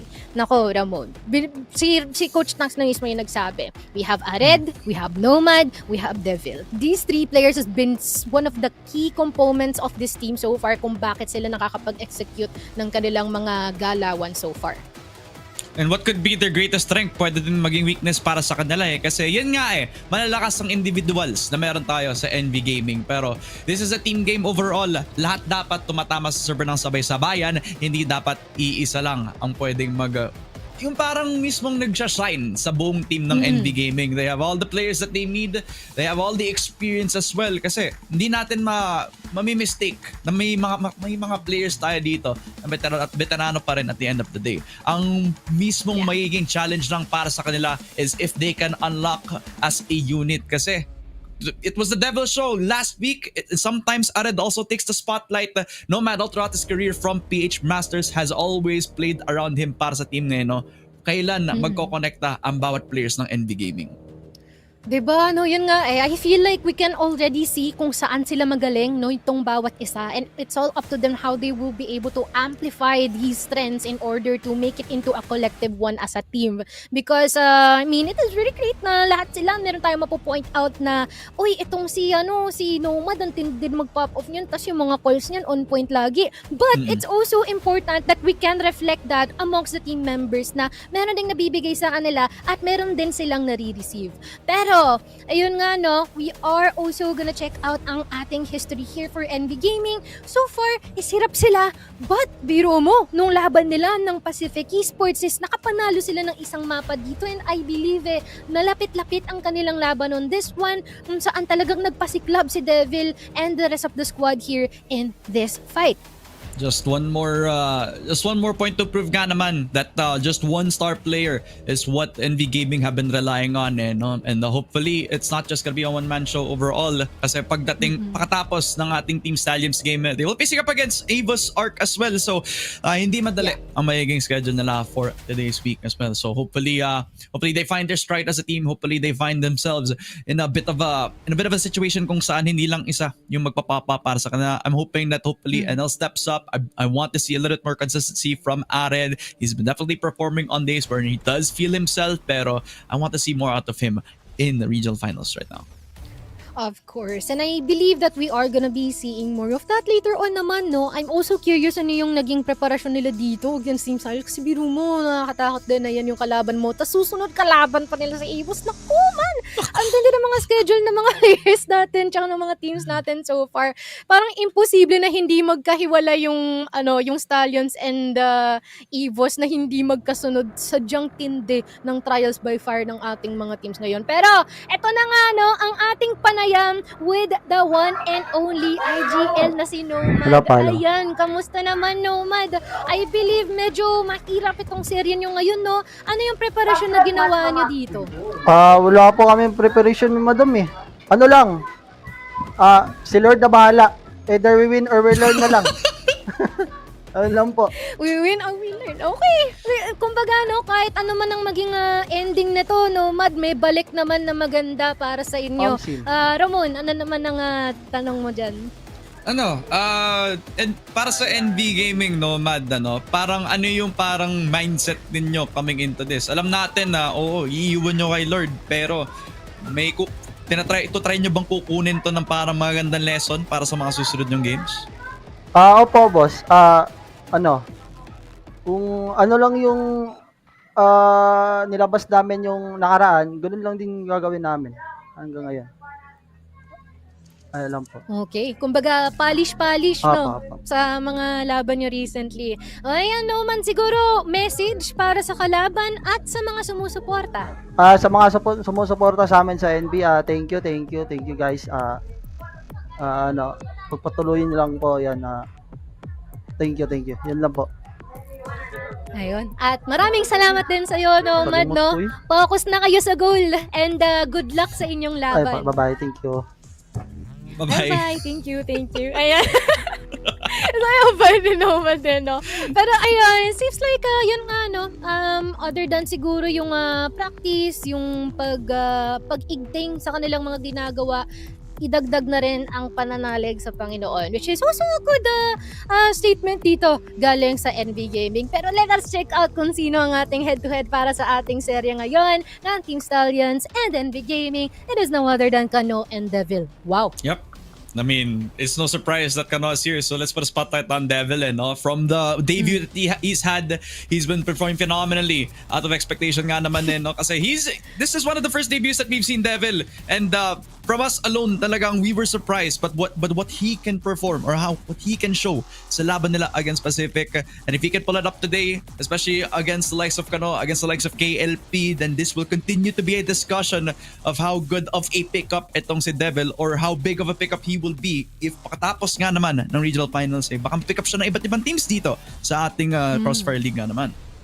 Yeah, there's also a possibility of that, no? Lalo na ever-changing and sobrang dynamic ng ating roster changes dito sa Crossfire, and I feel like that's also already given. Pero with our current stats here, sobrang taas lang talaga din ng Keika, no? 1.82, and I feel like parang nung binalik natin siya sa sa interview natin dati, hindi daw siya satisfied pa sa performance niya, which is crazy. Pero ang satisfied dito sa ating panel is of course ang ating casters, kasi sobrang tindi ng ating mga laban so far. So we are gonna be having Sneaky Frog and as well as Salvatore dito sa ating panel. Ayan, ano ang thoughts natin for our series ngayon, Sneaky Frog?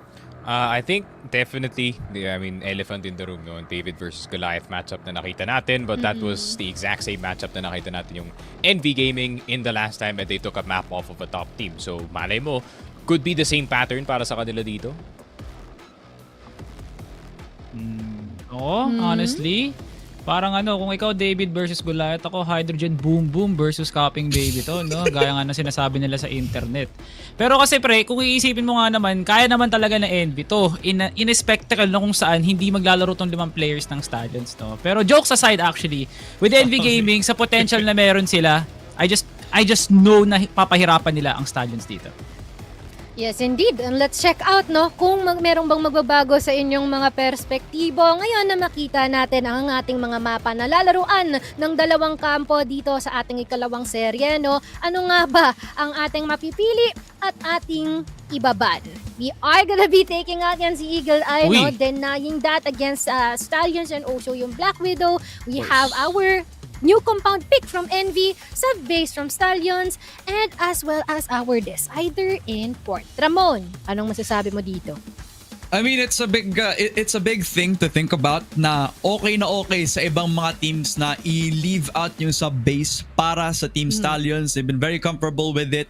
Kaya with the ban out for Eagle Eye, it will take a hit for Team Stallions ngayon, pero it's not gonna be a huge hit for them. Black Widow out just limits a little bit more options para sa NV Gaming, a familiar battlefield para sa kanila na mawawala lang ng ganong kabilis lang. Snake? Yeah, I feel like pagdating naman dito sa map number 1, I think yung recent revelation dito ng NV Gaming really, surprisingly did give them a power pick pagdating dito sa regionals natin. So new compound, not too bad of a decision para sa kanila dito, especially with the teams na meron ng revelation on how to take this B site and how to default properly sa mapa na to. Sub-base, I think, bilib na bilib yung NV Gaming dito kay Ared, kasi it's gonna be probably him and itong si CJ and si Noma to try and open up yung mapa natin dito. But then, if they cannot take sub-base, Port's not gonna be any easier para sa kanila dito. Yeah, Salvatore. Ako, nakikita ko talaga yung lakas ng NV dito sa compound, knowing na ito yung least pick na mapa ng Stallions. With respect actually to international performances na kung saan all gamers, Navi, King Zero, all of the likes na dinadala mismo ang Stallions dito sa mapa na lumalaban naman sila. But at the end of the day, it's a different ball game, no? NV Gaming for most of the time has been excelling in new compound at alam na alam yan ni Devil pati ni Ared, no? So it's a huge challenge dito, not just for NV para kalabanin ng Stallions, kalaban din ng Stallions ang sarili nila kung gaano nga ba sila ka-consistent na ilaban yung mga duels nila dito.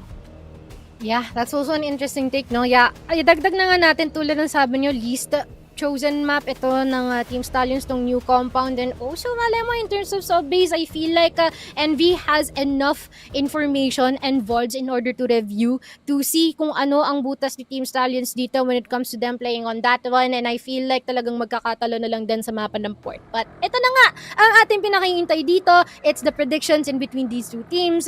I feel like it is just right for me to start, so I will be giving 2-1 in favor for Team Stallions.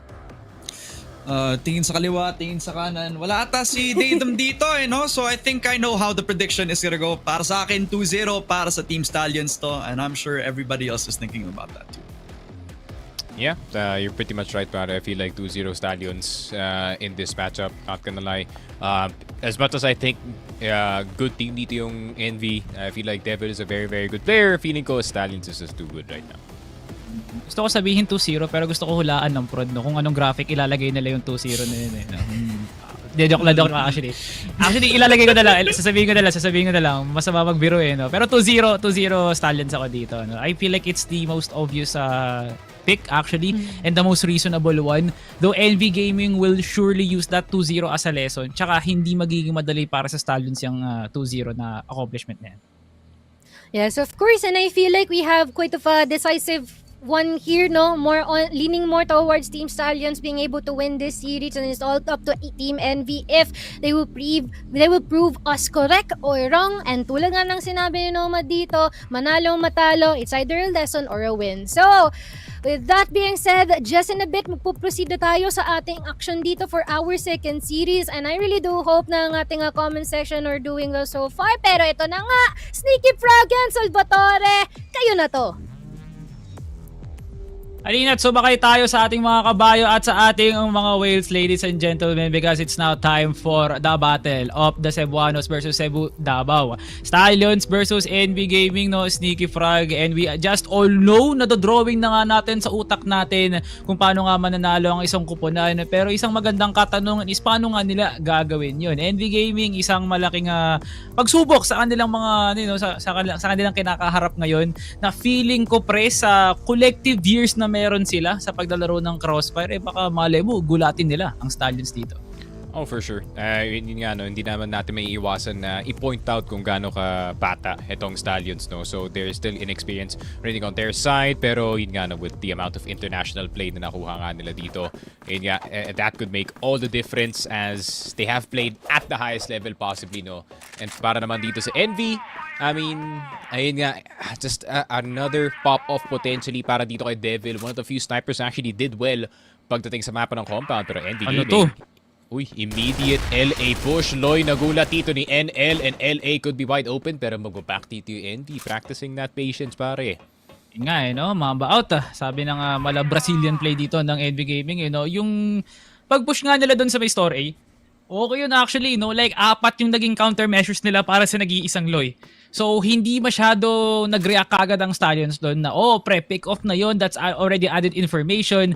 But this is Stallions that are utilizing their position para talaga laruin na lang yung retake, no? Wala na silang hangad dito kung di makakuha ng pick off, okay na kung meron. Pero kakailanganin talaga nilang isa't isang braso para talaga mag-unite sila heading into that plant. And now, KLB, binaligtad din kagad, binawi ang namayapang Loy, and that is now a 1-for-1 heading into the 1 minute and 20.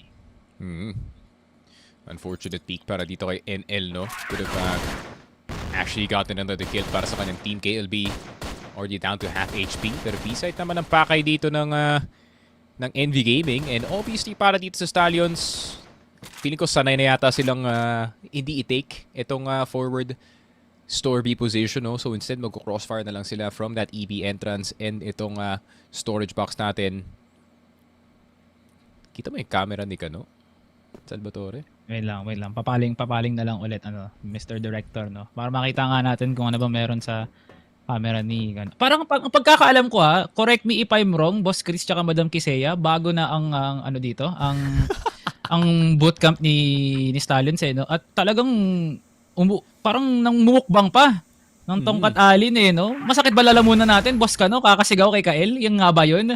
Pero KLB, ito na ang pwesto dito ngayon, pero flash out na para sa NV, nagsisenyalis na oras na para pumasok kasi wala nang oras. KLB with a good hold, CJ, nakukuha kagad dito si Kano, napapunta pa nga na CR Nomad with a quick kill over to JJ, now to the 2v2, KLP, dinakdakan sa pagmumuka si CJ, 1v1, Devil, the newcomer, dinakta si KLP, Devil, lashes out, nagpakademonyo sa round 1. Grabe, nagpapakitang gilas na naman yung super rookie natin dito. Envy, showing what Devil can do, no? Ito yung sinasabi natin para sa kanya, pare. He's one of yung mga rare snipers now who's also playing the opener and the closer at the same time para sa kanyang team.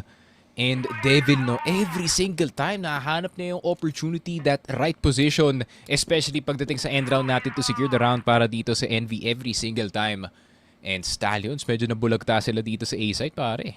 At sabi ko nga, Sneak, na i-emphasize palagi natin to at i-emphasize na ang NV apan nila ang Stallions dito. Though, may mga marami magsasabi na Stallions 2-0, easy nga sa kanila to. Envy Gaming is still that team na kayang dali ng isang top tier heading into this tournament na 3 maps, hindi madaling 2-0, malakas lumaban sa mga pick-off. Devil talagang utilize ang bawat pixel ng mapang to. Pinasukan na nga dito ng Karayan sa loob ng oh my goodness, saan na ba ako napupunta? Loy now with a kill over to NL, now with a 3v3. Loy heading into CA, no? Magandang pwesto niya dito actually with a lot of pressure over to a red. Pero tatlong pwede sumalubong dito si Loy, bababa na nga ng CA ngayon. C4 nandito lang din sa may bandang taas. Pero pressured ngayon ang Stallions para kumilos and as well as Envy. Pero mas lamang ang hirap ngayon sa pag-hold dito ni JJ. Ared now with a kill. Dalawa na nga natitira para dito sa Stallions, Devil and CJ duguan. Yun nga, Devil on 11 HP, TRG can do some heavy damage no kung tumama nga to, pero napapacheck na rin dito si Ared sa kanilang likod.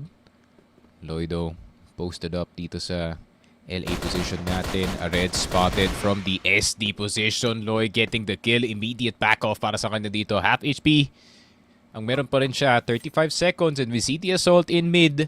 Thanks to yung earlier kill na nakita nga natin dito sa Store B. Pero Loy, bit of a timing. Loy turns around quicker. Pero KLB with a quick trade. CJ para dito kay Loy. Devil versus KLB. Devil so far winning all of his 1v1s.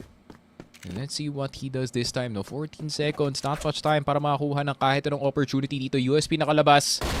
Pero Devil will be hopping into the crosshairs dito ni KLB. 1-1 Stallions. First round on the board para sa kanila dito. Like, yun yung sinasabi kong hard fought actually, no? Like, yung pressure kagad ni Loy doon sa may CA was very strong actually, no? Like, di makapwesto yung Envy, no? Like, alam nga nilang kailangan nilang lampasan muna si Loy bago talaga nilang kunin yung C4 na yun. At yun talaga mismo yung nagiging hudyat kung paano nahihirapan ang Envy sa mga gantong klaseng okasyon, no? Good pick para kay KLP. Though dalawa pa yung gustong tumesting dito para sa side ng Envy. No? Kung makaka-advance nga ba sila dito sa may LB o hindi. Pero CJ, what an anticipation by Kano. Kumuha pa nga ng isa pa. What a follow-up play by Kano. At mapapatahimik na nga siya dito kagad ni Devil mismo yun. No? 2v3. 2v4 rather. What a hold by Stallions dito lang sa may LB. NL nakuha ang control dito lang sa may CA. At hindi pa tapos. Lumalayag pa rin ng Envy. Pero hindi makakakuha pa dito. CNL, KLB panatahimik na nga. Now on the 3v1. Oh, KLB. Shockdown. Dito sa con mid. 1 versus 2. A tale all too familiar para dito kay Devil. Flash is gonna go through. Dito sa may spawn. Devil unaffected. No? Mapapahold nga lang dito yung Stallions natin. I think nire-respeto naman nila dito yung sniping capabilities ni Devil.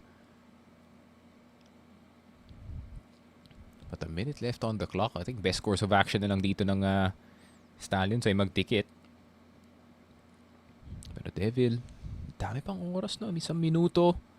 To kind of dissect yung mapa natin. Start to clear some of these corners. Pero yung Stallions mapapaback off na lang. KLP picking up an EBR para mas lugi dito yung posisyon ni Devil. Pero knowing kasi si Devil, man, somehow he will find a way. Simplehan nga lang nila, no? Stallions, gagamitin ng oras tsaka yung advantage na meron sila. Pero I just know na it's going to be hard for Devil. Good hold by JJ and there is the discipline. Para dito sa Stallions, it is obvious para dito sa side ng Envy no kung paano nga lalaroin ng Stallions yung mid-round na yun.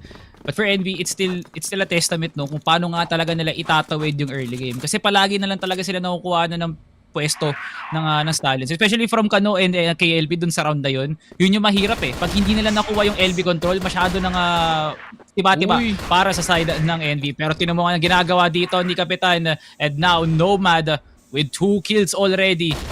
Kita mo nga naman ang ginagawa nilang pagkocontrol dito sa lahat ng mga angulo. Every fight na pino-force ng Envy sila ang nagwawagi. Wala pang napapwesto dito ang Stallions. Now, Kano na nga lang ang natitira. Now, down to the 1v5. Kano nakahawak pa nga rin dito lang sa may Store B. Pero kita mo naman kung ano yung gustong gawin dito ni Nomad. Now, on the backstab play, Kano kukuha na nga ang isa. Pero Nomad with the anticipation over to the frame. And Nomad makes it a tie game para sa Stallions. And Yeah, and this is also a bit of theory, no, para dito sa compound game natin, or at least compound in general, with yung bagong patch natin with base side being slightly harder to hold, plus nai-incentivize na yung mga ibang GR players natin to actually rotate very, very early, no? So I feel like mas naging dependent na yung compound sa mga bait plays na nakikita natin to try and drag some of the defense sa other side of mapa. So I feel like it's a lot of that para dito sa ating Stallions team, but at the same time, NV Gaming, ayun nga, no, it's also the strength ng kanilang mid-rounding dito. Alam naman nila na pagdating dito sa closer, at least pagdating dito sa last few players dito sa round natin, Devil is gonna be there somewhere to try and close out yung round natin. Pero at the same time, ayun nga, Nomad now starting to open up opportunities para sa kanyang team. The calling is, yun nga, perfect para dito sa NV so far. Kailangan na lang nilang i-catch or at least try and fight itong Stallions more head-on, no? Kasi so far, nakikita natin, nakakapantay naman sila sa gunfights eh. yeah, parang kaya naman timbangin talaga actually ng NV, no? Like you can definitely feel yung 50-50s ng mga laban na ginagawa like players like Ared and as well as Nomad na they can fight, they can shoot. Kaya nga nilang mag-rebat dito sa ginagawang aggression ng Stallions, no? Kung hindi man sila sa mid-con, dun lang sa may LB. Pero from how much space yung kinukuha ng Stallions actually to put pressure over to NV, yun yung nagpapakahirap sa kanila para makontrol yung isang aspeto ng mapa na pwede nga nilang gamitin bilang advantage. So Stallions with some early positions over at midcon and LB is pushing NV to the side para talagang lumaban, no? So there's a equal amount of respect, tsaka parang nilalaban na lang din talaga ng NV kasi wala talaga silang choice. May mga pagkakataon lang talaga na sinasabi ng NV na wait lang, mananalo kami dito, i-double pick na namin to. So yun yung ginawa ni Ared tsaka ni Nomad, which is a good weighing of options, no? So inaantay na lang talaga ng Stallions yung isang akibat na yun, no? Kung magkakaroon nga ba talaga sila ng advantage, if that is going to be the case. Kasi consistent na ginagawa ng Stallions from the past 2 rounds actually. Ayun nga, and especially it also plays to the advantage dito ng NV Gaming, no, na hindi sila strangers pagdating dito sa Stallions. Sa team, obviously, they had their fair share of run-ins pagdating nga dito, even back then in the Ubek days, no? Pero ayun nga, para dito sa NV Gaming, I feel like this is yung culmination of all these games na nakalaban nga nila yung Stallion squad na to, and they're gonna try and see if they can figure out yung halos na imposibleng puzzle na itong Stallions, pare. Pero NV Gaming, good joust so far. Loy, first down immediately. Si Nomad galit na galit, nag-push na ng mid. Yung gustong manakot talaga nito, no? Sabi ni Boss Brian, eh. No? Kasi tinan mo nga naman, wala siyang pakundangan na actually i-clear yung baba ng CA.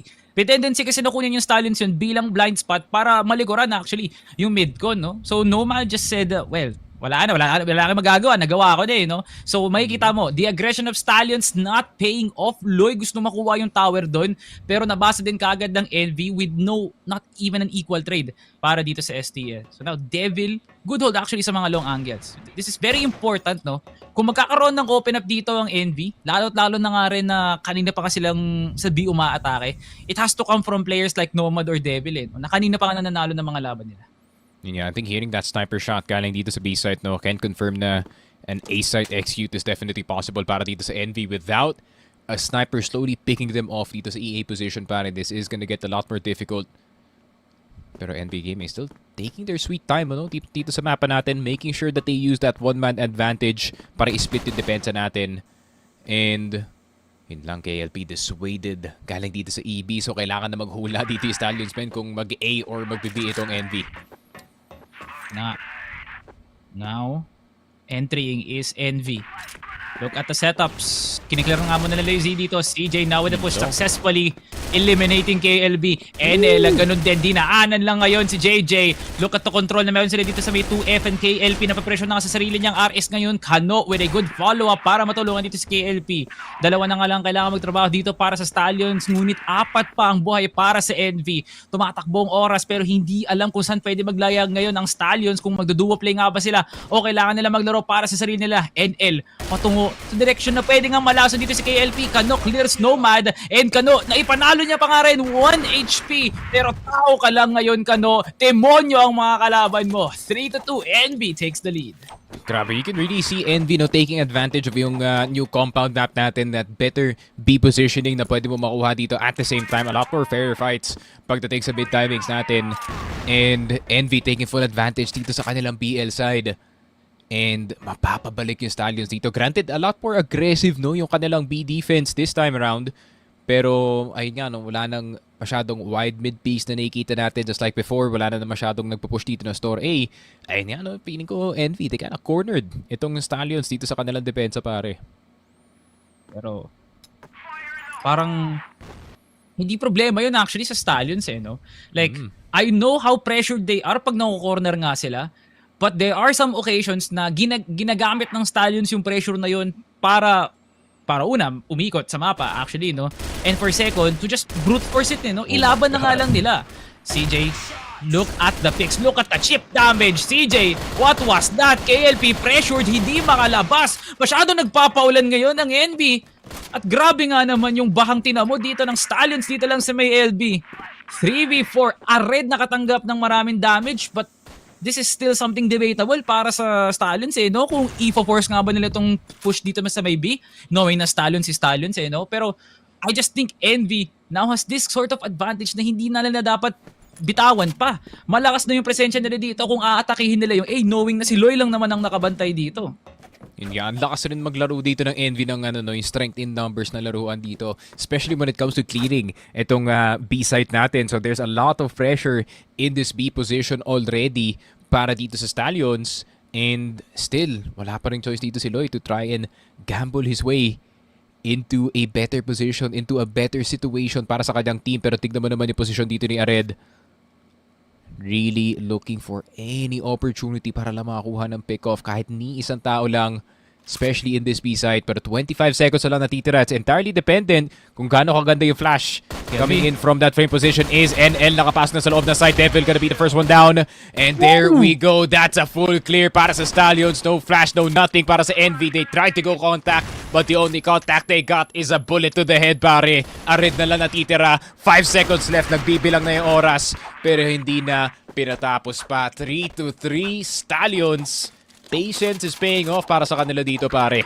Grabe yung pinturang gawa sa dugo ang ginawa ng Stallions dun no? They poke through the heart of Envy from KB's position dun lang sa may battery spray. Isipin mo, pre, yung pagpipre-aim niya dun sa mga e-entry na Envy Gaming, kalkulado niya. And not to mention the JJ high-low kasama doon si KLB was even beautiful, no? Yung anticipation ng STS, grabe nga naman talaga. Mahahambing mo sa mga pro team, no? Dun sa mga ibang bansa. Pero this is Stallions that are just experienced at this point na kaya nga nilang basahin yung mid-round ng Envy. Tumatapat ang Envy sa barilan, si STS naman, tumatapat sila sa utakan no? This is Stallions that are utilizing the position ng GR. Yes. Pero paano nga nila gagamitin yun in the mid-round?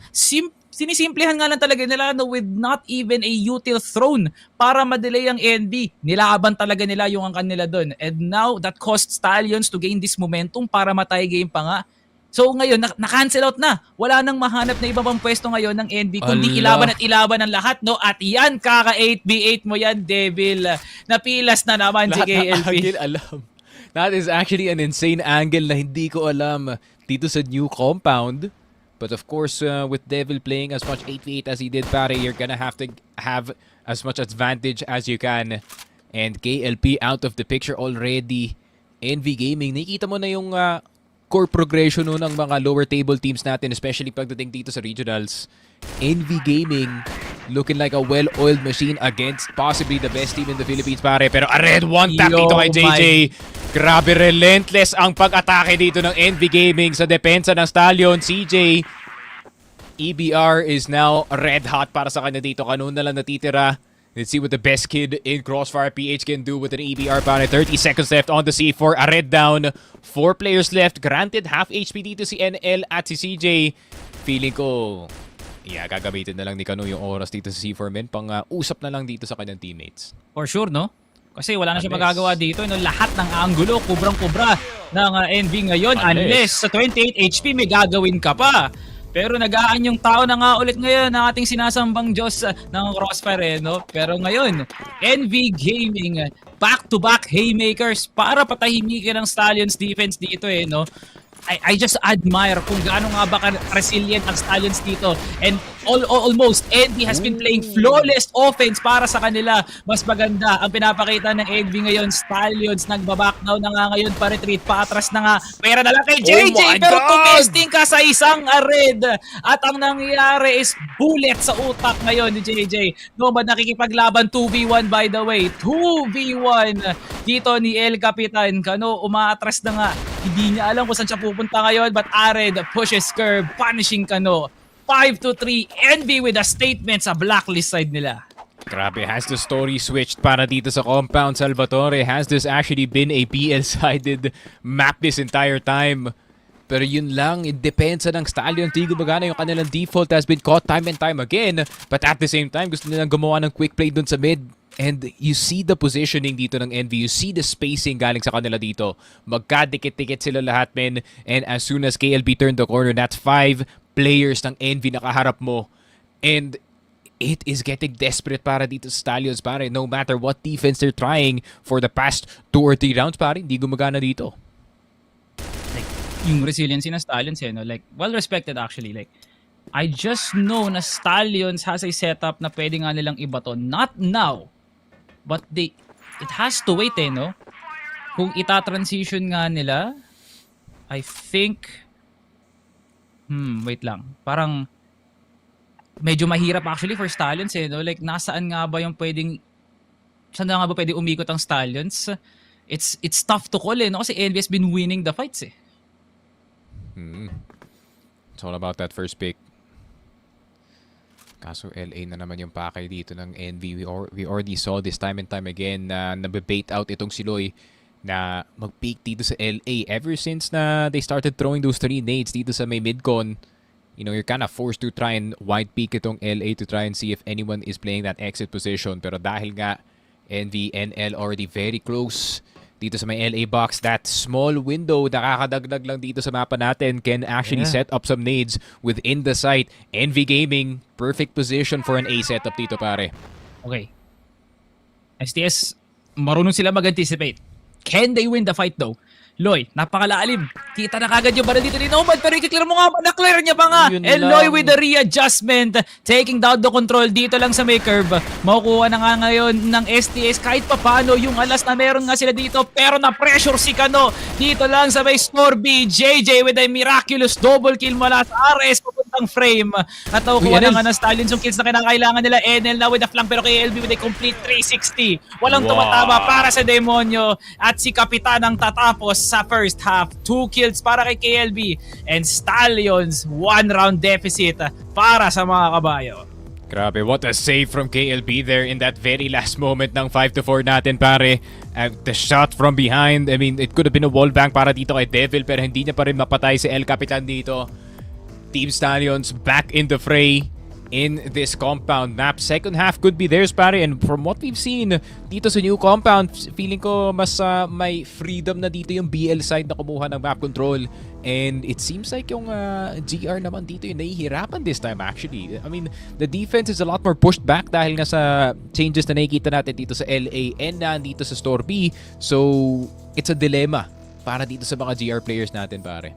Nakakalito actually, no? Like, hindi nagiging madali para sa isang GR side ng Stallions na yun yung palagi natin binubuhat sa kanila, on how they anchor players like Kano and JJ. Kaya nga nilang gawan ng paraan yung mga 3-4 na nagpupush. Pero dito, nag-overpower kagad ng Envy Gaming from the LB na ginagawa nga nila, no? From how much NL and Red takes space dun sa mga fights na yun. And as well as kung paano nga nila pinapahirapan si Kano na hindi na makakagalaw. From the amount of utils as well na binabato ng Envy. Doon hinahambing na, sige, i-carry na nga lang natin. No? Kitang-kita mo nga naman na hindi tayo naglalaro ng basta-basta 5v5 para sa Envy. Alam nila kung paano gumagana ang utak ng Stallions. Ngayon, Envy with the most aggressive play doon lang sa midcon. Nagulantang Stallions. Grabe, they caught him midway too dito sa default na ginagawa ng Stallions, which is transitioning galing dito sa CA into that code mid position in order to secure itong CB. Pero inunahan sila dito ng Envy Gaming. Kano and KLB out of the picture dito. KLB, Loy, and JJ having to bail themselves out dito sa round natin. And obviously, it hasn't been that explosive of a game para dito sa mga star players natin, pare. It has been a few fair saves para kay Kano, but it's not the same explosive Stallions na nakita natin for the past few times. Pero Envy Gaming, familiar foe para dito sa Stallions, still having their number dito sa round, but one shot can make all the difference dito sa B-side. Pag napatay nila si NL, somehow, some way, it could still be a hittable B-side dito, pare. It's still a huge challenge actually, no, na paghiwalayin muna si Ared tsaka si NL. Na kanina pa nga nagpaparamdam actually, no, that they should be respected dun sa mga fights na fina-force ng Stallions. Now, 57. Inaantay ng Stallions yung 40-second execute ngayon. Kung makakahanap pa nga ng pwede pang maklear dito si KLB o sasama na nga siya dito sa may Storby. LLL Ared in position. Nakita si Loyen. Ared quickly with the adjustment dun sa frame. JJ ang susunod na pasyente nga dito sa appointment na gusto nga nila makuha ang B-side ngayon. Ared nagparamdam at grabe nga naman ang tutok ngayon ng NV Gaming. My goodness, Nikki Frag. May mga kaguluhan na nangyayari dito at lahat kayo testigo. Kulang, may deficit, nahihirapan ng Stallions. And it seems like there's a good reason kung bakit Stallions actually is not prioritizing itong new compound kumpara sa mga ibang teams natin. I feel like the more close space, the more siguro tight fights na nakikita nga natin dito is actually benefiting itong Envy, especially nung BL side sila, pare. It's more about that teamwork. It's more about what we can do as a unit, para dito. We see 3-man pushes, 2-man pushes dito sa B at sa mid. There's a lot of stuff na Envy is doing to catch itong Stallions off guard, no? And I feel like itong Envy Gaming might have done a bit of their homework, pare. Familiar sila dito sa default na ginagawa ng Stallions, especially pagdating dito sa BL side, no? That CA into con mid into CB transition, getting caught midway, which is a very good call out para dito sa Envy. And now meron na silang team momentum going into the second half. Stallions, medyo worried ako para sa kanila dito kasi feeling ko the more tight angles and the more the more head-on fights na nakikita ka natin dito sa mapa is actually not benefiting them dito sa game natin. At saka kung maririnig mo kanina, no, Sneaky Frog, ang dalan-dalang presensya lang ngayon ng Envy dito is yung presensya ng Panginoon, no? At gumagana actually yung blessings pumapasok, no? At yung challenges na pina-force dito ng Envy Gaming is looking pretty kind of strong kasi meron silang gabay, no? Like meron talaga silang biyayang pumapasok na ipapanalo ko tong laban na to, ipapanalo ko to. Yung mga challenging na angles na usually Stallions are the ones blowing our minds, parang pinabalik talaga sila dito sa mundo na kailangan nyo na maglaro ng mas strategic pa na Crossfire at hindi na kayo makakalampas pa dun sa mga pinagagagawa nyo. Envy Gaming putting the humble burger sa mga pagbumuka dito ng Stallions, and I like this competition. Kung isipin mo, Sneaky Frog, the pressure is now on dito sa Stallions actually, no? Kung kanina nga natin nakita mo na underdog ang Envy Gaming sa predictions, this is the story I am looking for, do yung mga director natin sa likod ng mga bandera natin talagang malakas kung magluto, no? Because Envy Gaming for the past 3 or so rounds has been pulling up the stops para itapon sa ilog yung depensa mismo ng Stallions, which is good, which is something breathtaking. Sa wakas pwede na makahinga lahat ng mga tao kasi na-expose kahit papano ang Stallions. And at the end of the day, gods do bleed, and it seems like itong Stallions, they seem to be humans at the end of the day, pare, and they also make mistakes which can be capitalized dito ng Envy, and it would be quite sweet para dito sa Envy, no, to actually be the ones to break itong streak ng Stallions being 8-0 pagdating sa kanila map score. It would be quite the achievement para sa kanila dito to be the ones to break the streak para dito sa Stallions. Pero Loy, first headshot already, Nomad down, pero immediate trade-off. It's a 2-for-2 so far. Better for Stallions dito sa laruan natin, pero yung kanilang map control medyo kulang pa rin dito, men. Kaya the trade game na usually Stallions talaga ang nananaig, parang tumatapat talaga ang Envy ngayon. Parang nahanap na ng Stallions yung harap-harapan na play, pero ang sinasabi pa rin ng Envy, meron din kaming ganyan. Natuto kami dito sa stand-in namin, no? Yan ang suki sa pag-push ng mid-con talaga. At siya lang ang susundin namin ngayon. Si KLB, kinukumukuha din dito ng isang play na pamilyar sa lahat ng mga madla na nanonood ngayon. 2v3. Stallions with a concrete advantage, pero bigla na lang tinanggal ngayon ni Ared with what a very beautiful reposition para ma-confuse ngayon si Kano kung nasaan si Ared. Pero nagmukha na ang pressure na nga to at pinush yung smoke. Ared with a smoke criminal play, pero masyadong kulang sa gulang dito ni KLB as Stallions slowly crawling back into the game. Yun nga, bit of a timing play galing dito kay Kano. Obviously, in the blind spot dito ng ating bottom B player. Envy with a good start to the round, no? Ang ganda ng 2-4-2 para masimulan yung game natin considering walang map control itong Stallions. But that's slight timing galing kay CJ. He sent it all on that long A push. Pag nakuha na dun si KLB, that would have been C4 secured. And a play foiled despite a good shot galing dito kay Ared. The improvisation dito ni Kano really doing some heavy work para sa Stallions. Now on the BL side, Kano, feeling ko mas may freedom na siyang gumawa ng plays dito, men. Let's see, kasi at this point, no, limitado pa rin si Kano. Kasi kung nakakaramdam si Kano ngayon, hindi dapat ganun ka-aggressive yung mga pushes niya dito lang sa may LB. There is still some good form of security mula kay Ared tsaka kay NL. Though pwedeng magsama si Kano, that is still going to be the risk, no? Yung 2-4-1, pwede maging pabor para sa NB or maging 2-4-0 actually, no? So, kailangan i-weigh ngayon ni Kano kung saan siya pwedeng umanggulo ngayon. Kasi mahalaga actually, no? Yung presensya netong player na to heading into the post plant could be huge para una magdagdag ng util, pangalawa ma-set up yung Crossfire doon lang sa may EB. I feel like Envy now is trying to play it out safe, no? The usual play na ginagawa ng Envy nung nanalo sila sa Pacific, gamitin yung mid control. Pero ngayon, hindi na, no? So may respeto talaga sila sa pag-entry ng Stallions. Kano, swinging and completely 360s nomad. CJ naghahanap ng trade ngayon at mahahanap si Kano. Ooh! And there goes the multitudes of kills para sa Envy na kung saan si Lloyd na lang ang natitira para sa Stallions. Stranded dito lang sa may exit. Harap-harapan ng nilalaban ngayon ni Devil. Can he get it? And Devil is gonna put a stop and puts Envy once more in a 2-round lead. 7-5 para dito sa Envy. 2-round lead gotten right back after a round win para dito sa Stallions. And there wasn't a heroic play to save them that round dito, pare.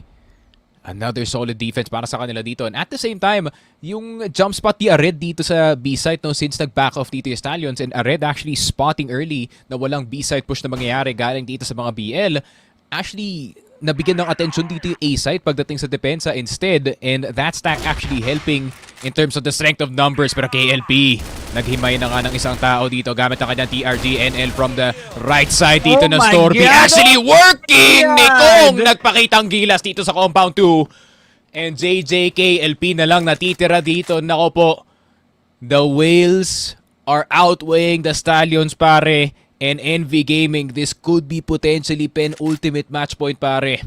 Men, Envy. Talagang nga lahat ng mga tao humahanga, lahat ng nanonood sa mga ginagawa nyo ngayon. NL, through the smoke. My goodness, pre. Di ko alam, pre. Parang ano ba bang pwedeng i-analyze? Doon yun yung ginawa ni NL talaga, eh, no? Ang naging tulong lang ni NL mismo, yung barrel tsaka yung usok mismo. At ngayon, nagpalit, nagbagong anyo na. Nagmamala-devil na nga ngayon si NL. It is gonna get one on for the ace. Can he get the unbreakable? Pero pinasabog siya ngayon ni KLP. Now down to the 2v1 KLP. Still with a full load of HP. CJ nilalaro ngayon yung pillars. Pero si KLP, agresibo. Gusto na nga i-push ngayon. What a flash na tinawag ni CJ mula sa EA, pre. And there goes the foundation round ng mga balyena. NV 8-5. Sabi, Envy 8-5. Stallions on the ropes dito sa laruan natin. It needs to be a desperation play possibly galing sa kanila dito. Maybe to try and open up yung mapa natin. Pero tignan mo naman ni Envy. Since alam nila it's their game to play this time, they're now starting to play a bit weird dito sa kanilang depensa. A lot more committal pagdating dito sa B-site. Pero ina-anticipate yata nila na gustong kumuha ng fast map control itong Stallions. Oh, man. Envy has got to be a team talagang na may pinapatunayan ngayon at nagpapadilat sa mata ng mga tao. They are now making this series must-watch ngayon, Sneaky Fraga. At ngayon, tutok na tutok tayo ngayon. Loy, pwesto sa may tower. Ared and CJ has double eyes dito kay Loy. Pero si Ared nakita na nga at luminya ka pa nga talaga. Ared on point with his first bloods sa mga rounds, Sneaky Frog. At yun ang nagiging susi kung paano nakukuha ng Envy ang gantimpala. It's still not done. Malayo pa sa pagkatapos tong round na to. At hinahanay pa rin ng STS. Saan nga ba magandang pumwesto ngayon? KLP ang susunod na pasyente dito lang sa may tower. Patuloy nang umaalis ngayon ng Stallions heading into CB. Look, 3 players already. Ang galing. Devi lang ang nakatayo dito. Down with his TRG. And Kano challenging the sniper. At nakuha na nga nila yung clear na yun. KLP with the pick off as well. EA players from Stallions can hold down mid side. Pero it just feels like a rotation now para sa NB, para ilaban tong B site na to. Nomad kills 1. Si Kano nilalaro ang jiggle pick ngayon, and Kano finally takes down the captain, CJ, with a kill. Over to Kano. At magiging tabla na nga ang tauhan ngayon, Sneaky. Kailangan umikot dito ni CJ. He needs to get that store B position very quickly. Bit of delay galing dito kay NL. C4 hasn't been picked up yet, pero yun na nga, napatype na nga dito si KLP. Magical digits on that C4. Nades. Gonna start to fly. Big damage dito kay KLP, pare. Pareho na silang nag-batteries. Dito sa baba ng B-side, smoke gonna delay NL for 20 more seconds. CJ medyo napaback dito sa store B, pero napatakbo dito si NL. CJ, the only flash in his team possibly. He better make it count. 15 seconds left and 15 seconds to execute itong B-side control. KLP shots gonna hit the batteries instead. CJ down. NL could be up next. KLP almost a 1v2 para dito kay NL, pero Stallions kapit patalim lang dito sa new compound. A rare occasion na kung saan Stallions ang nape-pressure during the post plant, no? They know the advantage. Alam nga rin nila paano laruin yung batteries piece po, no? But Envy with a classic bomba dito lang sa may mid-coin. Kamunti ka na sa loob ng smoke, and Devil still threads the needle. Devil! Oh my goodness, what an opener para sa Envy. Hindi ka lang talaga basta-basta player. Belong ka dito sa tournament na to. KLP double kill. Si Devil ang susunod na target nga dito, pero hindi siya makatakas sa vision ni KLP. And now, Stallions finds the route na kung saan si KLP ang namumuno ng LB. Bit of awkward positioning para dito sa Envy, no? Nomad all the way. Dito sa may CA natin, store B position. Para dito kay NL. EBR can do some heavy damage. Nomad poking from behind. Obviously, container spawn na andito pa rin ang ating C4 holder na si JJ. And that's gonna dissuade a bit of a push galing dito kay Nomad, but at the same time, providing information para kay NL to get a better timing on this B hold. NL. Pero pang flash dito sa kanyang kamay, EBR. Can do some heavy damage, and yan ang kaya sinasabi ko. JJ down. KLP could be up next. Good tap dito kay NL. Caught him jumping. Pero KLP caught him jumping as well. Nako po. Pati yung talon pinapunish na dito ng mga players natin. Smoke na pabalik dito kay Nomad, but can also be to his advantage. No more names popping out of that EB position. At pwede na maunahan dito si KLP. KLP, jump peek, spotted sa gitna ng site. 32 seconds left. Nomad, can he get the captain dito na Stallions? Pero KLP a bit too sharp on the HK 417, pare. 8-7, Stallions pumabalik dito sa game natin. Men, how much? Gaano ba kalakas? Gaano ba ka dapat mabigat ang iba to ng Stallions para lang may panalo yung round na yun, no? Sa heroics na ginawa ni KLP, sa paggagawang hold ng post plant ni KLP mismo, doon talaga nagkawatak-watak ang Envy. And Devil once more with a pick off sa naglalayag na JJ dito lang sa may CA. Isa pa lang yun. Kailangan pa rin nilang i-control tong mid. Kanina pa kumukuha ng success ang Stallions from the amount of entries tsaka yung utils na binabato nila para malito yung mga players tulad nila Nomad at CJ para mag-counter-rotate actually, no? Kung mahanap ng Envy yung control dito sa may CA, madali na lang yun. Mapipilas na nila kagad si KLP at si Loy. CJ, naka-hold pa rin dito lang sa may EA. Ared now in Storby duty. So nakakancel lahat ng mga lason angles ng Stallions dito, which is good for Envy. Kahit actually padaanin sila ng EA dito, and CJ could be the second contact dito sa Z.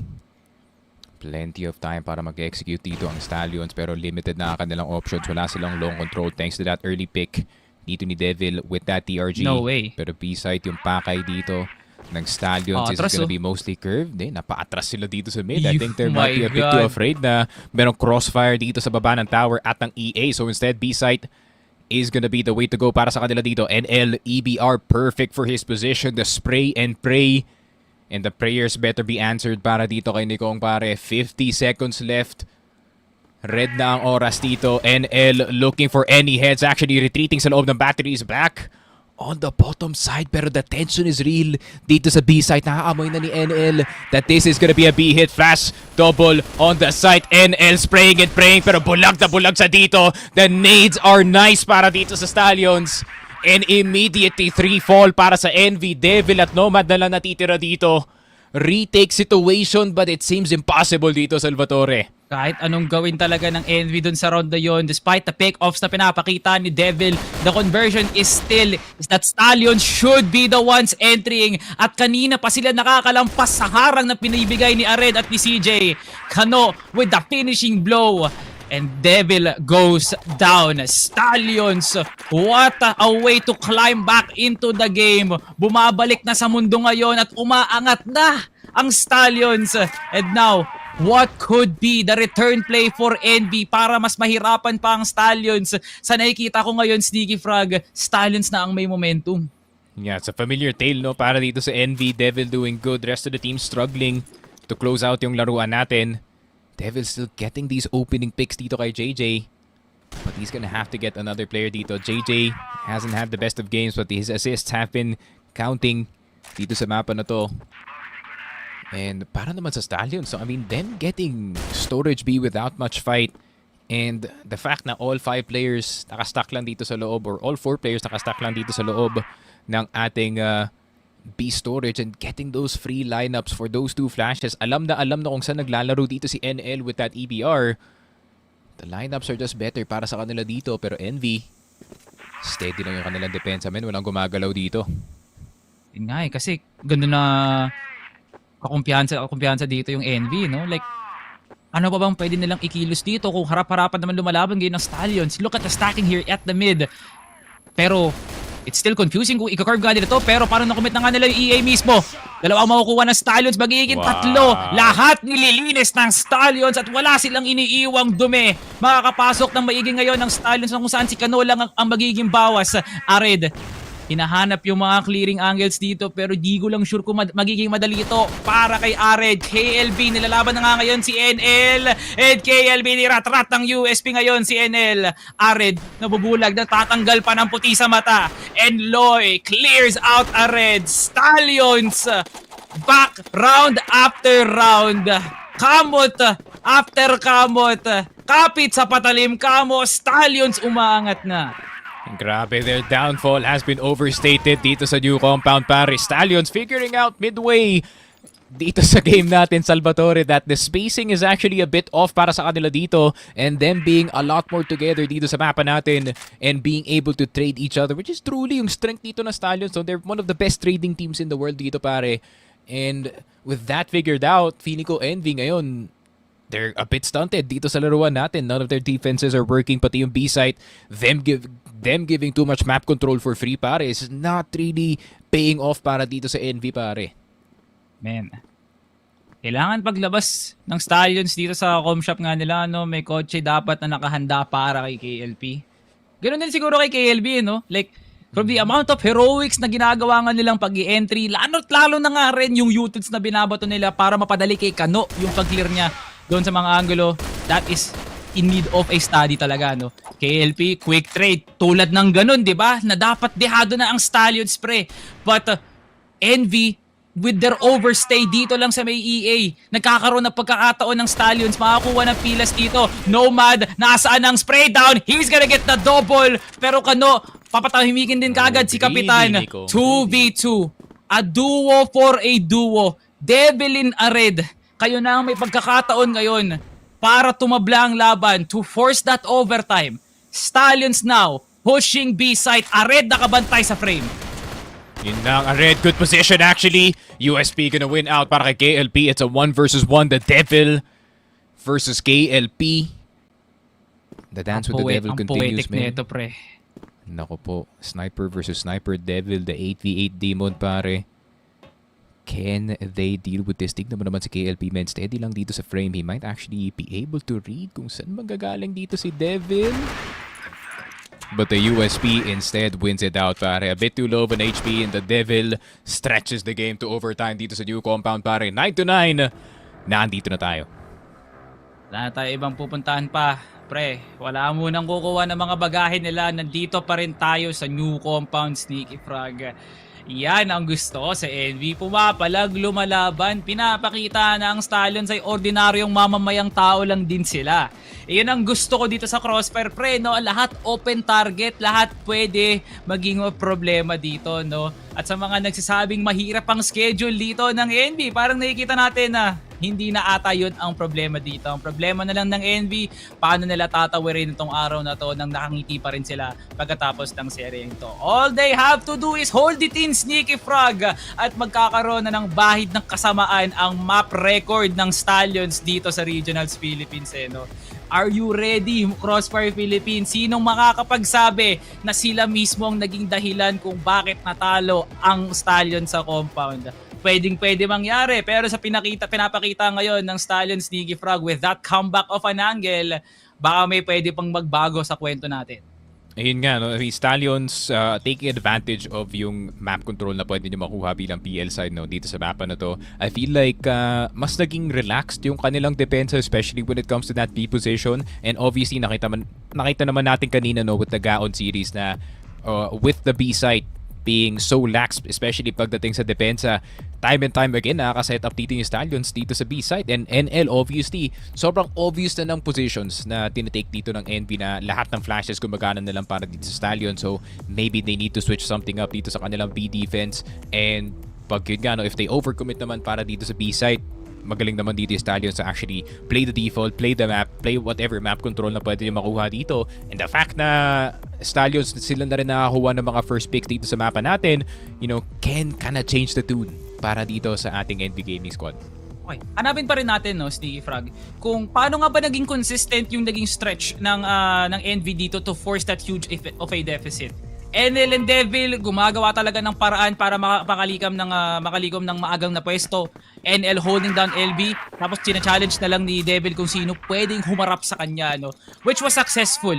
Napigilan yun ng Stallions kasi lumalaban sila sa mid-con nang walang pakundangan. Rekta kagad boba kagad, at kung sino makukuha, yun na yun. Gagamitin na lang namin yung mga natitira naming tao para sa post-plan. So yung regression ng Stallions sa pagiging aggressive, yun pa yung naging dahilan kung bakit sila naging, bakit pa sila nakapag-comeback dito, no?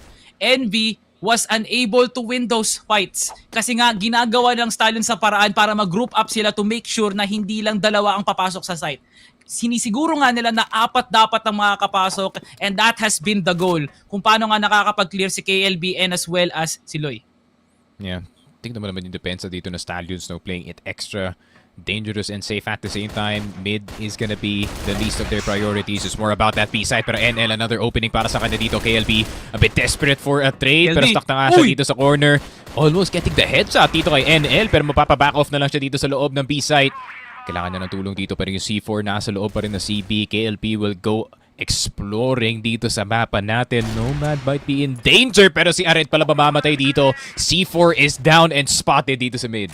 Try picking na naman para dito sa NV. Wala man lang countermeasures na ginagawa. No, Indominia ka na sa demonyo nga nakabantay dito lang sa may Storby. Hindi maka-reposition si Devil. Masyadong pressured ngayon yung frame. Kano, hinahanap. Pero hindi talaga sure, no, kung magiging madali ito para sa NV. Tabla lang actually yung HP bars ng dalawang magkabilang koponan, no? Nakadepende na lang kung paano nga didiskartehan to ng NV. Nakakalampas sila ng curve. Medyo delikado. Naandoon si JJ para manglason kung magagaling sila ng RS. Kano, nakipaglaban at tinamo nga naman yung agawat nga nila. Parang napakalapit dito para kay Kano. Ganun niya lang kadali. Pinatumba si CJ in an even better follow-up for the KL brothers. Kano, now, with a finishing blow para dito sa demonyo, Stallions claiming the lead dito sa overtime. And I really liked yung call na ginawa dito ni KLB, no, to be a lot more aggressive dito sa B-side and nandito nga sa LA. So they were very aware early na walang A presence na mangyayari nga dito. At most, it is gonna be mid at itong B-side. Pero KLB getting a bit more aggressive, at yan ang gusto mo makita galing dito kay Kael pa rin, no? Mat down immediately and a man advantage para sa Stallions. Nakikita mo na they're getting their confidence back dito sa kanilang depensa. Ito talaga gusto ko sa mga Cebu Davao teams no? Yung ginagamit talaga yung smoke parang panakot dun sa kalaban nga nila no? At hindi nga nila ginagamit yun bilang hadlang. Ginagamit nila yun bilang advantage at si Kael hindi takot sumugal doon sa midcon na yun kahit napakadali niya kang i-expose. Now, Stallions has to work with 5 of ang gagawin kundi mag-hold lang talaga ng angle or best case scenario makuha nila tong CA na to. Kaso ibibigay nga ba ni NL? Ang kasagutan ay, oo, ibibigay niya yung CA, pre! Stallions now with an opening. Can they make it work? Pero aatras pa rin sila ng tuluyan dito with respect to Arid and Devil. Oh, what a shot galing kay Devil. Loy immediately down dito sa Store B, a flick later. Pero yung depensa pa rin ng Stallions, napakatibay dito sa A-side, Kano. Eyes directed at itong EALA nakabantay dito si KLP. So malakas pa rin ang depensa ng ating Stallions na squad and one rotation could make all the difference. Pero si Ared wanting to go for something dito sa mid. Pero Kano, perfect position. Nasa loob na smoke. CJ's also down. C4 drop dito sa baba ng tower. Mag-isa na lang dito si Devil. A familiar sight. A clutch situation for the Devil himself, pare. Ipakita mo, Devil, na lahat kami dapat maniniwala sa'yo. Hindi kami titingin sa taas kundi sa baba mismo. Devil now. Hinahanapan ng angulo, hinahanapan din ng pwesto, nilalaro lang niya lang din. Nakapasok siya ng battery spray. Si KLP nagiging aggressive na. Eto na ang patintero pero si Devil mamamaya pa sa mundong ibabaw. Stallions claiming this 2-round lead. There we go, 11-9 lead para sa Stallions. Seems like nag-lock in sila no pagdating dito sa overtime natin.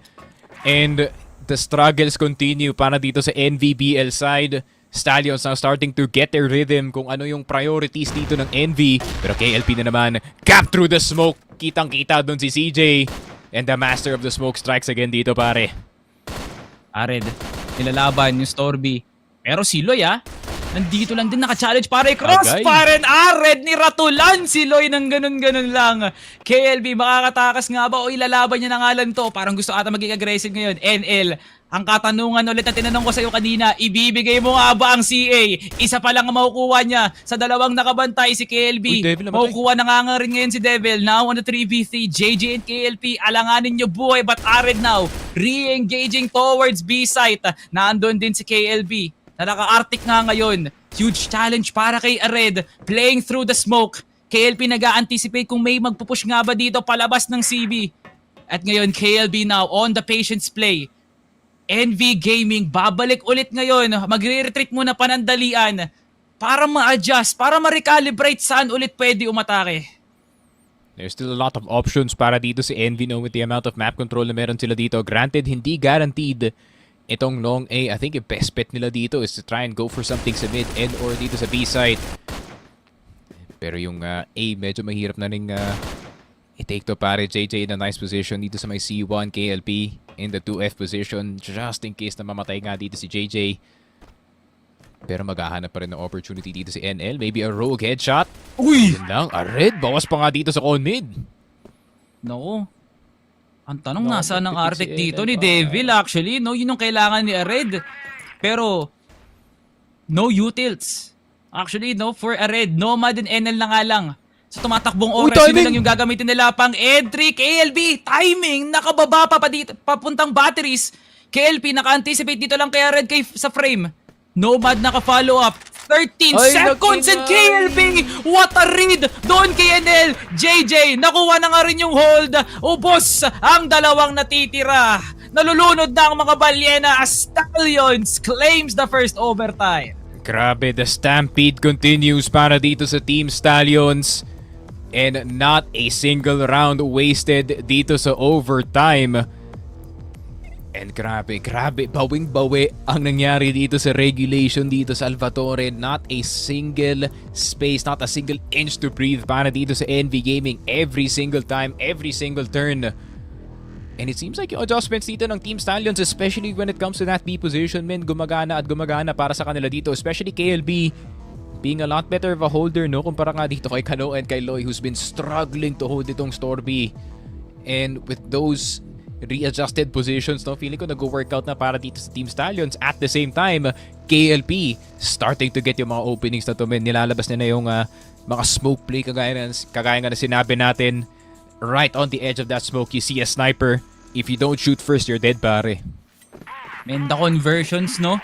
Na pinapakita ng Stallions from smoke play after smoke play. Anticipation sa pag-rotate ng NV. Doon natin nakikita na parang yung collective years ng NV sa paglalaro ng Crossfire, parang na-outshine ng Stallions pagdating sa utakan talaga no? Now, Kano, aggressive push. NL first contact. And Kano, ganun na naman ang nangyayari dito lang sa may LB. Bumabaliktad na nga ang ginagawa ng Stallions mismo. NV, can they return the favor? Si Devil mismo, nasa palad niya. Kung magiging 4v4 nga ba to, pero paes sila papuntang CV. Devil, nahuli pa rin si Kano. Nag-re-challenge ata siya. KLB now with a quick 2-for-1. Ared, pinalitan din kagad. Men, ang bilis na mga nangyayari. Sneaky Frog and Envy still catch up. Ang sagot ay oo. Nomad with a hold dito lang sa may exit. 3v1. Full load of HP para sa tatlo pang balyena. Grabe, HK has been quite dry. Para dito sa mga ibang miyembro ng STS, JJ tries to do it with the EBR this time. Dami pa namang nades dito yung Stallions to try and fake off a position. Para sa kanila dito, 2 flashes, 2 smokes. Pero KLP mapapabalik dito sa TRG trying to directly deal with the Devil dito pare that is dancing within the B site. Pero si JJ could serve as a bait for the sniper to have just a bit of space to attempt anything. Pero JJ siya nalang mapapasnipe this time. Devil still around the corner. Probably pre-aim crouch peek. Dito kay KLP. KLP around the corner. Not expecting the Devil to be lurking. JJ na lang natitira with the TRG. Not the main sniper dito na Stallions, but it is gonna have to hit somehow, some way. Ared, naunahan na nga dito ang last member ng Stallions. 12-10. And Vigo makapit pa dito sa compound 2 pare. Kahit pa paano, meron pang tubig na nahihinga dito ang NV Gaming, which to me is a good sign actually, no? Like, the amount of pressure na binato ng Stallions dito lang sa may LB, kahit pa paano tumatapat dito ang NV talaga, which is strong, which is good. Dapat ganun lang dapat. Consistent kung consistent, laban lang kung laban. NV Gaming now, bit of more than they could chew. Parang gusto nga nilang i-challenge tong LB na to, pero masyadong maraming pinadala ang Stallions heading into pillars. Now, with a convergence play siguro, no? Iko-convert nga ba nila to into a mid-con push? Nagmamadalim na nga ngayon si CJ, probably trying to take control of CA. Pwedeng mapanish yung mga palabas ng CB. Pero nandun din naman si KLP para mapilas tong si CJ. Ngayon, Nomad, mag-isa lang sa curve. Which could be easy para sa Stallions. But then again, they will be risking themselves na magkaroon ng 2-for-1 or even a 3-for-1. It depends kung makukuha ni Nomad yung mga kills na yun. Yun nga. Kano now fully aware ng ginagawa dito ni CJ for the past few rounds dito sa LA, but he's gonna back off all the way instead. Crossfire, nabuo na nga dito sa mid. Ared and Nomad, the El Clasico duo. Kano is gonna take one down. Nomad with the 1-tap, 2-tap para sa kanya gamit yung HK. Loy, mahuli rin dito sa CA. CJ now with the play going in. Pero KLP, nasa likod. USP hitting that time. Headshot. The TRG is gonna be your best friend, KLP, for the next 55 seconds, pare. Hindi niya na pwede bitawan yung sniper na to. The USP not gonna be of use this time. JJ has been super dry dito sa overtime game natin, especially on this EBR. But it's gonna have to be him leading the charge para sa kanyang team. Nomad, crouch peek para kay KLP. Makes the job easier for Stallions to try and end this game. Pero NL, around the corner, Envy, their old captain, looking for an opportunity pero wala na mahanap si Nikong. 13-10, Stallions make a comeback dito sa new compound. Nakatakas lang, pero hindi na makalampas pa. Men, Stallions, what a hard-fought victory at new compound. And just as we read, Sneaky Frog, na hindi nga magiging madaling series to para sa Team Stallions. Na hindi lang basta-basta kalaban ng NV Gaming dito, no? Like, how much, gaano karami ang kailangan ibato ng Stallions mismo para una makalakap ng impormasyon, i-challenge yung mga nagda-double pick at ilaban yung post plant na yon. Dumaan na lang talaga sa diskarte ang Stallions dito na i-entryhin na lang namin yung mga site during blacklist side, and then we got the momentum. So ayun nga pre, no, ang lakas ng naging presensya ng Stallions heading into that comeback angle, but then again, kudos para sa ENVY Gaming. Hindi biro yung ginawa nila dun sa isang phase na lahat tayo kumbinsido ng matatalo ang Stallions. Yeah, at one point, no, nakita natin yung score na naging 9-5. I think it was 9-6 para nga dito sa Stallions, no, which was very, very possible sana para dito sa ENVY. But at the same time, it's heartbreaking para dito sa ENVY, no, losing in that type of fashion. Obviously, you were inches away from beating etong Stallions team natin, but then Stallions getting a lot more space, especially pagdating nila dito sa BL side, especially yung front storage na pinag-usapan natin kanina dun sa Gaon game. And it seems like we need to have another conversation, no, kung ano ba talaga ang side na may advantage pagdating dito sa new compound, kasi yun nga, there's a lot of spots na nagbe-benefit dito yung GR, but at the same time, with the added space dito ng BL, it seems like it's a lot more open of a play para sa kanila dito. It's still tight fights, but at the same time, it's a lot more setups na pwedeng gawin ng mga BL ngayon. Okay, let's see if that setup is going to be prevalent, no, para dito sa ENVY Gaming. Kung nakikita naman natin na maganda yung pinakita ng Stallions heading into their mid-round calls, which to me is important actually, no. Kung hindi man kayo makakuha ng magandang bawi during the early game sa pagbomba ng midcon, bawi na lang sa post plant or even the mid round, no, para malakap yung mga pick-offs na yun. But then again, that setup is good. Okay na yun para sa Stallions. But then again, we still need to emphasize kung ano yung ginawa ng ENVY doon, kung gagana ba talaga in the long run. They were able to get the picks para mahirapan ng Stallions sa pag-e-entry, which was something usual, no, from ENVY, kung bakit nga sila naging 4-8 at one point. Yun yung nangyari. Pero because of how much Stallions' patience proved to be so good, wala nang nagawa kundi ang ENVY doon, kundi sige, ilaban na lang natin to 5v5, 4v5, antayan na lang natin silang pumasok sila. Doon na nagkulang ang ENVY. They were not able to be aggressive enough during the passiveness of Stallions. Yun ang kailangan nating abangan heading into the second map. I mean, good news, no? Stallions get to keep yung kanilang 8-0 record, no, pagdating sa kanilang map score. Almost tainted though, and at the same time, medyo magnify na ngayon yung possible weaknesses na Stallions going into Chengdu, pare, which is they're gonna need to work on yung kanilang compound game, especially knowing international play, no? Especially AG.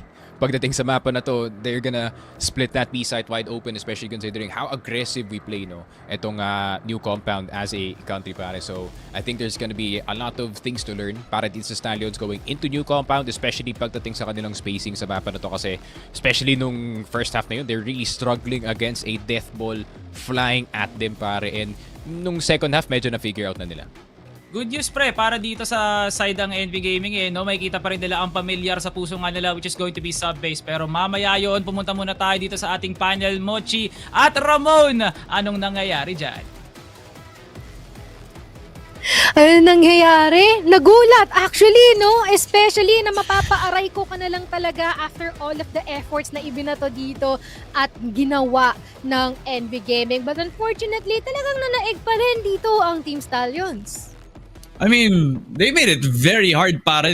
As you can see, like the start from the side of ENVY, they really had a lot of ways para lang ma-penetrate yung mismong GR side nila. It all started with the pillars push na lagi nga na spam, and yet again, it's proving to be a very big focal point para sa lahat ng BL na nagsa-start on compound to try to focus up at least one side. And for the most part, lagi na lang ito yung nagiging start na ginagawa nga ng mga BL starts natin dito, which is yung kakalabanin lagi at i-pressure yung store B, which honestly, yun yung usually naging opening angle with the likes of Loy, KLP, and from the most part of that first half, talaga nag-struggle sila dahil sa aggression na na-expect nga ni Coach Tanks from the likes of ENVY Gaming. Nag-pop up si NL sa lahat ng mga lurks niya. Yung mga entries na Ared, punong mga headshots lang ang nakikita natin sa kanya. And most of all, si Devil na na-expect natin mag-pop off. Good form siya ngayon. So, it all just came down to the absolute mental para sa STS para lang ma-bounce back ito. And more than that, they stole the series away in an almost perfect overtime kung hindi lang nakabawi ang ENVY Gaming by the end of it. Sayang. Yeah, yun nga, no? Biro mo, it started phenomenal, especially when it comes to defense. napaka-safe para sa kanila, capitalizing more dun sa maybe safe to say power of friendship kasi sobrang prevalent ng kanilang collective approaches and as well as ang kanilang body system.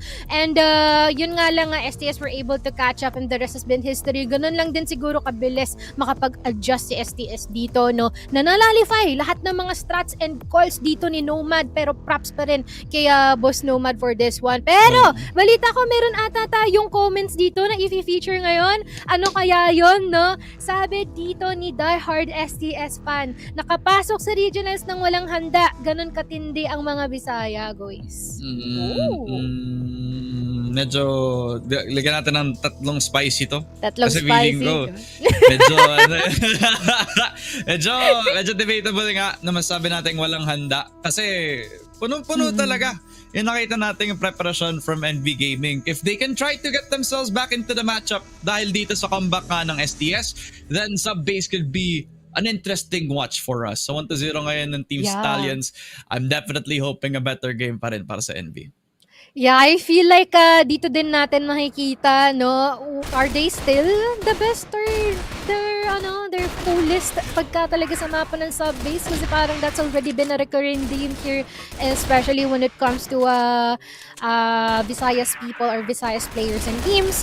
But also, no, siguro idagdag na lang natin siguro na yung edge dito ni NV is talagang nag-crumble nung na-realize ni STS na ang kailangan lang nilang gawin dito is to do some subtle changes or diversions when it comes to site positioning and especially yung random spikes of aggression na ginagawa nila.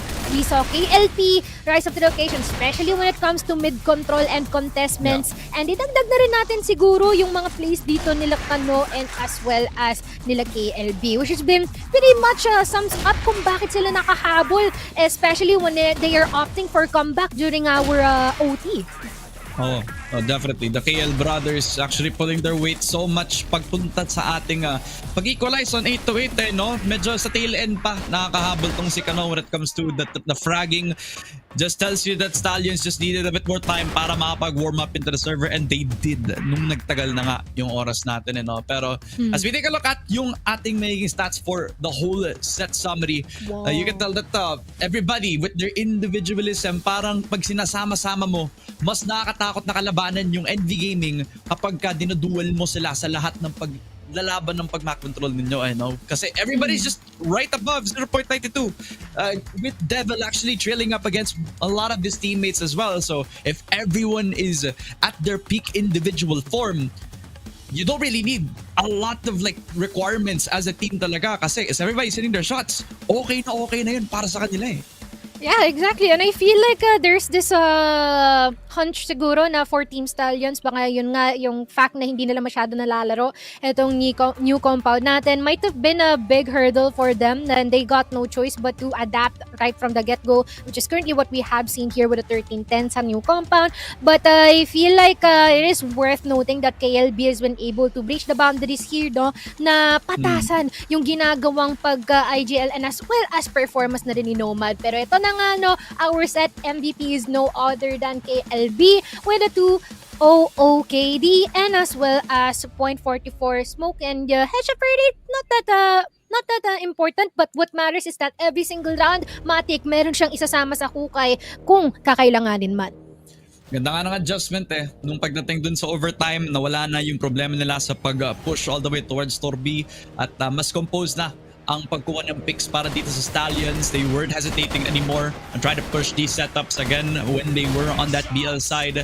It's just a little worrying pag nagtagal dito, no? Kasi now, nasa microscope na ng ibang mga teams dito, hindi lang sa Pilipinas, pero sa internationals nga, na na-mention nga ni Sneaky Frog, that this new compound map could be a weapon against yung players natin on STS. So, they're gonna need a lot more than just time para lang makuha yung mga weaknesses na meron sila dito and turn them into strengths pag nagtagal. So, New Compound has been a big spotlight for both of these teams. But as every matchup has been so far sa regional finals, STS has come out on top so far since BO3 pa tayo dito. Hindi pa tapos ang laban. Yan, hindi pa talaga tapos ang laban, no? Abangan ninyo ang kanilang laban sa Subbase as we go back here after a quick short break. Mochi and Ramon nga pala on the panel. Mag-intay lang kayo dyan.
Ang pag-fix pala yun! At si KSC tapos KSC gets the 4K! KNP! Yo, Beb with that spray down! Oh! For KSA!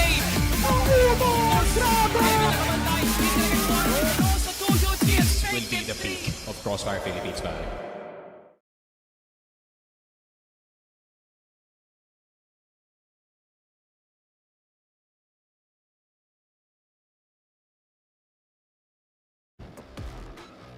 Tuloy-tuloy ang laban para sa pangarap at syempre ang laban ng David at Goliath dito sa ating ikalawang serye ng STS and NV kung saan kanina lang sa mapa ng new compound na i-stretch na into a 13-10 ang ating scoreline dito na pa-overtime pero sadyang STS lamang ang nakanaig. Pero tignan natin anong meron dito sa sub-base. Ano nga masasabi mo dito, Ramon? Look, it took a while para lang makita natin yung na-expect natin from STS. Pero on the way there, we saw so many flash brilliance pa dito sa ating players on NV Gaming that actually pave a lot of way para lang dumating sa comeback momentum para dito sa Team Stallions. So really, this tug of war, it just continues dito sa sub-base game and hopefully, yung momentum para sa Team Stallions hindi mawawala kasi medyo shaky tayo pagdating doon sa ating 5-8 on the way to the 8 to 9-9 na OT and we'll see kasi NV Gaming literally off the back of their really good BL side just showed them how it works talaga on that new compound map. Will that continue in sub-base when they start on the GR? We'll find out. Yeah, and that being said, no, let us see ano ang aksyon na hatid dito ng sub-base. Salvatore and Sneaky Frog, take it away. Kaguluhan lang, Mochi at Ramon. Yan ang dala dito ng mga magkabilang Cebuano at Davao squad na maglalaro dito sa loob ng subbase. Saksi kami ni Sneaky kung paano maglaro ang normal na tao sa loob ng subbase. Pero I can assure you, kayong dalawang panelists sa ating mga manonood dyan, magbabaliwan ang Stallions pati ang NB dito sa loob ng mapa nila. Yun nga, no? It's also an opportunity para dito kay Kano na medyo bumawi after that last game. Obviously, wasn't the best experience para sa kanya playing such a tight map. It's more trade heavy. Mas namamatay talaga yung mga entry fraggers pagdating sa new compound. Pero pagdating naman sa sub-base, it's a lot more opportunities to make your own individual plays dito, especially as the entry fragger ng team mo. And at the same time, it's an opportunity para kay JJ na makabalik din dito sa series natin. No? It was a very, very rough compound para sa kanya men, and yun nga, without the heroics of some of the other players dito ka sa Stallions, yun nga, mahihirapan sila doon. And I feel like JJ obviously also is one of the best sub-base players pagdating dito sa Pilipinas. But then, yun nga, argument is NV is Cebuano pare. That is the counter argument dito pare. Yun na nga, pre. Nasa loob na nga tayo ng lunggaan na kung saan pamilyar para si Stallions at si NV at ang unang dugo ay makukuha ng dalawang miyembro na si Kano at si KLP. Sabi ko sa'yo, pre, kaguluhan. The usual. Laban sa MR kagad. Agay talaga. Agay dalawang beses. Devil at kay Agay. Down. Agay. And Eldo starting to take down some of the offenses dito pare, pero JJ with a very quick trade. CJ Nomad na lang natitira dito. Nomad nasa loob ng DR. CJ spotted ang kanyang paa dito sa loob ng Chapter. Loy, double kill para sa kanya. A swift first round para sa STS. Immediate 2 picks dito sa Yun MR, ang malupit. pare. Yun ang malupit. Pre, una, paano nakapwesto si Kano dun sa MR? Pangalawa, paano nakalampas si Loy sa second mid? Yun ang malupit dun. At si Kaelo, tinalunan lahat ng harang dito. Nakapasok na ng luwag! NKLP, pinerari lang si Ared. CJ now gets KLP as well. Bilang trade dito lang sa may CR. Loy, nakuha nga din yung trade na nga ngayon. 4v3. Palabas na nga ng sikip ngayon sila CJ at si Nomad. Paparating pa nga lang. Naasaan ng tulong. Si CJ lang ang mag-isa. Tanim C4 dito lang sa may missile. At nagiging alanganin ng NV dito. NL and Nomad now on retake duty. Si Loy nang lalaso na naman. Hindi naman Rakyumin ang pangalan mo. Pero si Nomad nasaan nakatingin? Sa vents. Pero si Loy rumekta dito lang sa may woods. Pero si NL napisuhan na nga lang ang buhay. Saan ka kukuha ng lakas ngayon? 26 HP pagkabagsak. Si Loy ang kukuha sa'yo. STS 2-0. Grabe, kita mo naman men, Loy is not wasting any time pagdating dito sa subbase. Look, the smile on his face. He is enjoying every Alam single niya, pre. second. Alam mo, you just know men when you are home, no? Pagdating sa mapa na to pare, he is definitely home for sure. KLB down to 1 HP, finally taken down, Loy. taken down in his hot streak as well. Captain and his support does go down. JJ nakapasok na nga dito sa loob ng shutter. Bit of a miss with the EVR, pero si Kano with the re-aggression gets the headshot kay CJ. Double burst. Right? Gonna work for him. Kano spotted dito sa DR. Too many players dito ng Envy still alive, and STS, they concede their first round. Yun, masyadong mabigat actually no for STS. Envy parang naging pasyente na nga. I-hold na lang natin tong i-hold na lang natin tong LR. Hopefully for the best, kung magkakaroon ng opensa pa rin ng STS, they were able to retreat back to Shatter. Which is good, naging proactive ang Envy. Hindi sila laban ng laban. Kung kaya nga nilang i-retreat para magkaroon sila ng advantage, they will do so. And KLP/BR0 ka na naman, idolo. Paano mo pinatama yon? May anomalya sa mga computer ng Stallions. Yun nga, Ay, napasayaw ito pa nga isa! dito. Agay, pare. Both of the KL brothers dito, men. Shooting out with the sniper. And JJ does go down. Bonus na lang yan siguro para dito sa Envy. Both of the snipers looking for opportunity. Si KLB, hindi pa tapos. Gusto niyang umabol dito kay Kael. And pati si Devil falling victim. 5 kills all on TRG Salvatore. May competition pala tayo dito. May sariling ligang nilalaro si KLB tsaka si KLP, no? Wala kayo sa Shanxi. Nasa subbase kayo, mga boss. Hindi ito sniper only, pero parang yun nga nakikita natin sa KL Brothers, pre. Kano, rumekta sa passage. Nakapasok na sila kagad, sneaky. Sinasabi ko nga sa'yo, purong kaguluhan lang. Pero hindi naman dapat ganto. Kano, nakuha kagad si Nomad. Si Enel hindi makalampas. Nandun na yung pagkakataon, sneaky. Nadulas pa si Enel. Yun nga, you give momentum to one of the best momentum carriers pagdating dito sa bansa natin. And this is what it looks like. Nomad out of the picture already. Para CJ gusto lumaso dito sa loob ng smoke. KLP tagged up. Pero Kano gusto rin lumaban gamit ang kanyang EVR. Pero meron tao na nasa loob ng vent. CJ takes down Kano. Ared still alive. JJ on the fading bullet. Nakita na dito si Ared. 3 versus 2. CJ goes down thanks to Lloyd. Devil at NL na lang natitira dito. Devil needs to hit 2 big ones para makabalik sila sa site. Ako lang ata ang nakakita ng 2024 Ubek Maniac dito sa loob ng subbase, pre. Lahat ng players, 5 silang nang raratol lang ng mga tao. And here comes the control dito lang sa may CR. JJ with a double kill as he finishes off NL and Devil Stallions. Anong tinignan nila? Yung passage. Nung nakita nila yon, gusto nga nilang pumaslang at yun nga ang nangyari dito, pre. Stallions, pag may iniisip, yun yung gagawin. Pag gumana, buti na lang.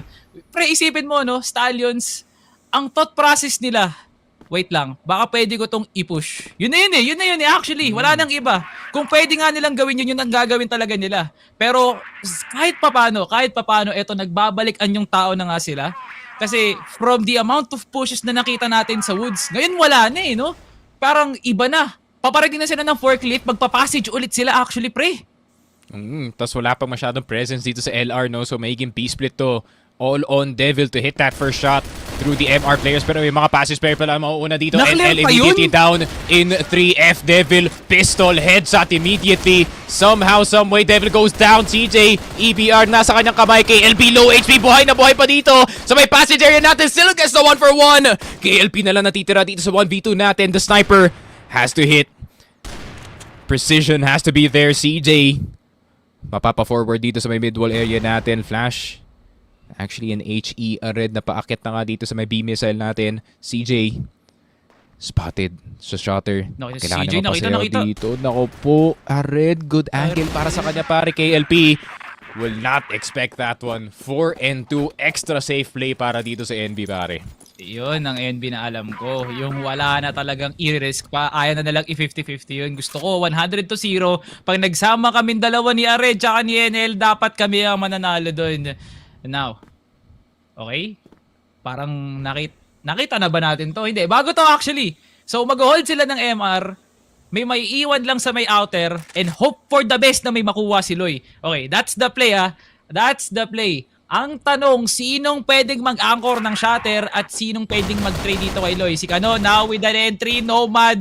Piso na nga lang ang buhay, hawak na ang tagiliran ngayon. Nanggagalaitin na nga, saan nga ba magro-rotate ang pwede mag-trade kay Nomad? Wala, hindi siya nakapwesa sa DR. Pero now, Stallions, trying to converge in on the spot kung pwede nga nilang kunin tong LR ngayon. Nagpaparamdam na si Kano. Onting ingay lang. But now Kano with the re-engage na hawak na nga ngayon ay TRG mula kay KLP and Kano through the smoke. Isa ka pang naka-BR0 ka. Ngayon, 5v3.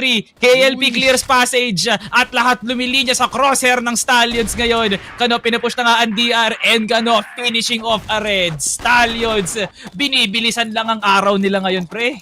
Grabe man, it's a full-on roll pagdating dito sa sub-base. Suddenly, the game has sped up para sa Envy who's all too familiar with the slower way of things pagdating nga dito sa laruan natin. And it seems like the pace they cannot keep up, especially pagdating nga dito sa hometown ng ating Stallions. And Envy Gaming, it seems like the decision para i-leave open itong sub-base is not paying off. A red will go down.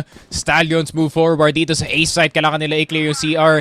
And itong si Kip at the same time. CJ, good angle. Good flash. KLB goes down. Devil gets a shot still. 3 versus 4. May laban ba dito yung Envy? Pwede pa actually. Kung ipapanalo lang nila yung mga gunfights nila. Pero si Loy, kumapit sa rosaryong hawak niya, pre. At nabigyan pa ng pangalawang pagkakataon mabuhay bago makita ang puting ilaw. 12 HP. That is the miracle push na nakuha ni Loy. Isipin mo, may advantage na dapat ang Envy doon.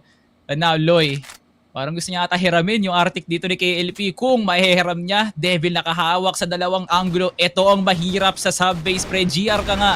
Pero kailangan mo pa rin ingatan yung flank mo. Nomad 1 is gonna get 1. KLP and JJ makakapag-push papuntang shatter. At tila na ibaliktad na nga. Stallions na ang namumuno dito lang sa may taas. CJ papasok pa lang ng shatter. P1. KLP and JJ isang direction lang nakatungo. Inaantay lang wala ng bulag dito si CJ. And KLP puts the nail on the coffin. Stallions with a major 4-point lead. Grabe, 6-2 para sa Stallions. A hell of a lead. Papasok nga dito ng ating second half. And if they can make it 7-2, pare, this is gonna be easy surfing para sa kanila at this point. A site, full on rush. A red mag-isa lang, pero Kano, may lason pa nga dito sa second mid. A red gets JJ, pero grabe naman to, men. Envy Gaming na bulagta ang kanilang depensa at pati ang kanilang rotation na cut off na rin na dito ni Kano. Pre, gantong-ganto tayo maglaro ng SB, Sneaks pa magpa-pub game tayo. Pero ba't sa Stallions gumagana? Sa atin pumapalya. Nakakalimutan natin hindi tayo Stallions, pre. And there goes the hole dito lang sa may CR Loy. Coming back to life. Nabubuhay na si Boss J-Lord. Sampahin natin si Loy. Stallion secures the 7-2. And my God, Envy, what happened? Hindi nyo pwedeng sisihin yung sarili nyo. Isa lang ang pwede nyo sisihin kundi Stallions mismo. Yun nga, no? Back to regular programming tayo dito, Salvatore. Salamat nga dito sa ating Stallions na team.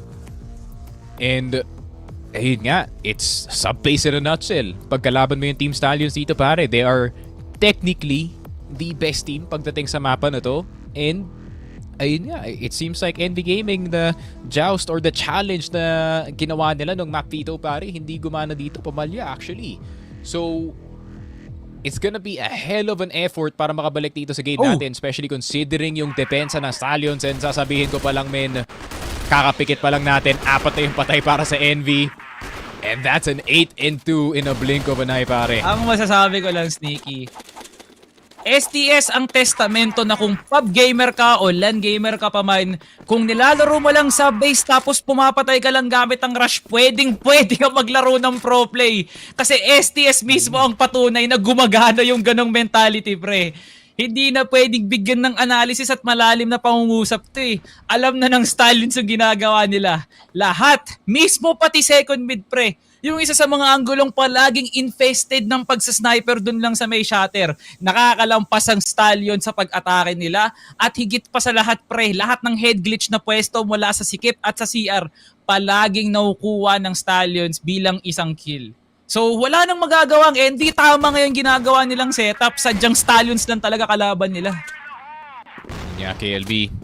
Good nade. Red at CJ nagkaharangan na nga dito sa may luwag natin. And Envy, a bit doubtful sa kanilang committal dito. No CJ way. gonna be punished for falling down dito sa may luwag. KLB, White Swang still gets itong si Nomad. Kano, gonna be caught off guard. NL, good rotation. Devil, nice shot dito kay JJ. 2 versus 2. Loy, Attempted push. Headshot dito kay Devil. Hindi man lang siya na quickscope agad. Kumakasapa siya dito na TRG. C4 nasa kamay ni NL. 8 and 9 so far in this game. EBR has been very effective para dito kay Nikong. But a third point para kay Envy. Just at least a bit more delay para sa Envy men to try and get them back into this game. Pero KLP at Loy magkadikit lang dito pare. Hinahanap natin si Loy kanina pa pre, pero eto na nga siya, nasa server na siya mismo pre. Na para bang buhay ang nakataya para sa larong to. Tinatawag nating generational game para dito kay Boss J-Lord. Now aiming for his 15th kill. Inaantay pa natin kung ihahambing ba ni NL. Pasukin ka ba ng B-site? Di na pre. Dito na lang ako sa A. Planted para sa luwag. Lalaroin nga ba ni NL to ng matiwasay kasi pwede siyang umikot heading into woods. Pwede siya mag-CR. Uy, hindi. Mag-CR nga siya pre, tama nga. Pero pwedeng maiwan dito si KLP. 27 seconds. Hindi pa rin nakakadesisyon dito. Pero clear nila yung wood spray. What a play sana by Stallions. Pero nakuha pa rin ni NL ang kill na to. Ngayon KLP, alam na piso na lang. Binitawan na ang TRG. Ganyan kataas ang kumpiyansa ni KLP para sa retake. Ang oras tumatakbo. 9 seconds. There goes the clear. KLP saves it para sa Stallions.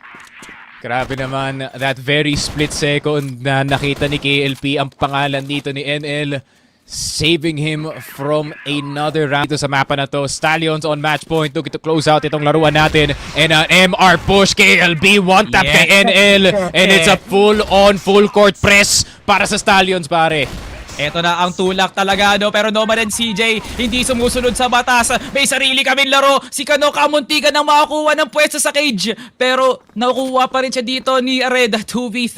JJ and KLP going full on aggressive dito lang sa may LR. Pero si KLP nakalabas dito lang sa may outer. Kumama sa binti ni Devil Pre. Sumala nga actually, pero yung re-engage. KLP gets the kill. Red, nilalaro lang yung stairs. JJ, can he get it? Mahalaga to actually. And there goes the smoke. Respeto mula dito kay Ared. At ilalaro na nga lang nila to ng matiwasay 2v2 patience play para sa Envy. Grabe, 2/3 of the original attacker trio dito ng Envy Gaming, pare. Ared and Nomad. Last two left alive. Granted, hindi naman naging maganda yung laruan ni Nomad dito. He can still hit heavy with his HK at the right place at the right time. Ared trying to serve as a distraction dito sa loob ng passage. Does get spotted dito ni KLP. One opportunity para kay Nomad na gumawa dito sa mapa natin. Wide swing, quick scope, not gonna hit. But the second one is para kay JJ. A 2-10 finish dito sa sub-base and a 2-0 day para sa Stallions. Ay nako, pinapakita lang talaga ng Stallions na markado nila ang mapan to. It's just Stallions written all over sub-base. It wasn't even close, no? And that is why you ban out sub-base pag Stallions ang nakikita mong kalaban. The moment na maglalaro sila sa loob ng sub-base, may maririnig kang final boss na music, Sneaky Frog. Saksi tayo doon talaga. Edmen, 10-2. Kung ano yung tinagal lang compound, binilisan lang din dito sa may sub-base. At walang iba kundi courtesy ng Stallions mismo sa ginawa nga nilang kaguluhan during the blacklist side nga nila.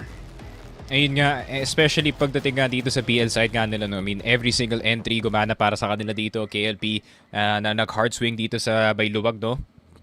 And the fact na every single thing na ginagawa nga nila dito sa GR side ay gumagana nga, pare. It seems like nothing can go wrong. Para dito sa Stallions, no? Granted yung mga ibang rounds na natalo sila dito is just them overheating by a lot. And yun nga, the other rounds is just pure domination para sa kanila dito. Kano pushing, KLB pushing, and feeling ko dito naglabas ng gigil itong si Kano at si Loy at the same time kasi ayun nga, new compound didn't serve too well para sa kanila dito, so Loy could not wait to start dito sa sub-base, pare. Tapos may balak pa talagang ngumuya ng tolak angin dito si Kano, no, habang naglalaro. Kung di ka ba naman talaga 50%, no? Hindi ko nga alam kung 100% yun para kay Kano kasi may nag-ano sa kanya, may nag-hold back sa kanya. Parang, ayun ba? Parang kailangan ba talaga may hadlang si Kano para mag 100% dito? Una, may lagnat. Pangalawa, may nginunguya. Kano was able to spread out the map nang hindi lang isa yung kinukubra niyang angle, no? Sa kabuuan ng sub-base, nakiklear niya yung forklift, yung passage, yung second mid, yung vents. Lahat ng yun, courtesy of Kano mismo, no? Kung hindi nga siya mag-clear ng angle, sige, rektahin na lang natin yung woods, pasok sa luwag, entry, bang, patay na lahat ng mga miyembro ng NV Gaming dito, no? At walang kasalanan dito ang NV, pre, they played their hearts out. Pero man, I'm just in awe para sa mga nangyari dito para sa NV Gaming. Kudos para sa inyo, pero Stallions will be taking home the bacon para sa kanilang angkan as they take another 2-0 sa seryeng to. Iniisip ko ngayon, ano nga ba ang pwedeng ikatumba ng Stallions, Sneaky Frog? Ano nga ba pwede katumba na Stallions? Could be the Tigers pare, pero hindi pa tayo sure. Di pa tayo sure. Isang malaking kasagutan na kayo lang mismo ang makakasagot. Ibato na natin sa panel mo, Chi and Ramon. Kamusta kayo dyan? Grabe naman sa bato. Parang ansakit naman ata nun. Pero, men, I feel like nabalik tayo or nabalik ang STS dito sa kanilang comfort zone. No? We've been covering two sides of the spectrum on this one. Nagsimula tayo, nag-comment super close at ngayon ay sobrang layo ng agwat ngayon in this one. Ating balikan ang nangyari dito sa sub-base. No? It's been a fast-paced map which became a very difficult hurdle for MV to encounter at lalong-lalo na granted na rin that Loy and JJ were back in their comfort zone and they after yung lacking performance nila kanina sa new compound. I mean, definitely pare. I mean, if you think about it, sobrang laking stark contrast ng naging map structure para sa parehong sub-base at saka new compound that really has shaped yung naging playstyle ng BL para dito sa Stallions. They were putting up so many set plays. Kahit pa lang dun sa start, they were already controlling yung vents push nila. Tinatry nila agad-agad na kontrolin yung second bridge at saka yung passage na hindi sila nag-hesitate. Ang bilis ng padjak lagi ng mga players katulad ni Loy at saka ni JJ para lang magkaroon sila ng space agad ng Team Stallions. They never gave NV Gaming any room to breathe at all. Especially pagdating doon pa lang sa ating second half. Literally a perfect GR half since tatlo lang naman yung kailangan nilang kunin. Pero overall, there's a reason kung bakit sub-base is a Team Stallions game. When they have their first blood, it's already a done deal sa bawat round. Of course, no? And dagdag na rin natin siguro na every single early round setup natin, laging merong ibang hatid in terms of positioning na pinupuna kanina ni Salvatore as well as ni Sneaky Frog, which just means na, men, pagka talaga sa sub-base mo kalabanin ng Team Stallions, ang daing nilang baon. It's gonna be pretty difficult for you to counter that one, especially when you're on GR kasi ang daing pwedeng ma-inflict sa'yo nun eh. Pwede ka mag-overthink, pwede ka mahirapan, at pwede ka nang maubusan din ng ibabato din sa kanila because mas marami or ensured na mas marami silang ibabato sa'yo. Pero kitang-kita din naman yung glow up dito din ng KD ni Loy and as well as ni JJ. We're in every single team. I mean, it's just basic Stallions but unfortunately here for NV though, talagang hirapan sila. But still a nice try kasi biro mo, they hold and held the record of the only team na nakapaabot ng OT dito sa Team Stallions for our map ng new compound. Pero sino pa nga ba ang ating set MVP dito? It is no other than Loy with a 2.80 KD. Bro is back in the ballgame. He is back indeed. Talagang it was a big disappointment nung nagsimula siya sa new compound. He was getting picked off left and right. Nagkakaroon siya ng mga lapses when it came to the aggressive fights nga naman. Pero dito sa sub-base, na-remind tayo kung bakit ito ang isang original na Kano bago pa pumasok si Kano dito sa roster natin. So really, Loy has shown up big dito sa sub-base game, which definitely has become a prominent figure every time that they started on that BL side. So many multi-frags, so much of that fence pressure, and sometimes kung hindi si Kano yung nagko-control ng second bid natin, siya ang mismong gagawa nun para sa team na ito. This is looking like a lights out performance on the sub-base map, which has been a staple para kay Loy at pati na rin sa Stallions. Yes, of course. And dito na nga guys ang ating overview ng ating match result for this series 13-10 and 10-2 for new compound and sub-base. Nice try to NV Gaming kasi ganda naman yung kanilang simula dito. No? Sadyang nagkaroon ng kahirapan kung paano nila matatapos to. And Team Stallions are still continuing their record of being immortal in terms of our win streak dito sa ating group stage. Tuloy-tuloy ang pagtakbo at pagtigidig ng mga kabayo.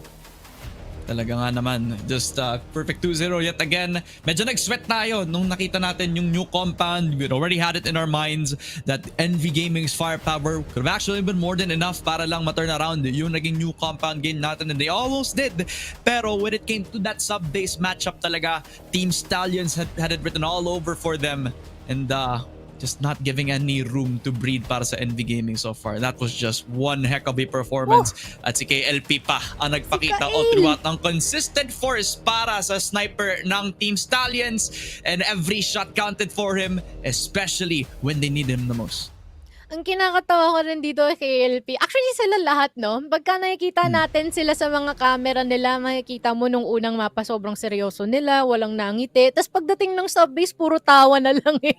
Alam mo agad yung diferensya into playing in a map that they always loved and were comfortable in playing at. Pero, yan nga, it's been crazy to be fair here for KLP kasi pagka nga tulad na nasabi mo, kailangan ng suporta, kailangan ng asiste, laging andyan si KLP, and sometimes yun nga, other than the usual playstyle na ginagawa nila dito, minsan ang kailangan lang talaga nila is maging agresibo in the best occasions that they may see that would benefit well para sa Team Stallions themselves, and they've been able to do that perfectly. Talaga, definitely. I mean, KLP, just one of the more stable forces na meron tayo. I mean, there's been some argument if he's still in the conversation for the greatest sniper here in the Philippines right after Revenge. Since nandito nga yung mga players natin, Cetra, medyo nagkakaroon na ng discussion about Devil. Medyo early nga for those discussions, but overall, KLP just gave another leverage into that conversation, and hoping that we'll see a lot more out of him sa susunod nating mga linggo. Yes, indeed. Actually, that's also an interesting point, no? Siguro yung rankings natin when it comes to sniper players here in the local scene could have been something that masaya ding pag-usapan sa mga kanya-kanyang diskusyon natin, no? Hangout man yan or just a basic common perspective So, na crossing the sino fire. nga ba ang top 1 natin dito, crossing the fire for our players. Indeed, especially when it comes to their experience dito sa ating pro scene. And I feel like na mas marami pang magpapakita dyan, no? Mas marami pang magpapatunay kung sino talaga mas angat on this one, and I'm really looking forward for that age wherein talagang papakita ng mga Pilipino yung kagalingan nila dito sa rangrangan ng Crossfire. Hey, we just have a lot of good snipers dito, and not only the main snipers, yung mga flex players natin na minsan makikita natin on that HK, sometimes magugulat na lang sila na may hawak din silang sniper, laging okay lang din yan. That just tells you that this double sniper meta has been the forefront for a lot of the teams that we've had all throughout. Napakita yun ni KLB kanina, pero the reason why it's so good is because KLP just makes it look so easy. Yeah, actually parang natural, no? Yes, pero pretty fair performance, and alam mo, I feel like another common denominator dito, total pinag-uusapan na natin. Sorry guys we are waiting for our interview to carry over. Ensure lang namin na okay ang audio. Dagdag na natin siguro yung fact na when it comes to getting all these kills or doing the responsibility on the sniper role, I feel like there is some variety when it comes to flashiness ng mga sniper players natin. I mean, Cetra is there, talagang mapapanganga ka. No? Matindi yung mga magiging reaction mo. But sometimes in terms of impact, dun din talaga nagkakatalo, which is some of the things that we can also discuss in these types of occasions. Pero ito na nga, no? Hindi na natin na iintayin pa. Ito na ang ating interview. KLP, kamusta? Kanina seryoso, tapos biglang nangiti Okay lang. Kayo po, kamusta? Ay, wow, Okay kamusta naman. din tayo? Okay naman. Yan, questions, Ramon. Eto, KLP gusto ko lang kamustahin ka no? Pagkatapos ng new compound game na yun, talagang komportable kayo dun sa sub-base map no? Ano yung parang, ano ba yung thoughts ng STS pagkatapos ng new compound game na yun? Kasi feeling ko, medyo nahirapan nata tayo, especially nung nag 5-8 na yung mapang yun, di ba? Kamusta yung STS ng time na yun? Ano lang, kalma lang guys. Tiwala lang sa kampi. Para manalo. Okay. Parang pretty straightforward, pero at the same time nga minsan yun lang talaga yung kailangan, no? In terms of adjustments daw, KLP, medyo naging agresibo ka nung later stages natin nung nag-OT tayo sa new compound, no? Is that your own decision or sinabihan ka ng IGL si KLB or si Coach Tanks? Sa, own decision ko yun. Pumitas, tas mag-back lang. Okay, noted. Last question, Ramon. KLP, ano yung naging Sa akin kasi, para sa akin, parang alam ko na from him as well from the gameplay eh. Pero sige, ano yung masasabi mo sa naging laro ng NV Gaming? Nagulat ka ba na ganun yung naipakita nila ng new compound, or is this something na medyo na-expect mo from their team ngayon? Nagulat kami. Kasi ang galing nila sa new compound. Natalo din nila yung PA dun eh. Oh, okay. Yung nga, no, based from history. But seems like, yun nga, no, I feel like ito yung magiging edge din ni NV Gaming when the time comes. And ito na, no, para makapagpahinga na rin kayo, message about the supporters, kay NV, or whoever na gusto nyong batiin. Thank you sa lahat na sumusuporta sa amin. Tapos, shoutout sa family ko, tsaka sa girlfriend ko. Yun. Tapos kay Salvatore pala. May coach, no? Ba't may coach dito sa mga pinapa-shoutout? Pero, ayan, thank you so much. May mga pakaway-kaway na rin. Pahinga na kayo, no? Kay LP. Maraming salamat sa pagbigay ng oras dito sa ating interview. Sinasakal-sakal pa ng mga kasama. Nakakaloka. Pero ayan, no?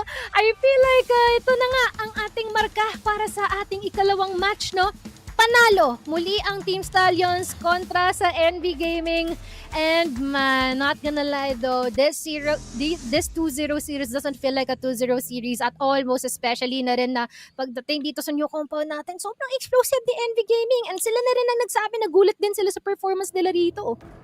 I mean, nakita ko nga from the comments itself na si 02 mukhang doble trabaho ang pag-prepare nila laban dito sa NV Gaming. They have shown that this is a team that you should not underestimate.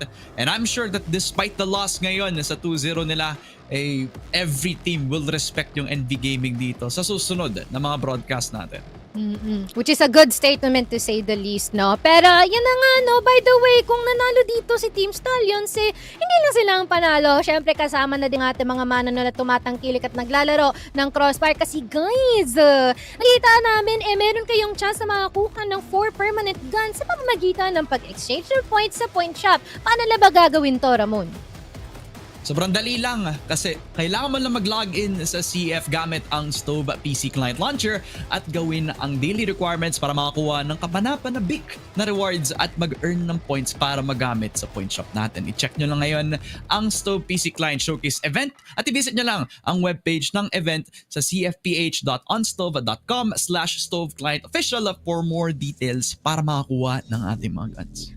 Sim. At kung hindi nyo pa namamigrate ang inyong account, ito na yon. This is about time, no? Ang sayang naman yung up to 4 permanent guns kung hindi nyo gagawin yan, no? I-access nyo lang ang Crossfire or i-launch nyo lang ang Crossfire through the Stove client web app. So, ayan, no? Thank you so much sa mga sumuporta ng ating ikalawang serye. Pero hindi pa rin tayo nagtatapos dyan.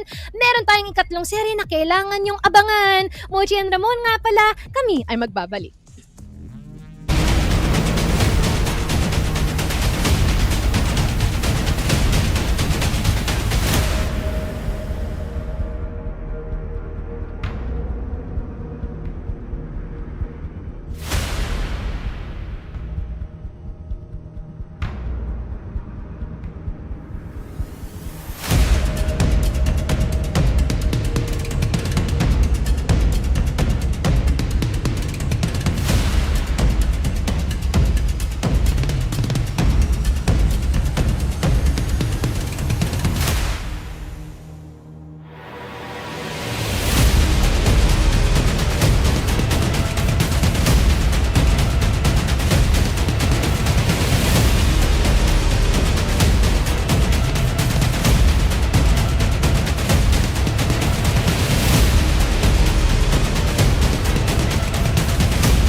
Obib with that spray down! Oh!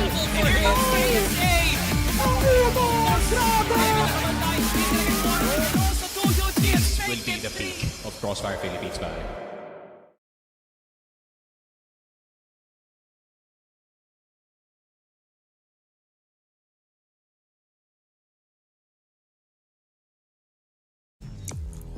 Tuloy-tuloy ang pakikibaka patungo sa pagkamit ng mga pangarap ng ating mga mananlaro dito sa Regionals Finals. Ikatlong serye na tayo ngayon, no? At kami pa rin ang inyong panel. Mochi and Ramon nga pala at your service. At ang laro natin ngayon ay Execration versus MATTJESS.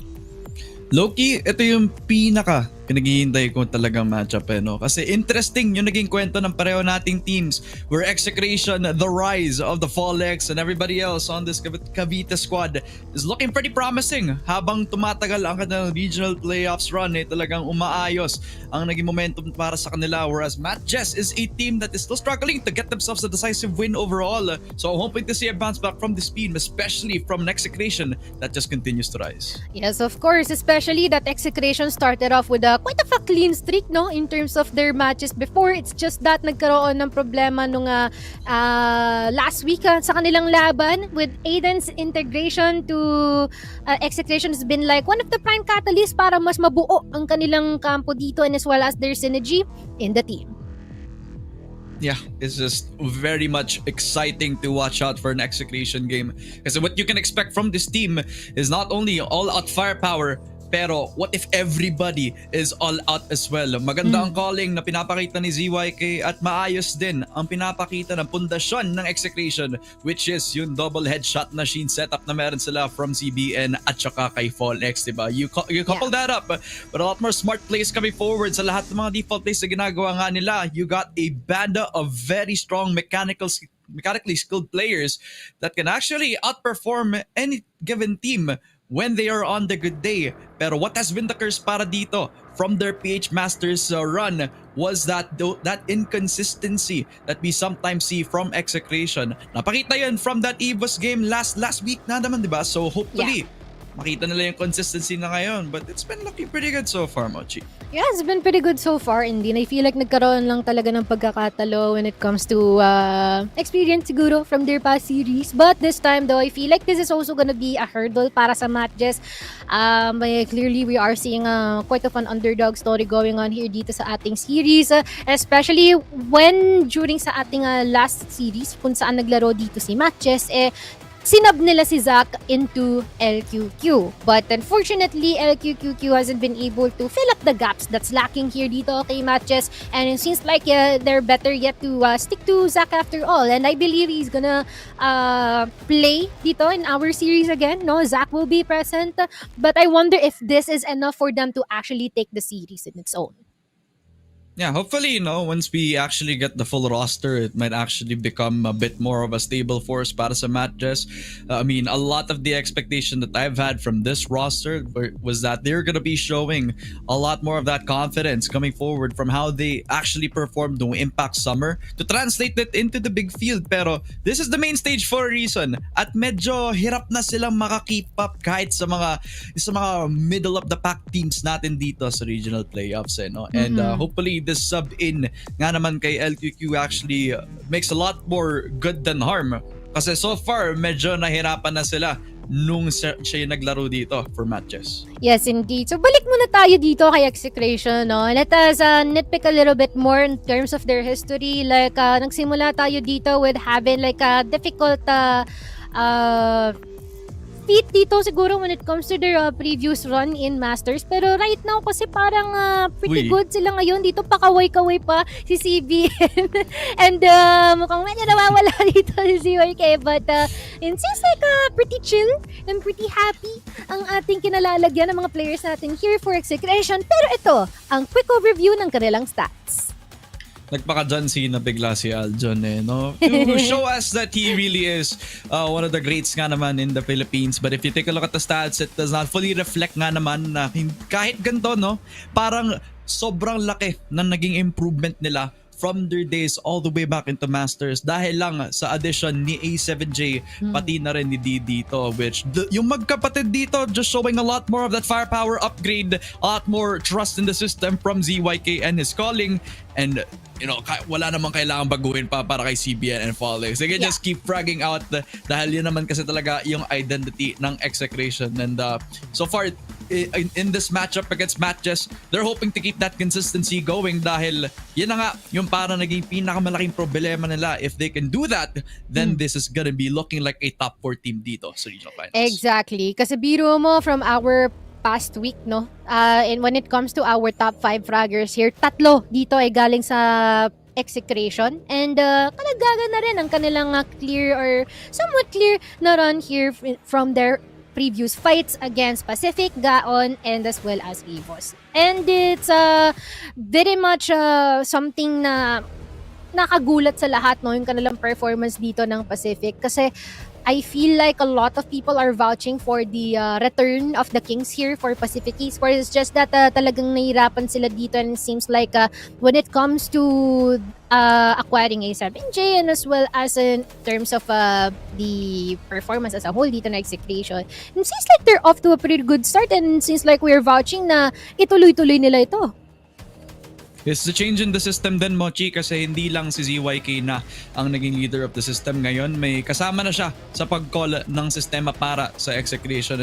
So definitely a better parang placement of the roles dito so far for Execration, and done them a lot more good so far in the system. Pero against a squad like MATTJESS, you can never really underestimate them talaga. Yeah, indeed. Especially in speaking of underestimate, I feel like from the past few weeks then is maraming eyes na nagte-turn or like nagsa-side eye like ano kayang mau-offer ni D dito sa team ng Execration. Pero actually, no, when it comes to like being able to become the guy to depend on, especially when it comes to support and as well as attacking prowess, parang meron itong CD, and seems like that's been pretty much a good acquisition for them as well. Pero mukhang tayo ay magpe-prepare na para sa ating panayam sa isa sa kanilang mga players. It is no other than A7J. Kamusta naman ang inyong araw so far? Okay lang naman po.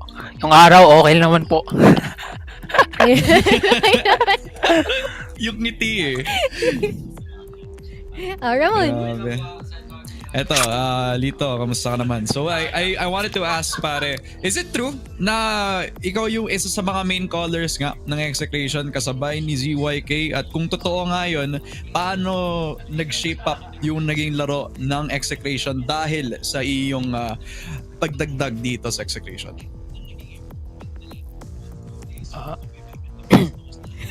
Parang nahira. Nahatsik ata dito si A7J. Ito, TLDR A7J. Totoo ba na isa ka sa Sige. mga callers? Like, kasi di ba parang meron kayong prime or isa ka din ba sa nagbibigay ng insight sa team nyo? Yan, sige. Ganun dapat gawin. Para sa akin, para hindi ba?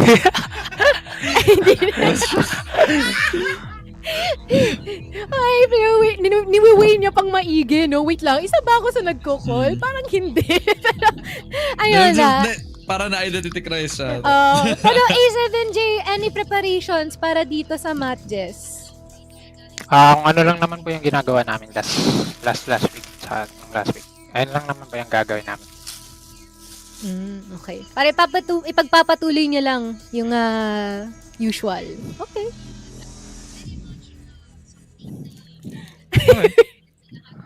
Uy, ano yun niya? Pinupunas-punasan pa hindi ba? Pero ayun, no, A7J, any last messages para dito sa ating mga taga-suporta and as well as to MATTJESS as well bago kayo lumaban at magkipagpalagan sa kanila? Sa mga suporta sa Execration, maraming salamat po sa inyo. Patuloy niyo lang po yung pagsuporta niyo sa amin, guys. Uy, ano yung Bosch? Ayun, Ano lang naman po sa MATTJESS, good luck po sa atin, Bosch. Okay. Maraming salamat at good luck din, A7J, no? And hopefully maging maganda ang inyong laban dito sa gabing ito. Baka maamoy ka eh. Ikaw maintindihan anong nangyayari. Ang alam ko lang, ini-sprayan siya, tapos pinupunas-punasan pa. Ginagawang puting eh. Oh, kasi ibig sabihin na lighthearted yung simula natin dito, no, para sa Execration. Kaya nga eh. Just hopefully this continues to be like a good environment nga sa Execration. There's a change of a few rosters para dito sa ating regional finals, and with them being one of those rosters that needed to change, it's been for the good so far, and hopefully it stays good para dito sa laban nila.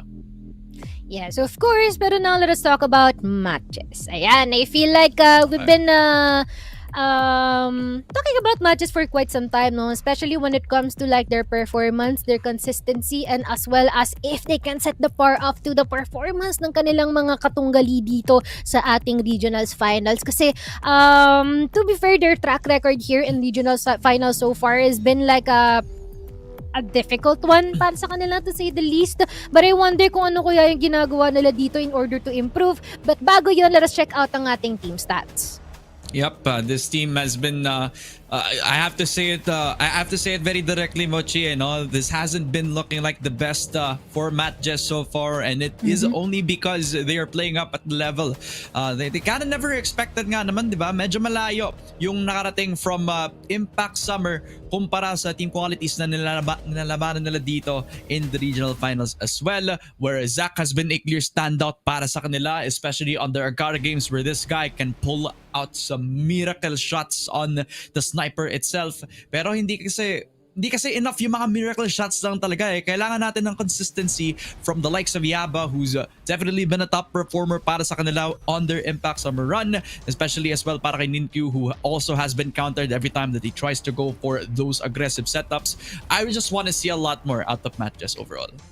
Yes, of course, though. And hopefully that we can see finally a win here, especially na yung previous weeks nila, medyo naging rough ang kanilang laban, no? Sinimula ni Gaon, EVOS, and now Stallions. At ngayon, araw na ito, si Execration naman ang kanilang kalaban. Not just gonna even catch a break on this one, no? Sunod-sunod yung nagiging suntok at bugbog sa kanila dito ng mga teams na ito, but we are still vouching for a glimpse of improvement or maybe finally a win para sa kanila. Yeah, and the journey just keeps on coming para dito sa MATTJESS, no? If you look at their schedule, talagang this is one of their true testaments of skill. Kung kaya pa ba nilang makapagsabayan dito sa regional finals teams na meron tayo ngayon with the schedule that they have of Execration right now, and then the next time that they face it here, it will be that Pacific game overall. So hopefully they will get more lessons coming out of this, or actually find some form overall, because we need more than just one player to find parang that a bit more of consistency para sa kanila, at sana nga mahanap nga nila yun dito. Hopefully, no? And as well as siguro yung determination na rin and their drive to win and conquer. So, I guess we are gonna check out then what will be happening later on. Pero, hintayin natin at aantabayan na natin sino naman ang representative natin from MATTJESS, no? Kakamustahin natin sila kung ano ang meron at ano ang kanilang paghahanda na ginawa. At ayan na nga, Ninkyu, kamusta naman ang inyong gabi? Hello po, okay lang po. Okay naman. Ramon, any questions?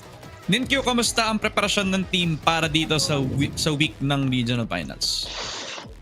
Ano lang, nag-practice lang yun. Tsaka may tiwala sa kampi. Okay, practice at tiwala. Pero when it comes to Execration, meron ba kayong specific na ginawa na tailored mismo para sa Execration na strat? Ano lang, yung mga mali ay tinatamba namin. Okay, pang-polish talaga. And siguro Ninkyu na rin, no, para makapag-prep kayo if ever, no. Ano ang inyong mensahe sa inyong mga supporters, and as well as para na rin sa Execration? Ano lang, salamat sa suporta sa Team MATTJESS tsaka kay Busmat. Yun lang po. Okay. And seems like we're not gonna hold you on any longer. Good luck sa inyong laban kontra sa Execration. Okay, thank you po. Ayan. Pretty much parang sila dito, chill. Mas malumanay ang ating vibes dito sa MATTJESS, Ramon. Kaya nga just overall just getting the focus dito sa game is a big priority para sa MATTJESS. I'm sure that there is gonna be talent coming out of this roster sometime soon, and today is more than just a better day para lang may pakita to. Yeah, let's see no if they can set the par up here for Exe, pero ito nga ang ating head-to-head. It is Full X and Zac. Ko, grabe naman talaga din yung talima ni Paul dito, no? Parang simula Masters and kahit nung nakaraan pa na nakikita natin to, he's always been the face here na laging lumalabas when it comes to set MVPs or even with match MVPs. Pero for Zac though, seems like nakikipagsabayan dito. Similarly, the way that they actually approach the game kind of looks 1-1 lang naman, where napaka-calm lang nila when it comes to how they take their fights. Fall X, pretty much perfect crosser placement almost every single time, while Zac is also mukhang kalmado lang when it comes to his flex shots lang din. So hopefully we'll see a lot more coming out of the teammates as well, since that's really has been the win con for both of these teams all throughout regional finals then. Yes, of course. And I'm pretty sure that we're gonna be seeing more of them later on. Pero, ayun nga, I feel like pretty curious din ako ano yung magiging insights dito ng ating mga casters, especially that they've been here for quite longer than us, especially. Yeah. Nasubaybayan na nila yung istorya nitong dalawang teams ito kahit na wala pa tayo. Pero, yun nga, no, I feel like we're gonna be hearing about them just in a bit, no? But at the same time, this is truly going to be another reality check dito for MATTJESS, no? Kung nasaan na tayo dito sa ating regionals finals natin. Especially that they started off pretty roughly dito, no? When it comes to their journey so far here in regionals finals. Pero ito na nga, no? Maghanap na tayo ng ating backup. And I feel like we can ask them directly what are their insights here for them. But I feel like we're just gonna be waiting more on that one, no? But ayan na. Okay. Sneaky Frog. Hindi na daw need. Yung isa nang tetreten pa, oo. Nakaanta pa yun. Nakatutok pa, oo. Sorry na, boss. Pero Sneaky Frog, how are we feeling so far in this series? Not gonna lie, I think yung series na to is more exciting than people expect. I think it's a lot of old friends meeting, no, dito sa server natin. Obviously, A7J, CBN having their history with itong MATTJESS, and itong si Rels obviously being a former teammate nga, no, ng dalawang players na yun. So it's gonna be very interesting how they're gonna interact dito sa game natin. Ako naman, honestly, parang ito yung series na pakiramdam ko si LeBron babalik ng Cleveland para kalabanin yung dati niyang mga kakampi, no? Parang ganun yung feeling, no, sa mga hindi nakakagets. NBA reference po yun. Parang ano lang, dati kong kakampi, CBN, Yaban, yung Q, kasabayan ko dati sa Impact, ngayon nandito na tayo nagkatagpuan ng landas sa bigger league. So maganda to actually, no, to shape up yung EVOS tsaka MATTJESS. Hopefully for a future rivalry. Ayan, parang this is gonna be another meet-up para sa kanila, I guess, no, as you have mentioned. But ano nga ba ang ating mga mapang paglalaroan ng dalawang kampo for this time around? And seems like we are gonna be seeing a couple of maps banned here, specifically ang New Mexico and as well as South Base. And seems like MATTJESS is gonna be choosing Ankara, Execration on Eagle Eye, at ang ating decider is no other than New Compound. Ramon. This is gonna be a brutal battle para sa pareho nating teams. Pero specifically MATTJESS, the comfort pick of this Ankara map, where so many of the times that we see them play has been on this Ankara map. So hopefully there will be that improvement. There will be that less of a struggle para sa kanila, kasi alam na nila kung paano laruin itong mapang to. Paulit-ulit na. Pero para sa Execration, a very comfort pick of an Eagle Eye map will prove to be a very big strong point laban dito sa MATTJESS. It will be a fall X time and time again. It will be a really good time then para kay ZYK. Their firepower has been on point, so hopefully that will be the case para dito sa pareho nating teams. Indeed. How about you, Sneak? Yeah, I was low-key expecting na makikita natin yung sub-base dito sa Vito actually, pero feeling ko it is a really good call galing dito sa Execration, considering MATTJESS, no, naging bread and butter nila itong sub-base na map ever since even back in 2022. So, yun nga, no, remove that comfortability and decrease that uncertainty, no, kay Execration dito. I think Ankara and Eagle Eye is a really good starter para sa kanila dito. And overall, first two maps looking good para dito sa Exe. Yeah, super interesting that they're denying that sub-base right from the get-go, no? How about you, Salvatore? Huge respect actually no para sa Execration na parang kailangan pa tumagal ng taon para mag-mesh well yung sub-base nga nila dito no despite the guidance of A7J and D as well no. So kung gugustuhin man Eagle Eye na lang at yun nga yung nakuha nila dito no. There's still a lot of macro plays na hindi ine-expect dito ng Execration. So yeah, MATTJESS has a very good of an advantage heading into Ankara and as well as Eagle Eye. Okay, let's not wait on any longer, no? Tara na at mag-proceed sa ating prediction sa panandalian lamang, no? Ako ay mag-2-0 Execration. Yeah, 2-0 Execration for me all the way. Yeah, 2-0 Execration na rin ako, men. I feel like their form is too good right now para dito sa matches. Ikaw Salvatore, ano sa'yo? 2-0 ba? Oo, 2-0 ako, Execration. Ba't mo naman kinausap sarili mo? Pero, ayan na, no, I feel like we already have our predictions here. Ay. Rekta na akong rekta. Ay, naku naman talaga, no? Pero, I feel it's like we're just gonna be preparing our arena here para sa Execration and as well as MATTJESS. Kayo na rin na nagsabi ng kanilang pros and cons when it comes to fighting here. Pero Sneaky Frog and Salvatore, kayo na to. Kami na daw at yun ang hudyat para magsimula na ang laban ng Execration at MATTJESS. Maraming salamat sa ating panel Ramon at Mochi at tayo ay panandalian lamang ay makikita na ang laban ng Execration versus MATTJESS. Ang dati kong mga kaibigan ay yun ay magigitin ko ng kalaban. Sneaky Frog, the reunion of the former MATTJESS core ang makikita natin sa mapa na alam naman natin pre sabay-sabay sila ditong lumaki.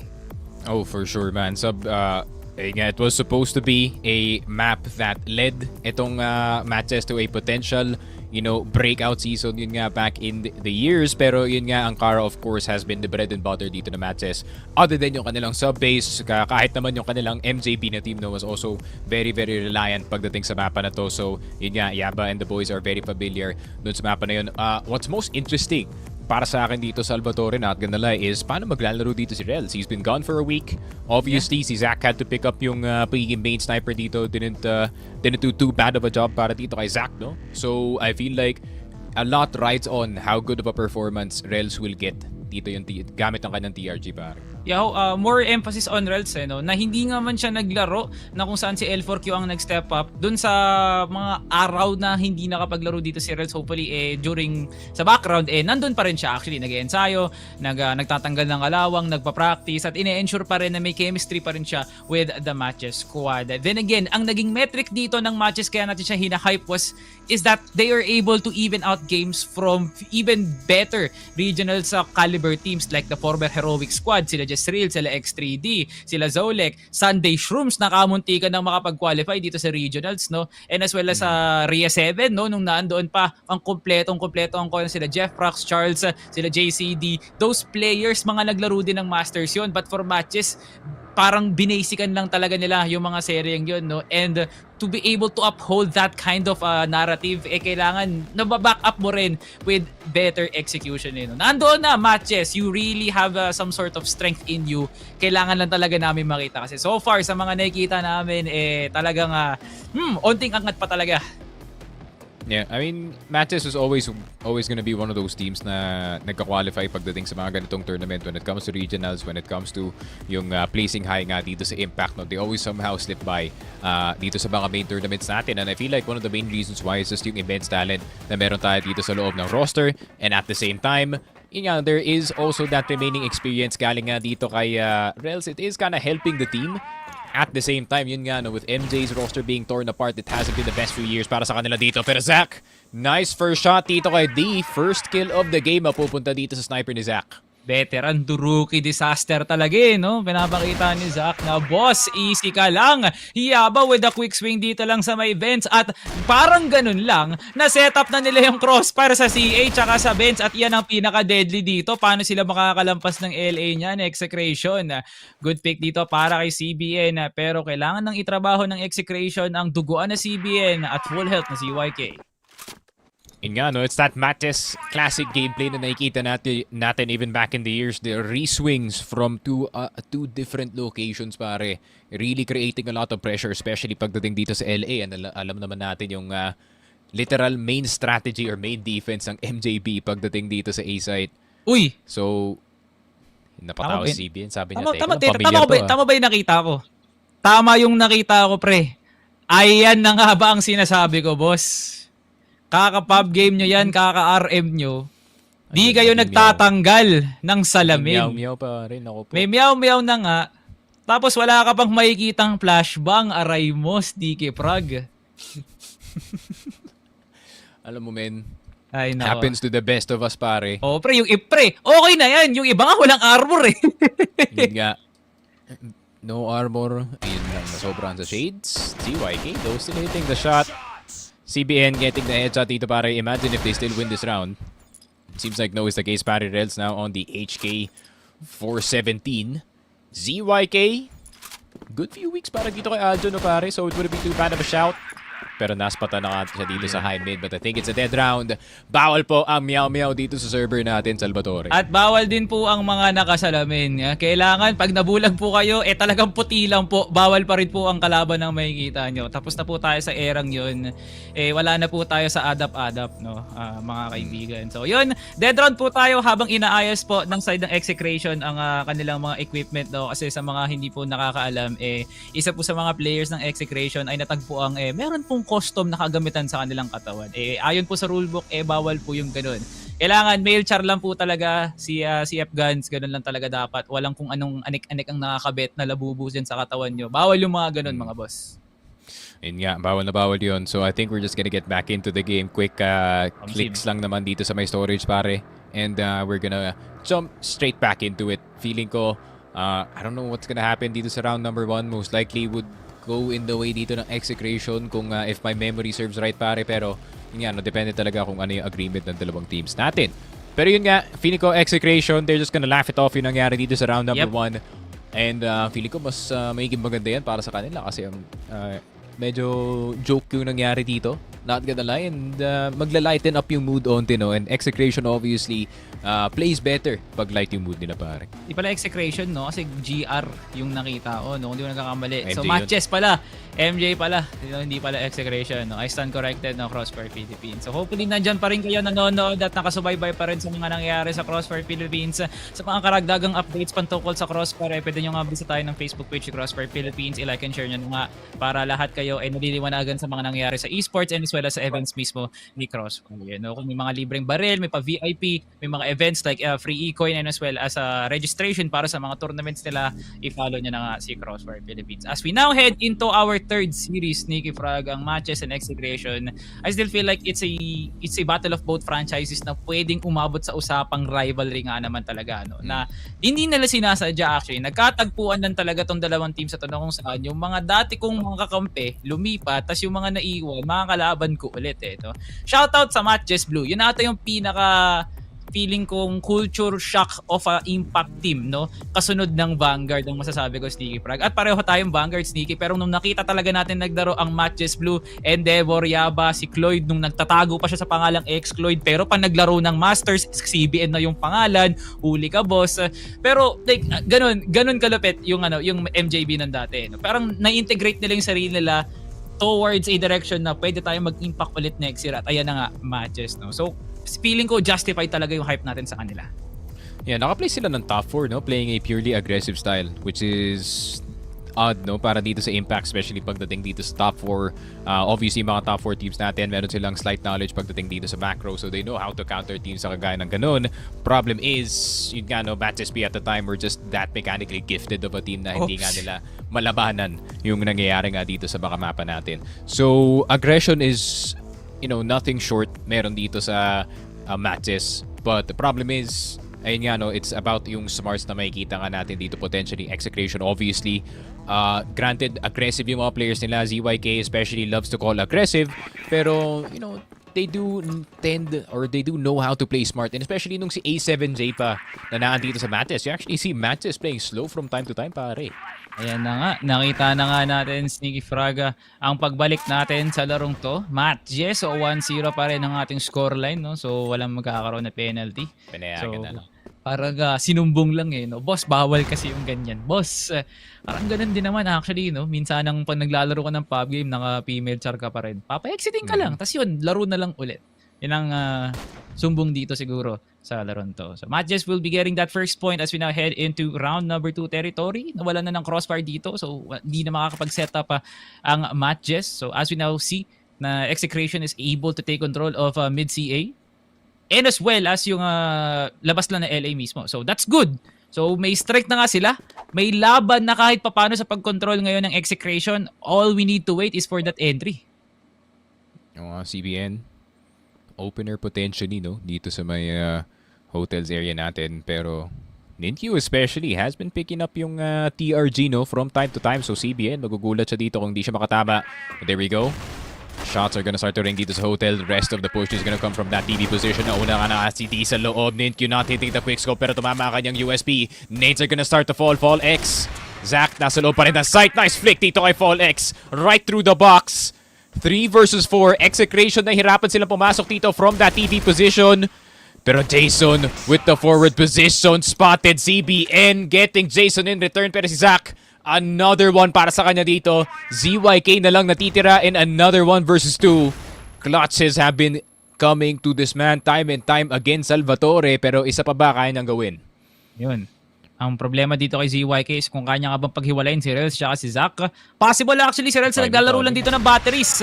And there goes Zach with a quick flick over to mini tower, no, pre. Beautiful done here by the side of MATTJESS. So nakikita mo, no, na kahit anong gawing pag-i-entry ng Execration, no, MATTJESS is just one step ahead, especially from Zach. Nandoon pa rin, Mr. Consistent nga kumbaga, no. MATTJESS with that heavy of a duty sa pagkuha ng control doon pa lang sa may rampa, pre. Parang doon na nakita ng Execration na unti-unti nga silang napapatumba. So despite how much util Execration threw out of the wind, MJ was just able to reposition talaga eh. Oh, also yung MATTJESS taking advantage ng strengths ng kanilang team, no? You already know na they're gonna be one of the more aggressive teams. At the same time, MATTJESS, yung positioning nila is very erratic dito sa mapa. Kaya kung Execration kayo dito, men, mahihirapan kayong itry i-fully read itong MATTJESS squad natin. Pero Execration, will this be a good old A-execute lang pare, pan-testing lang siguro. Atin, kasi like, I just know na may potential ditong Execration na mag-divert na ng ingay and at the same time just run through etong HM na to. Kakalabanin nga muna nila si Rels if ever, no? But the thing is, si Rels lang ang pwede nga nilang unang makalaban nila dito kung ipupush nga nila tong CA. So walang nangatingin. Possible flank angle para sa MATTJESS and here comes the execute. Isang smoke para sa exit and as well as Rule A. D now with the flash. Entry incoming para sa Execration. Takpa na mga mata kasi nagpapaulan na nga ng flashbang dito ang Execration. Una matutumba dito sila Rels and as well as si Jason. Now Execration can fully execute the site knowing na meron na nga silang control. Ninkyu now on the backstab 3v4. Ninkyu galing dito sa LA, fly shot dito kay A7J. Suddenly, it's a 2 versus 3. Very uncomfortable para sa Execration. They're gonna have to fight it out. ZYK getting 2. Gamit ang kanyang EBR, USP. Not gonna be enough. Lilipad na lang dito si ZYK. 20 seconds left on the C4 and he had to send it dito kay Ninkyu. Ninkyu making the long flank worth it, pare. 3-0 start para sa MATTJESS. Akalain nating si Reds ang gagawa ng pangarap para makapag-flank. Si Ninkyu pa nga talaga ang gumawa nun. Isipin mo kung ano yung kailangan layagin. From HM, pupunta ng bypass, heading to yellow. Ang dami niyang ginapang doon, pre. At kailangan niya magpasalamat din sa mga kakampi niya. Dahil doon sa delay na nangyari. Grabe, 2v4 napigilan pa nga nila. And that was good for MJ. And Renzo, napakalinis nun gadiri ka, bossing. And MATTJESS continues with their attacks as they were able to make it a 1-for-1 trade. A7J dinaanan ng TV. Mapapatumba si Rels. Zach the next target ngayon. Paul X hindi pa rin natitinag. Henny cleared out. Jason hindi. D with the trade. Now for the 3v1. Yaman na natitira dito. I mean, it's a heavy task for the last player. HK in hand, 1, 2, and 2 dito sa laruan natin. Smoke in his pocket. Tatlong one tap lang ang kailangan mo dito, pare. Pero alam na yata ng Execration na kailangan nila mag-play safe dito. They're a bit desperate for a round. Yaba spotting si Tito. 28 seconds. Nades are gonna start to fly. Galing sa Execration, CBN. Pagta-tower na siya dito, men. Gusto nila talaga i-sure yung No way. dito, pare. Oh, pre. Yan na yung pinakamadali, no? Yung ladder na yan. Pinakamadaling high-low setup of the century na yan. nagpakita. 7 seconds. Yaba naging 1v1 pa nga. CBN kumilos ka na. Spamon mo yung usok ngayon. Ini-stick ni Yaba but CBN knows better. Naging pula ang pangalan ni Yaba doon at nakita na nga ni CBN ang panalo. Yaba Dabadu para sa Execration. 1, 2, 3. Execration finally around on the board para sa kanila dito. Ano kayang klaseng play ang kailangan nilang gawin in order to gain them back or gain sa momentum back dito sa laruan natin? Rels, early read on that TB push, no? Obviously, alam na yata ng Execration that MJ is the type of team na pag natalo sila ng isang round, they're gonna be desperate to look for any openings going into the next one. So medyo nag-peel back muna dito yung Execration, actually fully focusing more on the A side ng mapa natin. Now, meron na silang CA control. The amount of nades na pwede nilang i-set up dito, pare, is insane. Yan, lalim kaagad ni Dean, no? ZYK. I think, ang sabi nila ng ZYK, sige na, pumush na kayo ng ibang angulo, ialay ko na lang sarili ko dito. Just for the sake of information. Naku, ZYK, pag ito ang tumama. Boss, pilay si Yaba. Naku nga naman talaga, Boss Aldon. Bumalik nung 1999 para makuha yung anggulong yun. CBN now with the kill. And it's now quickly an Execration momentum game, no? Naibaliktad nga nila lahat ng nakuha doon ng matches after that very, very good of a sequence. Another pick off for Execration. Flawless run so far.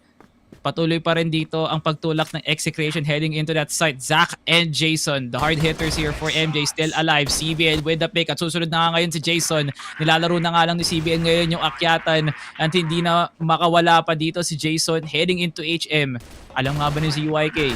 Alam ni ZYK, may impormasyon! And ZYK, dinakdakan si Jason. And now, MATTJESS, parang nakukulangan na sila sa lakas ngayon. Execration, slowly turning back. Yan, napapansin mo, Execration's now slowly starting to play more on the reads dito ni ZYK. And going passive was the way to go dun sa round na yun. Obviously, MATTJESS wanting to go aggressive to try and disrupt yung momentum dito ng Execration. Pero di, early spot dito sa CA Rels. Kailangan niya ng tumakbo. Walang magre-refrag sa kanya from that fence position. But that double up galing sa MJ. Could be another push incoming. Pero Rels, di niya in-expect na dalawa rin lalabas dito sa CA. Double vents position now thwarted. Mapapaback dito yung MJ sa A-side, pare. Hey. Pareho pa rin mga naka-steady ang team sa to, no? Like, walang nagpapatinag dito kay Ninkyu and Yaba. Unless i-push nga nila itong bench na to, naku, ipipick nga nila pre. Pero ang sinasabi dito ng Execration, hawakan muna ang bypass. At pangalandakan na lang dito na mag-iingay lang kami sa A, pero dito kami sa B. Si Zach lang din naka-hold eh. Si Fall-X may iwan din bilang lason. So no entry players ang magpaparamdam unless A7J ang pangalan mo. Nakukuha ng pick. Talagang ilalaban yun. Gusto pa talaga tumesting ni A7J. Good fake out by Execration. Nagtatawag na nga sila ng util. ZYK naghahanap ata na nagro-rotate ng member. At yun nga ang mangyayari dito. What a diversion by Execration. Set play baka mo. Triangle offense. Mala LA Lakers. Execration. Ginulang ang MJ. Nagkalituhan na ang Cebu squad. 55 on the clock. Sapat na oras para makapagtanim ng C4 and ZYK with the finishing blow. Execration! Ang ganda ng drawing na nun. Grabe naman pare, from Aldon Alde to Eric Spolstar real quick pagdating dito sa strategiya ng Execration. Bait after bait. Time and time again, nakita mo yung buong depensa ng A-site na papunta ng mid dahil sa pinanggagawa ng Execration. And this is the strength of Execration, what they have over etong MATTJESS, but then somehow, some way, namatay pa rin dito si CBN. What I was thinking, it was more smart gameplay para dito sa Execration, wanting an early opening dito sa hotel, but unfortunately, kahit nagkapanggaan yung dalawang players, they still get the kill. Yun ang malupit dito, no? Execration, magmamala 1,000 IQ, no? Yenggaw na nandun na. Tapos, bigla na lang mag-aggressive po si CBN, tapos bigla na lang nawala yung momentum na Execration. Let's see if this is still going to be the play. Lineups no called in by A7J. Nakatambay lang sa boxes. Anticipating the push dito lang sa may CA. Follex and D. Waiting for that entry. Yaba nakatingin sa EA. Walang nagsispread actually. Both Jason and as well as Yaba nakatingin lang dito lang sa may EA. Di nakapasok ng Anuguhod para kumuha ng kills. Jason with the trade. With the double kill. And now, pinapangalandakan ng Execration na dito na nga kami uupo sa A site. Paul X now on flank duty. Parotate pa lang sila Rels at Zach. Hindi matinag makapag-plant ngayon si ZYK kasi pwede maglaro sa smoke ngayon ng matches dito sa exit. Ano about the smokes, man? Medyo na-waste yung smokes dito ng MATTJESS. Ninkyu. Not gonna eat the dirt just yet. Fallex magagaling dito sa likod. Ninkyu finally falls. The backside defense is good. ZYK, USP. Fallex with the last kill. Di lang mahuhulog dito. Execration grabbing the control back to their side, pare. And ito na nga yung ine-expect natin, especially galing sa kanilang BL side. A lot more smarter gameplay. At the same time, Aldon na naman naghahanap ng opening dito. Iyon ang And hindi guys. opening. Iyon ang hindi opening. Opening naman pre, pero para sa MATTJESS pala yun. Zach, Agay. what are you doing pre? Grabe naman to. Umisa pa talaga si Yaba sumunod sa kapalaran ng kanyang kakampi. MATTJESS nandoon na sana yung control yung sa LA. Pero si Yaba at si Zach, medyo nanakit ata ang ulo nga nila pero parang panggulo lang ata yun. Nakalampas ng bypass si Ninkyu. Isa ka na namang pang last on Ninkyu. Abang si CBN lang kakabang sa arko. Nakakaramdam siya pre. Dati kong kakampi. Pwede kong paslangin. And now A7J Hala. swinging. And Hala. Ninkyu gets the double. Pumalo up pa ng Kobe shot doon kay CBN. And he gets the 3K off of a flag from Ninkyu. Ibang klase ang maglaro tong mga batang to. Sticky frog. MATTJESS. What a play by Ninkyu. Grabe, nakita mo lang may first fight na nangyari dito sa A site, no? And everyone started pouring out into this long A position, pare. Non-stop fighting galing dito sa MATTJESS, keeping everybody busy. Oh And my speaking God. of busy, Rels getting his hands busy dito sa mid, pare, with that TRG. A7J down, 4 versus 5 immediately sa start ng round. MATTJESS able to back off dito sa mga sites nila, men. Pwede na nilang tibayan yung kanilang depensa.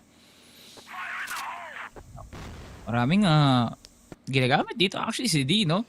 That's already flash and grenade. So, not really sure if that's being called out as a fake out, no? Para sa Execration, there's still a lot of space na pwedeng makuha dito ng MATTJESS. Pero parang nililito lang din talaga ng Execration yung sarili nila kung PEA site nga na lang nila ba to? Though kanina pa nga sila kumukuha ng success dito, I feel like na-overshadow ng mga parts na maganda nga yung pagpasok nga ng lineup pero natatalo pa rin sila dito sa mga gunfight. So, isang pag-aabang na lang siguro ang pwedeng gawin ng Execration dito kung may mag-overextend na member ng MATTJESS or will MATTJESS just try to even things out by throwing themselves into the pit of fire. That is Execration. Now 5v4. Look at the flashes.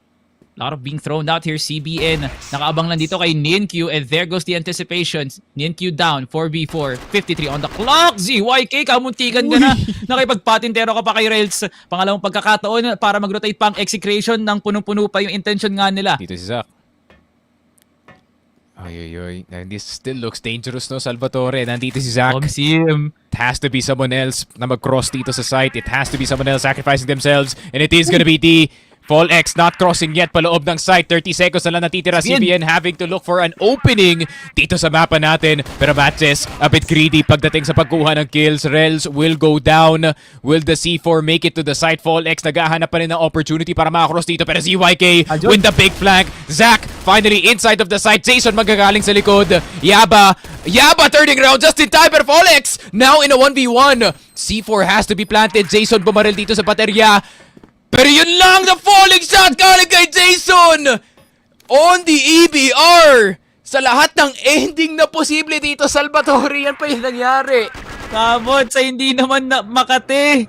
Fallex, may karapatan kang magreklamo doon kasi hindi dapat ginagawa ng F14 yun. Pababa si Jason pero accurate pa din. I love Crossfire gunplay, pre. Kahit gaano pa to kagulo.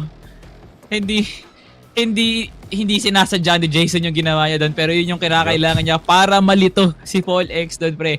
Yun ata yung pinaka out of pocket na 1v1 na nakita ko, no? Kasi kung ano pa yung pinaka nakakalokong dahilan para mamatay si Fallex, yun pa talaga ang nangyari. Pero wala na, kailangan na mag-move na Execration dito as we head into the second half with a 1-point lead para dito sa MATTJESS. Execration.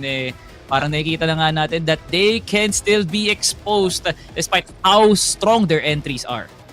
Yun nga, no? I mean, Fallex being on the receiving end ng ating drop shot dun, pare.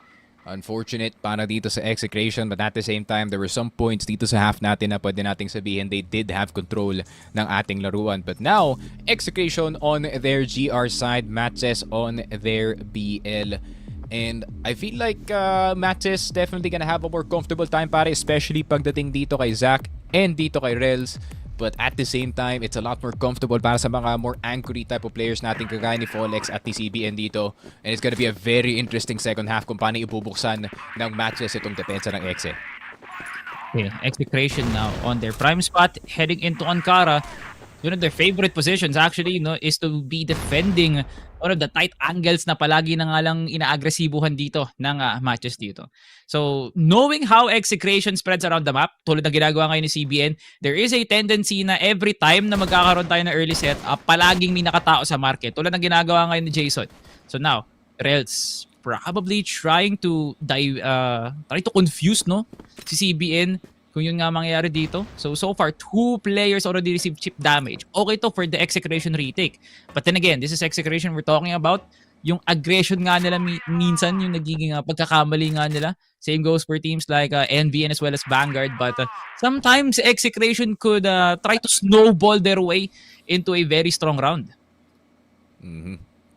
Jason bukas na kasi sa start ng ating round dito pare. MATTJESS, hell of a lot of space dito sa mapa natin. Already taking most of mid control, possibly TB, ZYK, Crouchpeak gets the better of Zach, pero it's a 1-for-1. Ninkyu, sniper option available para sa kanya pare. At the same time, buhay na buhay pa dito si Rel, so it could be a TRG for him. CBN around the corner. Pero yun lang, pati si Ninkyu nabawasan dito. Mapapaback dito si CBN all the way back into that B side. Pero meron naghahabol sa kanya dito sa loob ng hotel. But he does get back into safety. Back to the jump peaks para kay CBN. Pero B-side na yata yung pakay dito na MATTJESS. There's a whole lot of players in this B-side but only one CBN. Pero nakuha pa nga siya na headshot dito kay Rel. Somehow, someway, turns into a 3v3. Winnable to pare. Yeah, winnable actually, Execration still has the numbers advantage using the HP. Pero binaliktad lang din kagad dito ni Ninkyu. Over to the pick of the A7J. Folex, malaking kalbaryo dito, Kailangan niyang tahakin. And Folex was able to clear hotel. Yun na nga yung pwede niya maging entrada dito para mahirapan si Yaba. But then again, individuals will be needed to stand out. Kanya-kanya na nga lang to. Yaba with a hold dito lang sa may rampa. With a quick 1-2 over to Folex and D. MATTJESS takes the lead. And that is a strong statement by MATTJESS. Better teamwork on MATTJESS in that 2v2 pare. At the same time, so many things bailing them out dito sa round natin. Ninkyu especially, that forward position na kinuha namin just to get that HM control really saved MATTJESS a whole lot of trouble galing dito sa Execration. Really fighting them in a straight 3v3. Pero MATTJESS, mabilis ang A-side take pare. Just a quick setup at 1 minute 59. I mean, pwede magulat dito yung Execration, ha? Man, kung kompleto naman yung utils mo, bakit hindi? MATTJESS pumasok at na-clear pa nga nila si Folex. Walang trades na nagaganap para sa Execration. Malinis, trinabaho ng MATTJESS ang entry nila sa A-site. Dalawang papasok sa exit. Jason masyadong malalim. CBN gets the headshot. Now on the 1v3, Yaba low on HP. Yaba should be the first contact. Another nade. Nalo ni CBN sa pagbubuka niya. Happy New Year para kay CBN. MATTJESS 3-round lead. Grabe, and 3 rounds away from capping out yung sarili nilang map pick dito. Execration, not a stranger pagdating dito sa mapa ng Ankara. But then they are struggling this pressure na pinapresent dito ng MATTJESS in every single part of this map. Ninkyu, Yaba, the rookie stepping up pagdating dito sa second half ng mapa natin. And kagaya na sinabi ko, it's that BL side ng MATTJESS that they're more comfortable on. And Execration, they also want to go aggressive. Ninkyu spotted sa bottom mid. Malapit pa maharangan dito ang teammate ni CVN, which is si ZYK.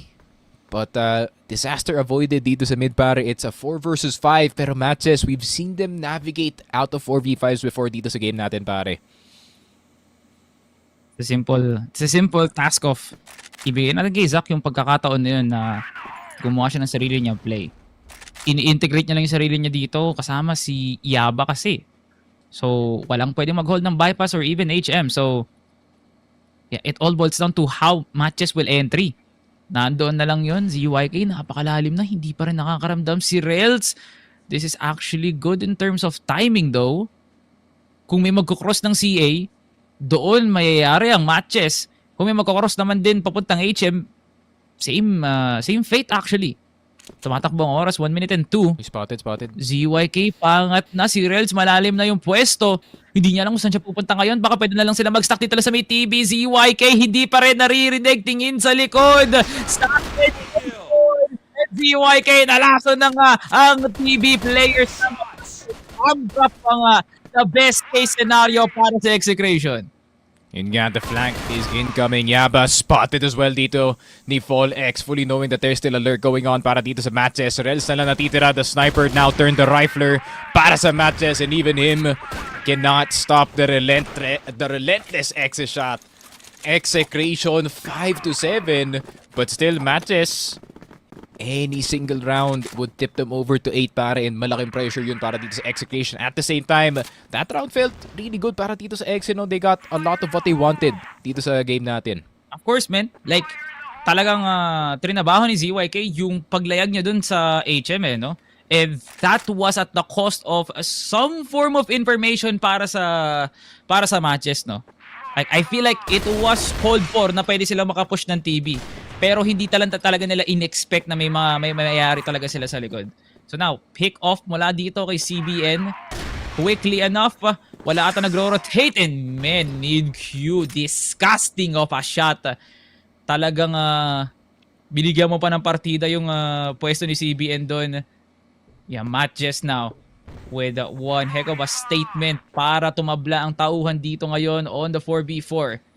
Hold angles na lang ang pwedeng gawin dito ng Execration. If ever man, I just know that with the rotation of matches dito lang sa may A site, it's already a sign para magmalalim dito ang dalawang miyembro na nakatao sa B site.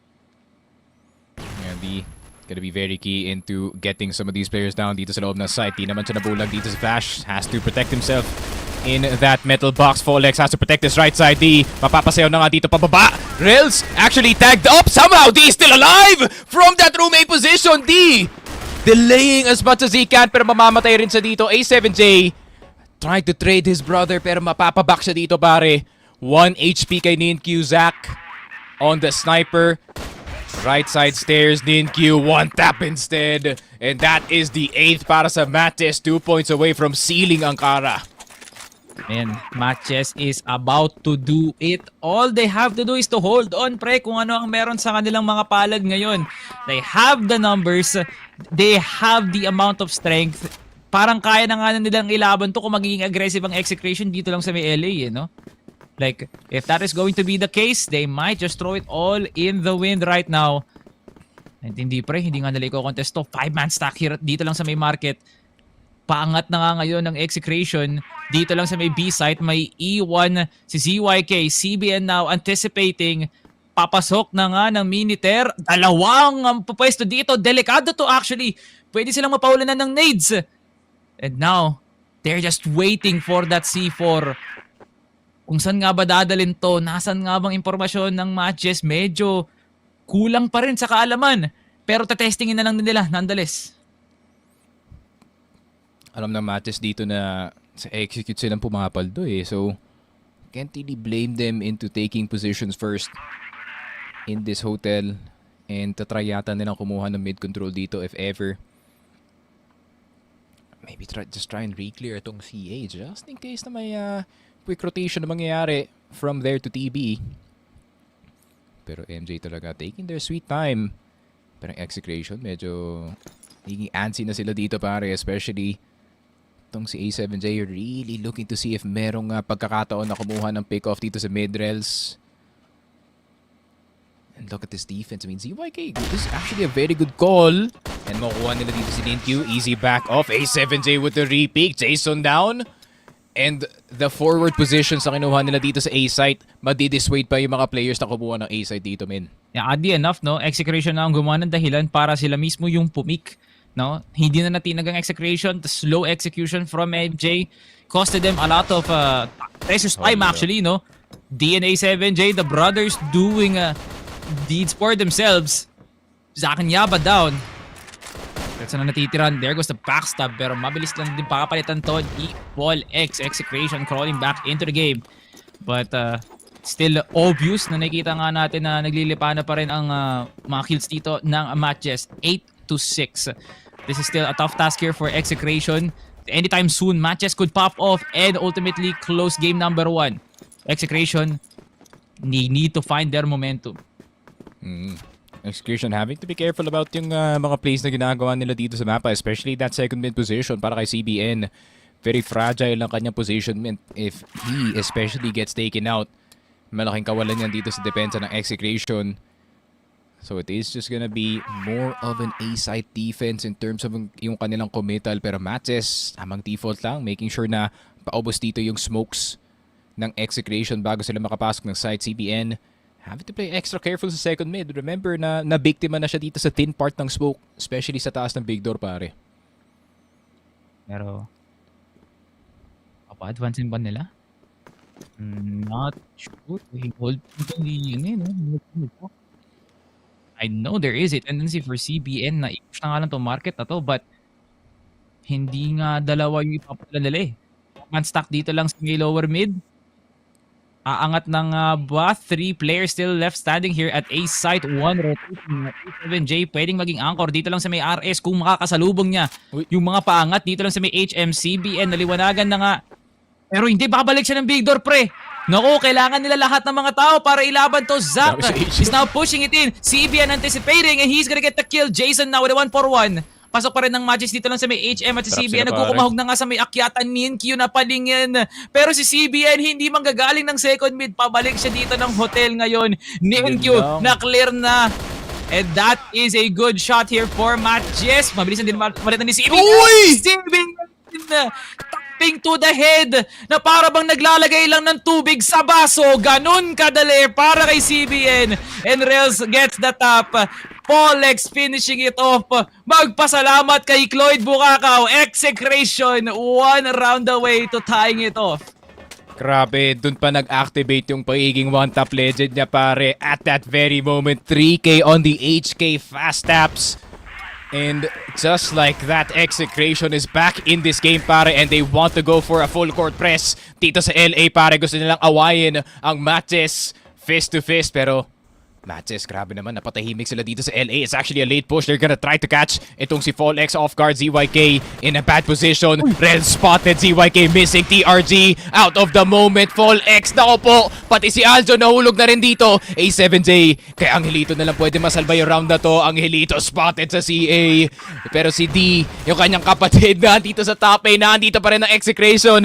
Ready and willing to fight. CBN having to step up against his former teammates. 1 minute and 38, plenty of time. CBN spray is there. Hindi pa tapos. All that sudden, a 2v1 turns back. Turns back para sa MJ. Ninkyu spotted sa exit. Sniper in hand, pare. Not the best weapon for the rifler. Smoke sa kanyang posisyon. C4 nasa loob ng A site. Nasa kamay ni D. At Execration, how have you done this? Dahil kay CBN, pre, may agimat yan. Oh my goodness! The rookie and the one-tap legend para salbahin ang buntot ng Execration dito sa round na to, pre. But NQ, I just know this is winnable. CBN down! And NQ makes it happen para sa MATTJESS. Miracles no more para sa Exe. Itrabaho nyo yung pwesto nyo. 9-7, MATTJESS on the verge of getting 1 map out of this series. Yun lang, that's a very annoying loss for Execration, losing a 2v1 mid-transition para kumuha ng sure exit play. Pero ZYK, spotting yaba, hindi pa tapos ang plays dito ng Execration. They do get a better B position, pero tignan mo naman yung A-side. 1 execute and this is cooked. D, Fallex. It's gonna have to be these two para mag-defend dito. Fallex, bulag na bulag. Ninkyu tumalon na nga, papasok ng side. Bulag na bulag rin dito yung MATTJESS. It's a delay play dito sa A-side. Meron pa rin tao na naan dito sa long and it is gonna be Zach. So ZYK not gonna have a free pass para makapasok dito na CA. Pero si Renz mahuhulog. ZYK backing off in time. Si Aljon inihimay na sila isa-isa dito, pare. Ayun. Malabad pa rin ang MJ. Pinipilit pa rin nga nila tong site na to. Galit na galit si Ninkyu. Naghahanap ng pwedeng mapilas dito. That's 1 and that's 2. Ninkyu makes it an even game. Akala ata ni D tsaka ni Fallex makakatakas na sila dun. Mataas na yung kumpiyansa, tahimik na masyado. Pero doon kayo nagkamali. 3v3. DNQ holding it. He gets the third kill. Gusto nang isara ng MATTJESS tong Ankara na to. Pabalik na kami sa ligang na iwan namin last year. One more para dito sa MATTJESS to finish it off. Dalawang harang. At ang harang ay walang iba kundi si Aljon Alde. There goes the shot. He needs to find the one. 15 seconds. Sticking is Aljon pero pinupush na nga. 12 seconds left. Uy, mabot. Oh my goodness! Muntik pang mahulog. 4 HP. Iba talaga ang nagagawa ng isang Alde. Execration. Ultimately survives the round despite Intu's heroic 3K. Grabe, alam mong seryoso na si Aldon men. Kahit panalo sila, hindi siya kumingiti dito. He knows Execration's job is not yet done dito sa mapa na to. It's a full-on mid-push. Is Execration gonna expect this? Hindi pa pala. MATTJESS actually canceling. TB At pupunta na lang sila dito ng TB, men. The late push as well from the LA player. That is itong si Jason. He can take out itong si A7J. A7J trained ang kanyang baril Rels. dito sa may CA. Rels, timing dito sa HM. A7J is gonna say hi to his old sniper with the rifle. HK417. Binatukan dito si Lito pero hindi pa tapos ang MJ. Gusto nila pumasok ng B-site. Dire-diretso lang dito si Jason. USP working. Rels, HK tapos na ang laban sa Ankara. That's a 10-8 MATTJESS. Revenge is best served sweet. Pinadikit pero gusto nyo pang manalo? MATTJESS, a statement heard by everybody sa lahat na nagduda. Development nga ba kamo para sa Execration? Wala pa rin tayong nakikitang pagbabago. Execration still failing to end it off or even make it an overtime. Nandoon na sneaky, kukunin na lang talaga. But MATTJESS, the moment na bumalik si Rel sa roster si Zac tumatama lahat ng mga bala sa katawan ng EXE members. I just know from the start na MATTJESS has already the ball rolling. Yun nga, no, it's a lot more solid of a macro para dito sa MATTJESS, no, as well. They're moving the map. They're moving around the map, super cleanly, no, pare. Walang nasasayang na galaw para sa kanila dito. Every single map control, every single aggressive play, there is a meaning to it para dito sa MATTJESS, and they're playing like an entirely different team nung dito sa series natin. It's very, very surprising that we are seeing this, and this proves na MATTJESS, despite the loss of CBN, A7J, MZ, lahat ng old guard, it's still them producing yung mga super rookies kagaya ni Ninkyu dito, pare. 13-4 post dead round scoreline, and it's just amazing, no? It's just amazing na nakikita natin the development is so quick para sa mga ibang players natin dito, and for Ninkyu, who is in a familiar spot dito sa mapa na to, really just popped off sa Ankara. Wala nang mas kikilala pa sa isa't isa kundi yung mga kadugo talaga nila mismo. I just know from the every bit of play na binabato ng Execration, may daladalang pangalang MATTJESS pa rin si CBN at si A7J dun, pre. From the amount of rotations na kailangan ikutin ni A7J para una mag-clear ng TB pati ng CA si CBN, despite how much heroics he can do with those one tap sa kanyang HK. Meron pa ring dalang armas at kargadong-kargado talaga ang MATTJESS para sa usapang trade. Grabe, pre, Jason and Zac were mentally prepared na hindi to magiging madaling mapa na kunin actually, Like, hindi mo ine-expect na si D at si A7J magsasama, magtitipon, magdo-double pick, may iwan. Di ba nakakagulo para sa Execration? But that second half, maganda yung pagkakabasa talaga ng MATTJESS. And what a recovery for the former Impact team, So now, MATTJESS with that huge of a momentum, pre, binuluwag nila lahat ng predictions natin at tinaasan nila yung level ng competition dito ngayon, pre. And that is it for game number 1 dito sa Ankara as we head into the second map. Panandalian lamang, gusto ko malaman ano ang masasabi nila Mochi at Ramon na nasa panel. I don't know what just happened on that one. Siguro, ang masasabi na lang namin ay wow. Especially dito kay MATTJESS, no? All of us headed into this series getting that 2-0 prediction here na mas pabor kay Execration. Tas anong ginawa ni MATTJESS? pinakain sa atin yung mga prediction natin. Sabi nila, abay, kaya naming kalabanin tong Execration, and alam kong hindi tayo taga-Ateneo, pero ang tindi ng one big fight dito ng matches. Mismong si Ninkyu pa yung sumubo sa atin ng lahat ng mga sinasabi natin na tungkol sa MATTJESS no? Biruin mo, talagang it took so many rounds, so many close calls sa pareho nating teams para lang makaabot sa puntong to where really MATTJESS, they relied upon their own identity, aggressive setups on the GR side at nahirapan sila dun sa BL. Pero when it came down to that LA setup na ginagawa ng Execration, MATTJESS had the best recovery that they could have. They killed off yung si Folex. They had the number dito kay ZYK. And when it came down to the absolute minuscule moments, Ninkyu stepped up when he needed to, hit those headshots, got the multi-frags that he needed para makuha yung execute doon sa loob ng A-site mismo para lang masecure talaga ang mga rounds na kinailangan nilang kunin. Back-to-back pa yung naging impact ni Ninkyu sa lahat ng mga rounds nila bago sila umabot sa 10-8 scoreline nila. And not to mention, no, when it comes to like getting that map control in favor kay MATTJESS and even denying any ounce of strategies na pwede manggaling dito kay Execration, talagang dininay ito ni Ninkyu and as well as ni Zack. And not to mention, there are also some hero episodes na nanggaling dito kay Jason, kay Rels, kay YBA. But at the same time, sometimes na hindi siya gumagana, laging merong susunod na round na pang patos o pang equal or even push further yung discrepancy in terms of the scoreline dito sa mapa ng Ankara. Well played talaga dito kay MATTJESS, no? Kasi talagang pinrove nila na, alam mo, despite the fact na nahirapan kami sa mga previous naming laban, syempre as much as possible, babawiin namin yan, no? Papalagan namin yan, and it seems like they're off to a great start dito na talagang napatumba nila at napaluhod itong si Execration.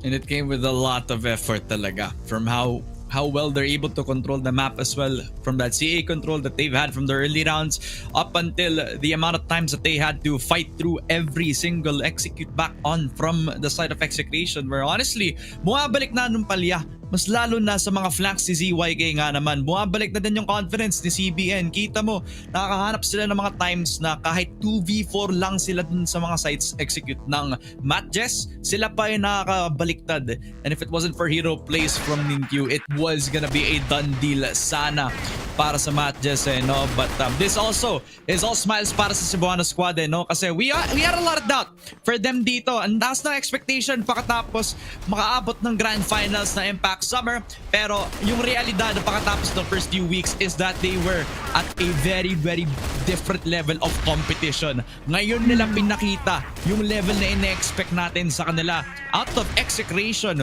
who has been rising to the occasion sa buong regional finals so far, no? Which is a big statement overall for both teams that we cannot forget about MATTJESS overall. This is still one of the OG orgs in the Crossfire League local scene. And I'm very much excited to see if they can pull it out time and time again papunta dito sa set number 2.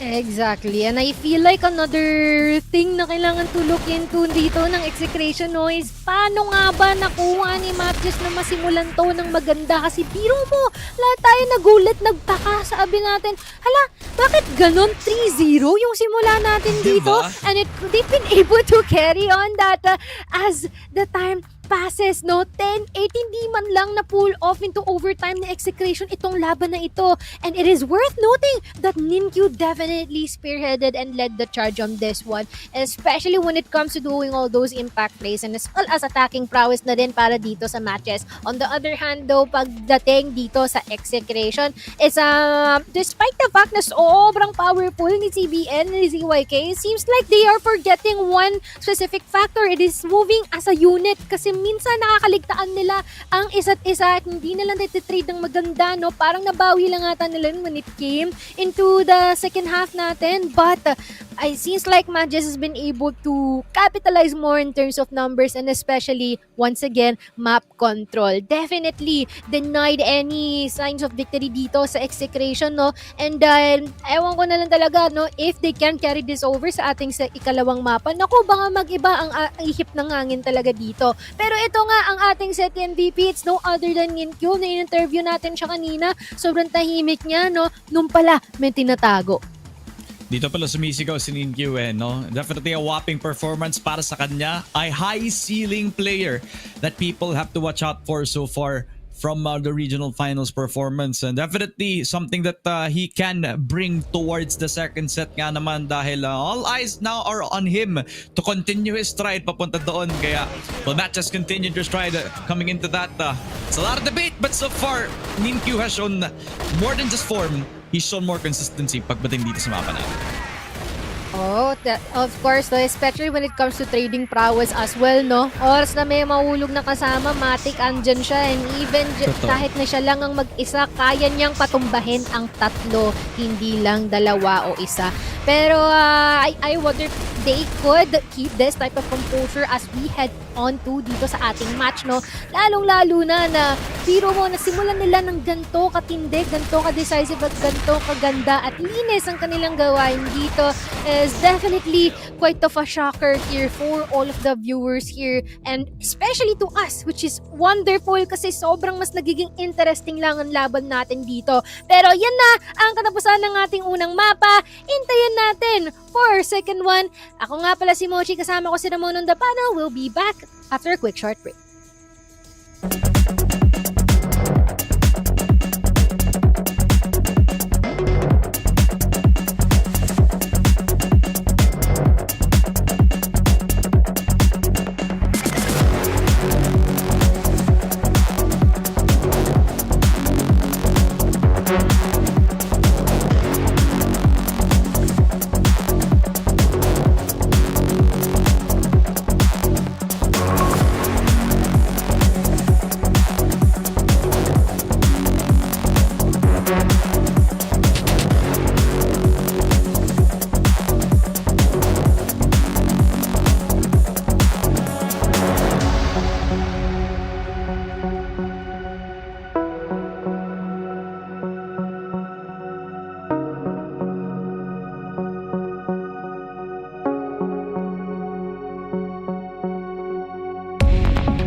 Ang gutis na yun! At si KSC tapos KSC gets the 4K!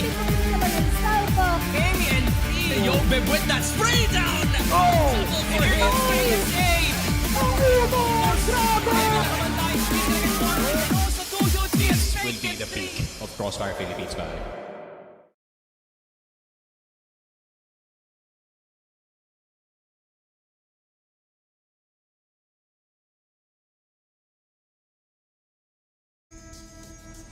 If earlier sinabi natin this is a reality check day, no, it's a day of the offset, sabi nga ni Salvatore of the broadcast. Pero kami pa rin ang inyong mga kasama dito sa inyong panel. Mochi and Ramon nga pala, dito pa rin tayo sa Regionals Finals kung saan nagtapat ang Execration and as well as si MATTJESS. At nagulat ang lahat with the 10-8 scoreline kung saan naipanalo ni MATTJESS ang kanilang laban sa Angkara. At ngayon, Eagle Eye naman.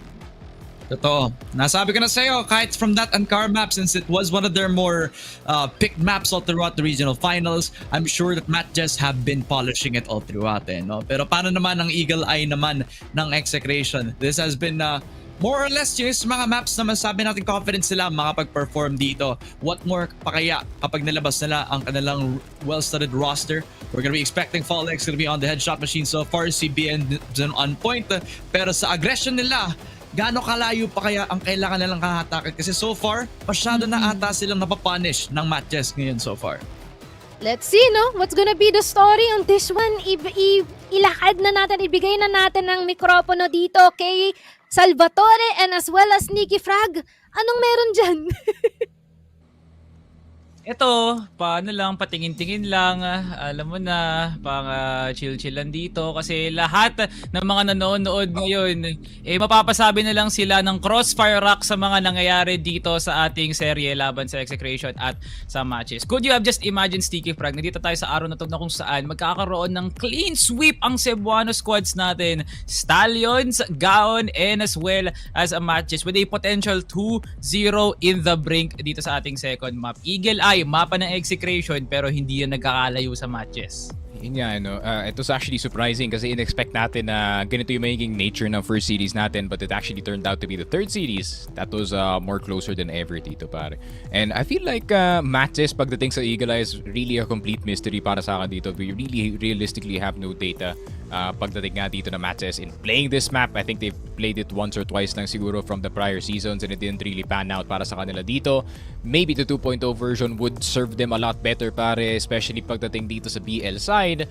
Pero Execration kasi they already have their own system pagdating sa mapa to. I'm just worried about yung inexperience nga dito ng MATTJESS. Pero anong system yung mas maganda? Yung spontaneity nga ba? Yung pagka-bago-bago ng aspeto dito ng matches heading into Eagle Eye na minsanan mo makikita magiging aggressive si Ninkyu and as well as Yaba, Zac taking a step back, trying to take over aggressive angles whether it would be from LA or LB. Ganun ba ang makikita nating success from MATTJESS? Yung tipong play for picks ang mentality nga nila dito. Execration with a systematic approach trying to play out with their pure aimers like CBN and Fallex pagdating sa mga pick-offs nga nila, no? It's just a matter of who will be the first one to commit a mistake, tsaka yung mistake na nga ba yun sapat para ma-convert nila yun into a round. Nakita na nga natin sa Ankara na kahit gaano pa kalakas yung pick-off nila Zac and as well as A7J respectively, kung hindi kayo nagkakaroon ng magandang mid-round, napupunta rin sa kalaban yung advantage biglaan the moment na C4 is planted. So doon nagkakatalo talaga ang Execration tsaka MATTJESS dito. How well trained their mentality is heading into the important aspect of Crossfire, no, which is yung mid-round for me. Yeah, I think yung the most important thing as well para dito sa MATTJESS is paano na mabubuksan yung P, especially kasi considering yung hotel combo dito is gonna be itong si A7J and itong si CBN or itong si ZYK if I'm not mistaken. So there's a lot of options para dito sa Execration, especially when it comes to that second half. Pero of course, para naman dito sa MATTJESS, they do get to start off dito sa kanilang GR side. So they're gonna be defending first. Double sniper setup off the jump. Ninkyu back on the TRG, pare.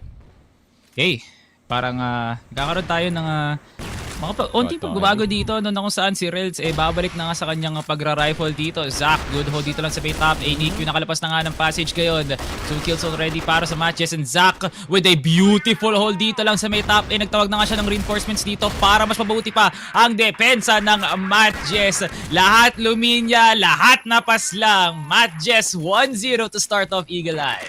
Grabe, man. Sobra silang nahirapan para kunin yung kill dito kay Zac. And Rels was just allowed space, especially itong si Ninkyu as well, to just rain on down bullets from that mid control. Pare pati USP actually nilabas na dito sa A site.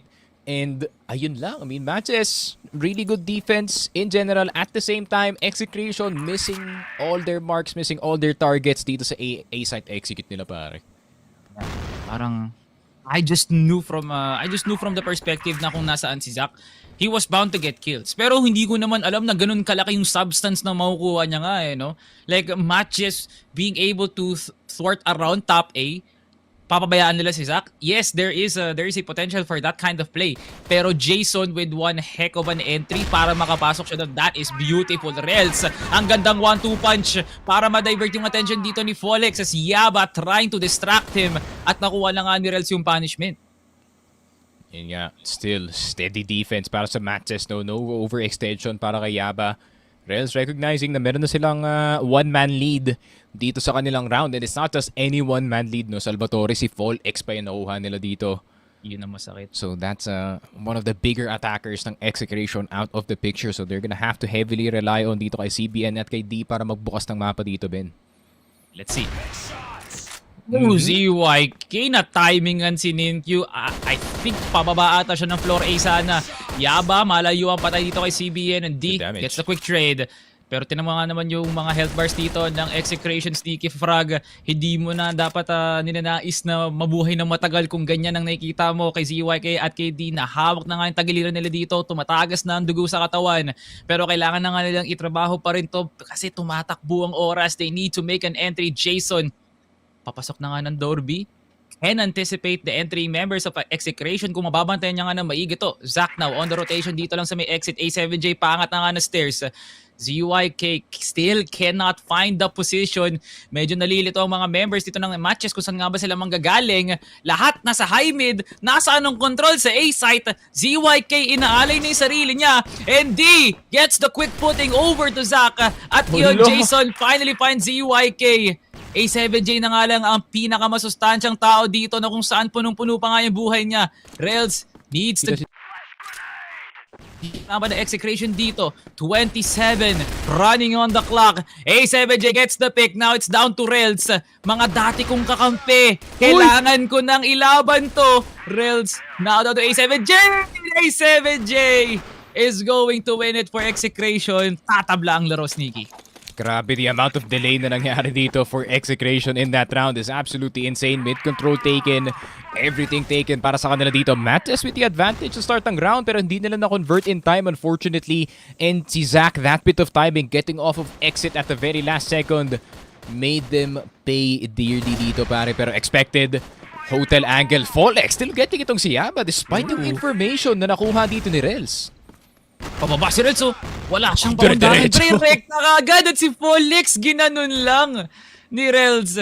ZYK now trying to look for the trade pero nire-respeto ng MATTJESS ngayon yung pwesto nga nila. Malakas yung meter position ng MATTJESS and as well as the cable.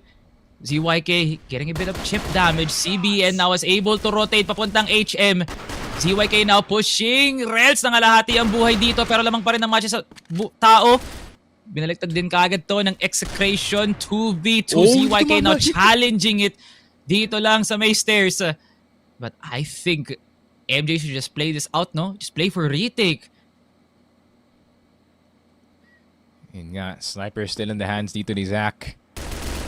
Pero A7J spotted dito sa long. Dangerous spot to be in, especially this late in the round. Considering nasa kanya pa yung C4, A7J slips on by. Pero tignan mo naman yung MJ hot on his heels. Trying to chase him from that hotel's area. He's pushing. Mukhang hindi. Ninkyu actually doubting na pwede siyang tumulak dito. Plus he has 9 HP. So it's not the best idea para tumalon dito sa bintana, pare. He's just that confident though. Here comes the high-low. 37 running on the clock. Ninkyu has to work with 9 HP. Pareho nga sila ditong nalilito kung saan nga sila mismo manggagaling at ano yung play na pwede nga nilang iba to dito. A7J on bunker duty. Not even pressuring the top A. ZYK now founded by Zac.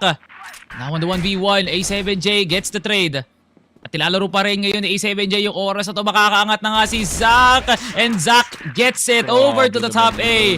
At ngayon na nga A7J finishes it off para sa Execration 2-1. MJ, despite how much strength they were allocated during the early to mid round, wala pa rin sila sa post plant ng Exe. Yeah, Execration looking a lot more comfortable pagdating sa mapa natin. And it seems like the offense, the gears are starting to turn. Pero MJ, when the gears are starting to turn, might as well go aggressive. Yaba, nakita na naman dito si CBN. ZYK, a bit desperate para makakuha ng trade dito. Yaba, around the corner, shot missing para kay ZYK. Pero Rels tumulong sa kanyang teammate. And he has a free TRG at the end of that hotel spot. Si Ninkyu, tignan mo nakatayo na dito sa pader. Nilalabanan dito yung Execration. Fall X getting Zack. But the control has been lost. MJ, full-on press dito sa ating Execration squad, pare. No-scope para kay Ninkyu, still hitting. Milagro na lang kung mamubuhay pa ng matagal ang Execration kasi gusto nang tapusin talaga ng matches tong round na to. Mabilisan talaga. They have been very good in maintaining their position to ensure na global resided map talaga to, Sneaky Frog.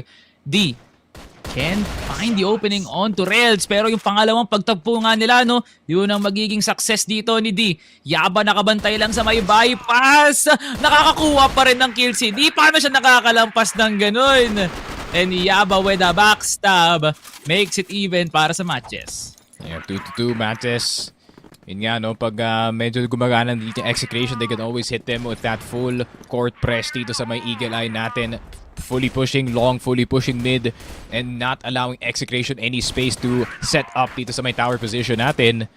Pero ngayon, mapapabalik dito yung MATTJESS sa kanilang default. Just a standard 2-1-2. Ninkyu, huge responsibility para i-hold itong mid control and potentially actually posturing para kumuha ng first pick dito. Simple setup once more para dito sa MJ. Nung saan, gunplay na nga lang yung pwede nga nilang gamitin dito. But there is still some looming corners here for Execration para magamit nga nila bilang angle para ma-push. ZYK now trying to scout out to mid, pati na nga LB side niya, no? B-split? I think it has to be a B-split, no? Para gumana to. The moment na makapag-B-split sila, pwede nga nilang linangin tong door mid na to. Tingnan ginagawa ni D. Nag-iingay nga sila. Ninkyu nakabalik na nga ng RS. And good anticipation here by MATTJESS. Pero hindi naliwanagan si Rel. Si Ninkyu re-engaging. Pero binigyan din ng bala sa ulo dito ni Folex. Now on the 2v4. Look at the aggressive push by D as he gets another headshot. Ice water in his veins. The rookie player able to open up HM nang siya lang mag-isa. Uy, A7J. Gonna go down. Hold on. Wait a minute para dito kay Zack. TRG. Powerful weapon but not powerful enough against dito kay Aljon, pare. 3-2 Execration. Back and forth game so far against this NJ squad. Pero kailangan na nila mag-break ng monotony dito, pare. Yung 1-to-1 back and forth is not gonna be good para sa kanilang half score. Something has to happen and that could be something. Rels goes down thanks to ZYK's TRG. Pero hindi pa tapos ang laban. Yaba still holding steady dito sa hotel. Gusto nila lumaban left, right, and center. Jason gusto tumulong. D will go down. A7J will get the return. Now Jason still continuing to push and Folex not able to scout around very well. Hindi niya nakita masyado ng elevated doon si Jason. Blind spot position here being occupied by MATTJESS. At bigla na nga lang naging ganun, Sneaky Frog. Matutuloy pa rin ang ating sequence na 1-to-1. Palitan lang ng suntok. Uno, CBN silently jumping the box para makuha ang Zack na nasa exit. Ngayon, si CBN, kailangan mo ulit paganahin yung braso at utak mo. Bigyan mo ng one tap ang dalawa pang nabubuhay dito para sa MJ. But I just know Ninkyu and Jason, they could utilize their position para ikutan nga tong pwesto ni CBN. A7J on C4 duty. Hinahanap ni CBN lahat ng mga angulo dito. Actually, no? Him being able to clear out both passage and as well as exit. Di chinik yung tower. Yun. Makakalampas si A7J. Hindi pa rin nila alam na nandun si Jason. Not sure kung ilalaban niya to gamit M14 lang. May kita si Jason. Alam si Jason! Pero walang damage. But A7J, sinisenyasan ata si CBN na magro-rotate tayo ng B. Masyado tayong lugi lang sa may A. Pero nandoon si Ninkyu, Sneaky. And he needs to hit his shots. Nakabantay si Ninkyu sa RS. Bomb drop. CBN, 100 HP. Can he clear it out? Ninkyu. Nagre-retreat na nga. Now on the 2v1. Ninkyu nakita. CBN, niratolan si Ninkyu. 25 on the clock. Jason, pwedeng magkasalisihan. Si CBN, nakarotate ng exit. Si CBN makakapag-push. 28 on the clock. Hanging on by a thread. CBN, third headshot over to Jason. The largest lead so far sa sequence ng Exe at MJ. Nakuha ng Exe. Yun nga, monotony broken dito sa laruan natin. The back and forth turns into a 2-point lead para sa Execration. Masterful work galing kay CBN on that HK. And that is the CBN that we are looking for, para yung umuulo gamit ng kanyang HK 417 who just swings corners. No problem para sa kanya dito. Pero A7J una mahuhulog for the Execration squad. Full on press on that A site. Execration doing a lot of damage but not enough to kill any of the members. Pero daan dito na si D for the entry. 3K potentially, and there it is. Yaba na lang natitira ng gagaling dito sa likod. Turns into another 1v1. And that's another one para sa MATTJESS. Back and forth clutch. 4 and 3. Piso na naman yung paghitan natin, pare. The Young Guns, talaga malakas ang buga ni Yaba at ni CBN sa palitan ng bungo, and Fall X gets it done over to Rails.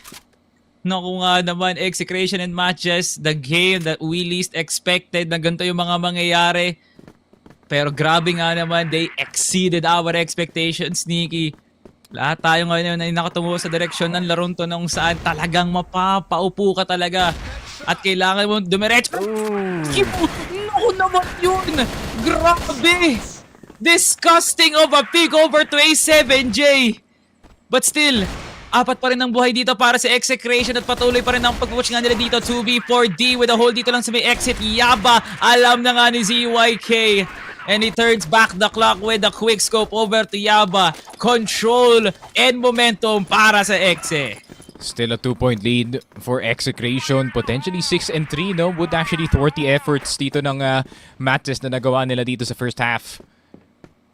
Pero Execration, medyo malayo-layo pa yung kanilang pupuntahan dito. Rels, bit of a miss para kay CBN, but it's all good. He hits it by the 4th bullet.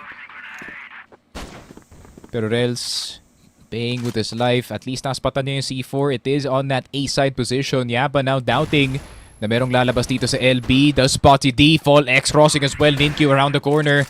Di pa tapos ang laban. ZYK wanting to peek early gamit yung kanyang USP. Ninkyu spotted around the corner. Meron na taas sa loob ng tower. Quick scope galing kay ZYK. Hindi pa siya tapos. Fall X with the 2K with his HK. And CBN gets the last headshot as well. The one-tap legends are alive dito sa Eagle Eye 2.0. But it's now the second half. MATTJESS, the second half recovery sa Angkaramin. Magagaya ba nila yun? And that's a first half we could all remember na kung saan MATTJESS just tried every bit of their playbook para lang umantong sa gantong posisyon. A7J aggressively peeking sa may BR at binigyan siya nga ngayon ni Zaka. Once more, nakita na natin to, Sneaky. Yung mga gantong klaseng picks hindi na pupunta sa isang team na nakakuha ng maaga, pre. CBN, ginanon si Yaba, si Zaka, hinahanap yung pick. Pero yun na nga, nahanap niya na nga dito si Fall X. May nakatawa pa rin sa bunker, CBN, napakalalim na nga. There goes Rels, and Rels gets taken down by CBN. My goodness, every angle, lahat ng parte ng mapa, Sneaky. May mga bangkay kang makikita, may dugong lumalagas. My goodness, 3v1, MATTJESS, player advantage. CBN, nakukuha pa rin si Ninkyu. Tingin sa likod, CBN. May kalaban ka. Jason makes it a 2-round deficit na lang para sa MJ. Kaguluhan, Sneaky. Yun nga, ang kaguluhan is what MATTJESS does best. It's just pure chaos all across the map. Execration not knowing what the read is because MATTJESS doesn't even know what the read is, pare. And MATTJESS, yun nga, the pure chaos na nangyari dito sa mapa, no? CBN was doing God's work considering he's very familiar with that kind of chaos. Pero Rels, looking for another miracle entry. ZYK, magugulat ba dito? Miracle nga talaga. Corner. That's a headshot. Rels, tinetesting na lahat ng angulo dito gamit ang kanyang HK. Pre, lagyan mo lang ng letrang B yung MJ, pre, at nakikita ko na nga talaga yun nga ginagawa nila play dito. A7J! What a hold by CBN! A7J, grabe nga naman yun! Bumagsak mula sa kalangitan at nawala na bigla dito ng kontrol ang MATTJESS, and he gets the finishing blow. Execration turning things around. Bumaliktad ang himpapawid dito sa Ingilay, pre. Grabe naman yung para sinabi dito ni A7J, it takes a Cebuano to know a Cebuano, and Cebuano will drop down from that bridge position and get that 2K. Pero Fall X gusto rin uminit dito. LA push Ninkyu down, and this is gonna be the execution press possibly. Pero yung EVRD Jason shredding through the doors, 2 wallbangs later, execution down 3 players, pero ZYK makakabawi ng isa. 2 versus 3. Yeah, I can definitely feel the matches blue in this one, no, Sneaky Frog. Palagi na lang Dormid, LA, palagi na lang sila nandoon at hindi na lang nga nila nare-respeto dito yung kayang ibalik ng Execration. But MJ, parang inaantay na nga lang talaga nila makuha yung advantage dito, and they headed into this post plant with a 3v2, pero pinilas din kagad to ni CB, and Zach, what the smoke even! Jason now finding ZYK na lason mula sa RS. At pre, hindi na to group stage na nakikita ko. Parang glorified na pub game to, Sneaky Frog, sa kaguluhang nakikita natin.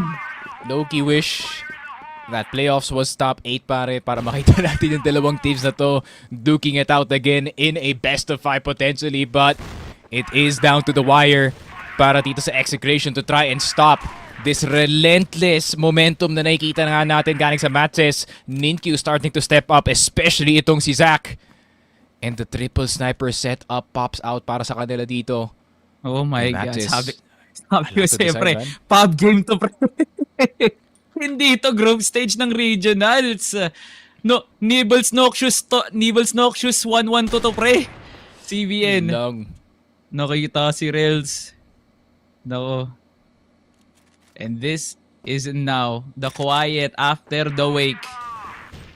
Yaba. Tinetesting, no? Yaba, talagang nilalaban niya. Gusto mo talagang tumesting doon. Nakita mo na yung kapalaran ni Rails, iisa ka pa. Now, the time winding down. We need some momentum here for matches. Kung gusto pa nga nilang humabol sa kalamangan ng Execration dito. Ninkyu, ini-scout pa lang dito yung hotel. Nandun pa rin si CBN, hindi pa rin natitinag. ZYK, just for the backup. Walang nanlalason sa Execration. Look at the respect that they have. Pabalik na nga ng Dormid, ZYK. A7J rather is going to get Ninkyu. Zach nakabantay pa rin dito lang sa may bahay. Look at the parkour. Good shot! Hindi ko alam pero gumana. Lahat na paslang sa top A. And just like that, Sneaky Frog, MATTJESS takes A site. Grabe, MATTJESS back in the game thanks to that godlike shot galing dito kay Zach, catching the crossing Fall X. 6-7 MATTJESS. Reminds me of something dito, Salvatore, a little joust between Vanguard and MATTJESS from last year's season pare, and we know how that ended up. But it's different names, same people for some. Rails around the corner, CBN down. Nako po, the entry fragger from the sniper roll. Grabe na si Rails dito sa Eagle Eye pare. Nasaan ang alerto? Nasaan ang mentalidad? Tila nalalagas na mula sa sistema ng Execration. Kasi ang ginagawa ng AMJ, nirerektahan na talaga nila. No? Hindi nga nila man lang kiniklear ang bottom na B. My goodness, MATTJESS. Kung gumagana, bakit magrereklamo? Bakit papalitan?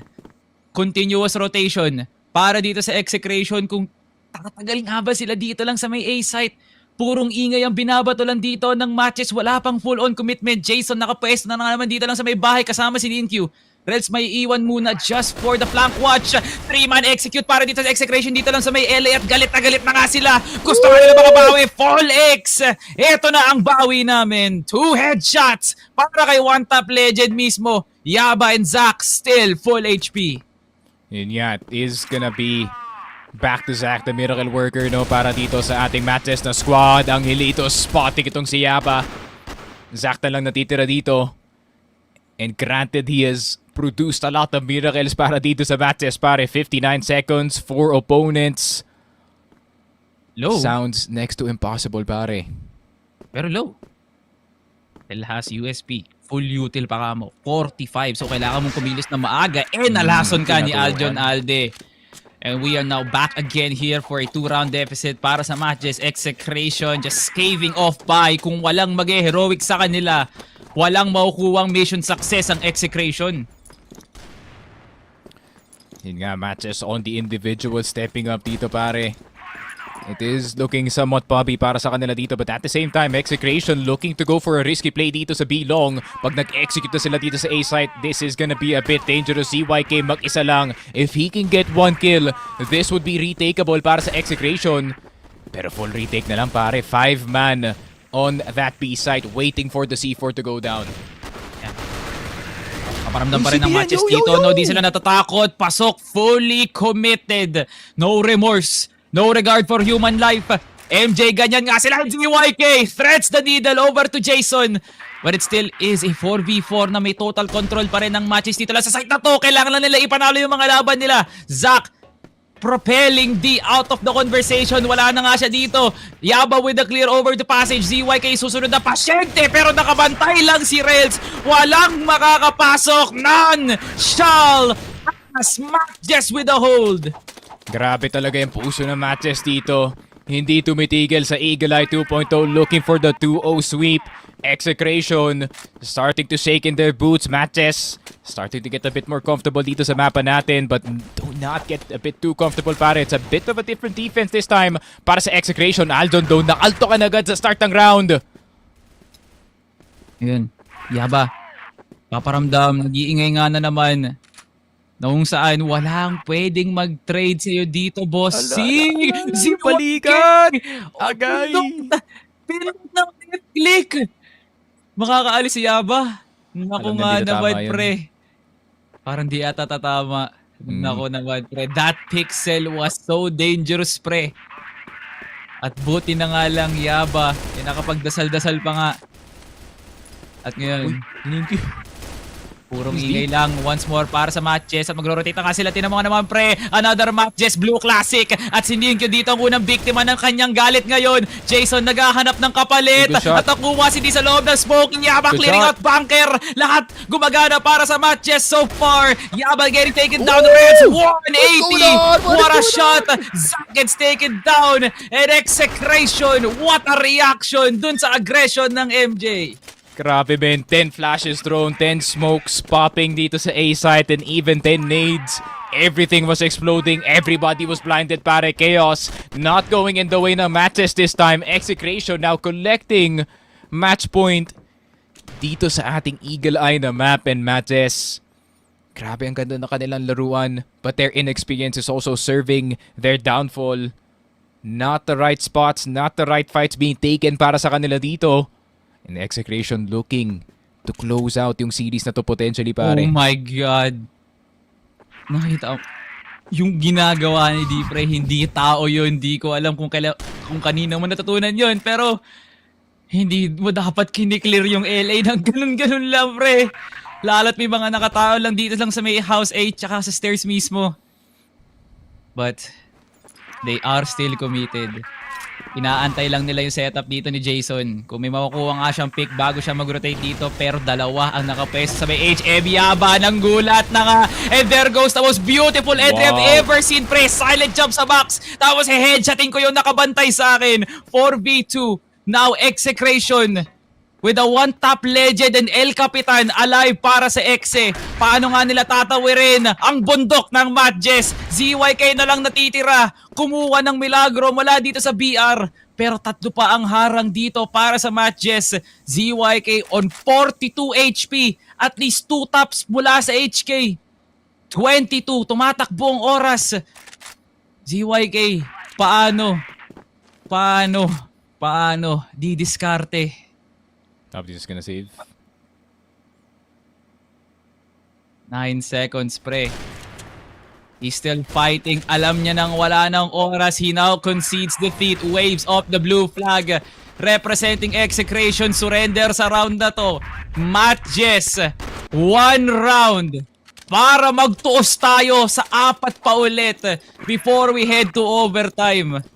Grabe yun, man. Yun yung pinakamalinis na execute na nakita ko galing sa MATTJESS. Not gonna lie. Instant climb up after the flashes. And every single member surprised on that bottom A position. Rails having to be careful in between these smokes. Nakalagpas. Yun lang, nakalagpas pa nga siya dito. Uy, ZYK! Spotted!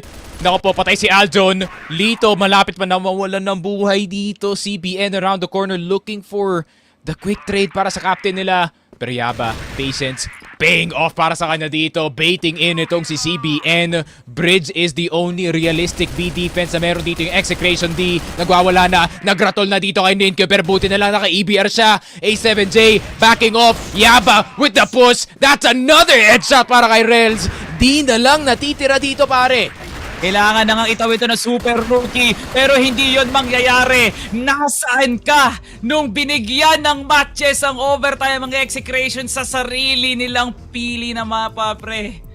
Oh my God, Sneaky Frog. Every Cebuano squad na naglaro ngayong araw na to, Sneaky, obra ang ginagawa.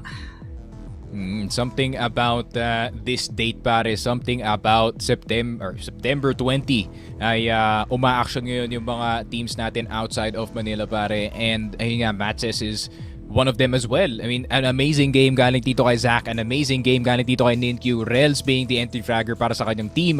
At the same time, dito naman sa kabilang side, in CBN waking up, Fall X waking up, ZYK revelation pare, A7J reading his old teammates. Grabe, it's just the gift that keeps on giving itong series natin as of today. At sana hindi na matapos, pagpatuloy nyo lang yung ganto. Yung mga gantong klaseng labanan, pre, no? Si Rels, hindi na sila Revenge at Cetra kalaban niya, no? Kalaban niya na sila Justin, NBA, sila Kano, no? Sa pag-i-entry. Kasi tila yung role change na yon, yung saddle na role change na yun, Sneaky. Transitioning Ninkyu into the secondary sniper, si Zach na mismo yung primary. Si Rels na mismo yung entry at hindi natin akakalain yun yung magiging epekto nito. Hirap si Fall X, a lot of misplays na hindi nare-recover kagad ng Execration, counter-rotation after counter-rotation, gumagana pero tila bigla mababaliktad din ng MATTJESS. Kung makikita mo, talagang reminiscent ng Ubek Maniac days yung pag-e-entry nila ng LA. Kung kaya nga nilang ismoke yung pass pati yung exit, yun na yung mismong hudyat nila para makapasok. This is the matches I have been looking forward to ever since the start of Regional Spre. At binibigyan nila tayo ng isang serye talaga, Sneaky. Ngayon nga, Eagle Eye 2.0 goes into overtime para sa Execration at MATTJESS. MATTJESS now on the GR side, Execration back on BL. And let's see what's gonna happen dito pare. First blood gonna be very important to set the momentum for the rest of yung overtime natin. Yeah, and the moment that we tried to analyze the map itself, no, Sneaky, sabi ko nga unang magkamali. Pero dun sa pagkakamali na yun, it's not even sure kung sino yung pwedeng mag-convert na round na yun. Pwedeng makapilas yung matches ng isa, pero Execration pa rin ang bumabawi. And vice versa. And there goes the first shot here, landed by D sa bungo mismo ni Ninkyu. Zach still has control dito lang sa may top A, pero tatlo ang nakaabang A7J! Makakatakas ba ka mo? Hindi! Sa skopa ni Zach, asintado ka. Nakakatakot ka na, Zach, pare. Lahat na tumatama Hindi na sa'yo. tao yan Mapaulo, si Zach, mapakatawan, pare. Grabe ka na. Di, dire-diretso lang dito sa side. Pure contact spotted ni Jason. You do not go contact play up against itong MJ, pare. That's their bread and butter. And ayun lang. Instantly, 2 players lost para dito sa Execration. Jason looking for more. A bit greedy. And it's not gonna pay off. CBN a bit too familiar with that play, pare. Yeah, 1 HP. CBN. Zach still defending top A na wala nga siyang kasama dito. Kenny the audit off si CBN. Paparating pa lang. Oo, ang sagot. Si Zach nakuha na nga yung isang entry pa lang dito. Pero Zach still fighting. ZYK Rels with a backup. Beautiful para sa Execration. Sana. But MATTJESS was able to return the favor. Zach, hindi na nauga sa top A. Akin ang lugar na to. Nagmala-asyong doon. Si Zach. And he claims territory sa A site, mga kaibigan. MATTJESS scores first blood sa overtime. Grabe, ito na ba yung sinasabi natin, Salvatore? Zach at his full potential. We've seen this before, time and time again, where he just carries yung mga games. Rails with the anti-frag though. Let's see if he can carry it from the calls as he does fall. At least nakakuha siya ng isa dito, which is itong si CBN. A very key piece kung bakit nahihirapan dito yung MJ on some of the other rounds. So it's gonna be slightly easier para sa kanila dito. But then, Fall X still well alive. D still well alive as well. Pero dahil nga dito kay Zachman, he's gonna probably try to look for another one dito, pare. Alam mo na bang mainit si Zach na, pre? He has that potential. He might go over-aggressive. Pero si Zach naman yan. Siya lang ang may pass para gawin yun. Now, A simple 4v4. It's simple. But this is deadly for MATTJESS knowing that they have that strong side. ZYK, crouch peek over to Hotel. At napilas na nga ngayon si Yaba. Delikado nga ba para sa MATTJESS? Only one way to find out as Execration. Waiting for that flare gun para makapasok na nga sila dito. Ninkyu, nakaabantay. ZYK, another pick off here at B site. Sumisenyas na nga ang kapitan dito. Oras na para pumasok ng B. Jason gonna get instantly murked. Ninkyu. Sniper not gonna do much para sa kanya dito. Drop shot para kay D. 10-10 Execration still fighting back dito sa overtime. But it took a bit of a miracle para sa kanila dito. Bit of a miracle on timing. Ganda sana ng opening dito ni Rels. He did get itong si CBN. But then, yun nga, MATTJESS could not capitalize at the end of that round. Pero, ayun nga, Execration still same old para sa kanila dito, pare. Yan, nandoon na si ZYK eh. Like, it just had to be the captain of Execration para salbahin ang mga kanyang mga tagapagsunod dito eh, no? Good signs here for Execration. They still have life. They still can fight. Habang may braso pa, pwede pang bumaril. Habang may utak pa, pwede pang isip. Matakbo ang oras, pero para dito sa Execration eh, kailangan nga nilang kumilos na maaga dito, no? Just to catch a MATTJESS member off guard. They know how much MATTJESS takes space during their GR side. And that is one thing na pwedeng gamitin dito ng Execration bilang advantage heading into this round. Utils being thrown now. Right, man. I mean, I'm not so sure what is going on. Wait, CBN? Saan na bahay, pare? And he spotted through the smoke. What is he doing, my friend? I think CBN was trying to create an opening. But instead, the A side closes para dito sa Execration. Pare, Ninkyu falls. Pero tignan mo naman yung granada dito ng Execration. I mean, it's next to nothing. So, someone has to go forward para sa kanila dito. Wala na nag-hold. Lahat may movement. Lahat nag-iingay yung mga binti dito. Zack, hindi pa rin nakikita. Walang nagpupush ng Ares. Sa wakas nakita na nga rin ni Polex ngayon. Rels completely turns around. Polex nakabantay pa rin ngayon sa Ares at pinabaliktad na nga ngayon ng Execration ng kwento. 20 seconds for MATTJESS to make a move. Everyone is using USP na para bang wala silang hawak na primary weapon. Sneaky Frog. ZYK gets the last kill and Execration secures the 11-10. Grabe, the immediate turnaround para sa Execration, swapping the momentum back in their way. But at the same time, pare, the side switch can actually change things para sa Execration. Execration, granted, no, they got most of their distance from that prior side. But at the same time, MATTJESS, now with a lot more freedom dito sa mapa natin. And a lot more to do para dito kay Ninkyu, Yaba, at kay Zack. Zack especially, man. He's been the main performer para dito sa ating overtime game for MATTJESS. And if it's anyone to step up, pare, kailangan siya talaga yun. Oh my goodness. MATTJESS, you will now have your strongest side. Dito kayo nakalikom ng mas mataas na success rate actually, no? The moment that you find an opening, yun na yung pwede nyong gawin. But then again, this is Execration that continuously adjusts sa mga kalaban nga nila, no? And there still needs to be a good amount of respect, kumbaga. Inahanap pa rin ng Execration yung pinaka-consistent na play. Kung makakapag-anchor nga ba sila, makakapag-trade. Kailangan pa rin nilang kalabanin yung kaguluhan ng utak ng mga members ng MATTJESS, which to me is still good. Kasi kung hindi mo alam yung ginagawa mo, hindi mo nalaman ng kalaban kung anong ginagawa mo. Sabi nga nila, di ba? For MATTJESS, it's that strategic of a plan na pag-e-entry nga sila, they just go brainless but at the same time, it works. Kasi meron pa rin silang setup at the end of the day. And that is what makes MATTJESS so good in this series na para bang walang nagagawang Execration dito, no? We are getting a throwback during Saturday in the MATTJESS Blue Days, courtesy of players like Jason and Zack, as we now welcome into the second phase of overtime. Do or die para sa dalawang teams, or makakita nga ba tayo na ang golden round, Yaba with the first blood. Yeah, great opening para dito kay Yaba, no? And now, with CBN being down, Hotel is a lot more open para sa MATTJESS para buksan itong B-site. Problema nga lang nila dito is gonna be A7J. Effective with the EBR, pare, and he's gonna be a bit desperate para makakuha ng retrade para sa kanyang teammate. Pero A7J spotted sa BR. ZYK now fully on deep, and look at that wide swing galing kay Rels. Full confidence na para sa kanya pare. Fall X, A7J dying. Not just yet actually. A7J buhay na buhay sa loob ng hotel.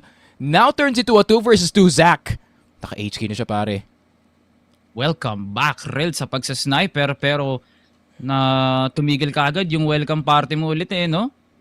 With that trade from A7J, that was so huge. Napigilan ka agad ang momentum ng MJ. Fall X with the flank duty. Gumana at tapas lang si Yaba. But this is now the duel na hinaharap ngayon ni Zach. You still need to respect ang one-top legend, that is Fall X. Now, nasa kanya yung C4 actually. Naki-Fall X yung C4.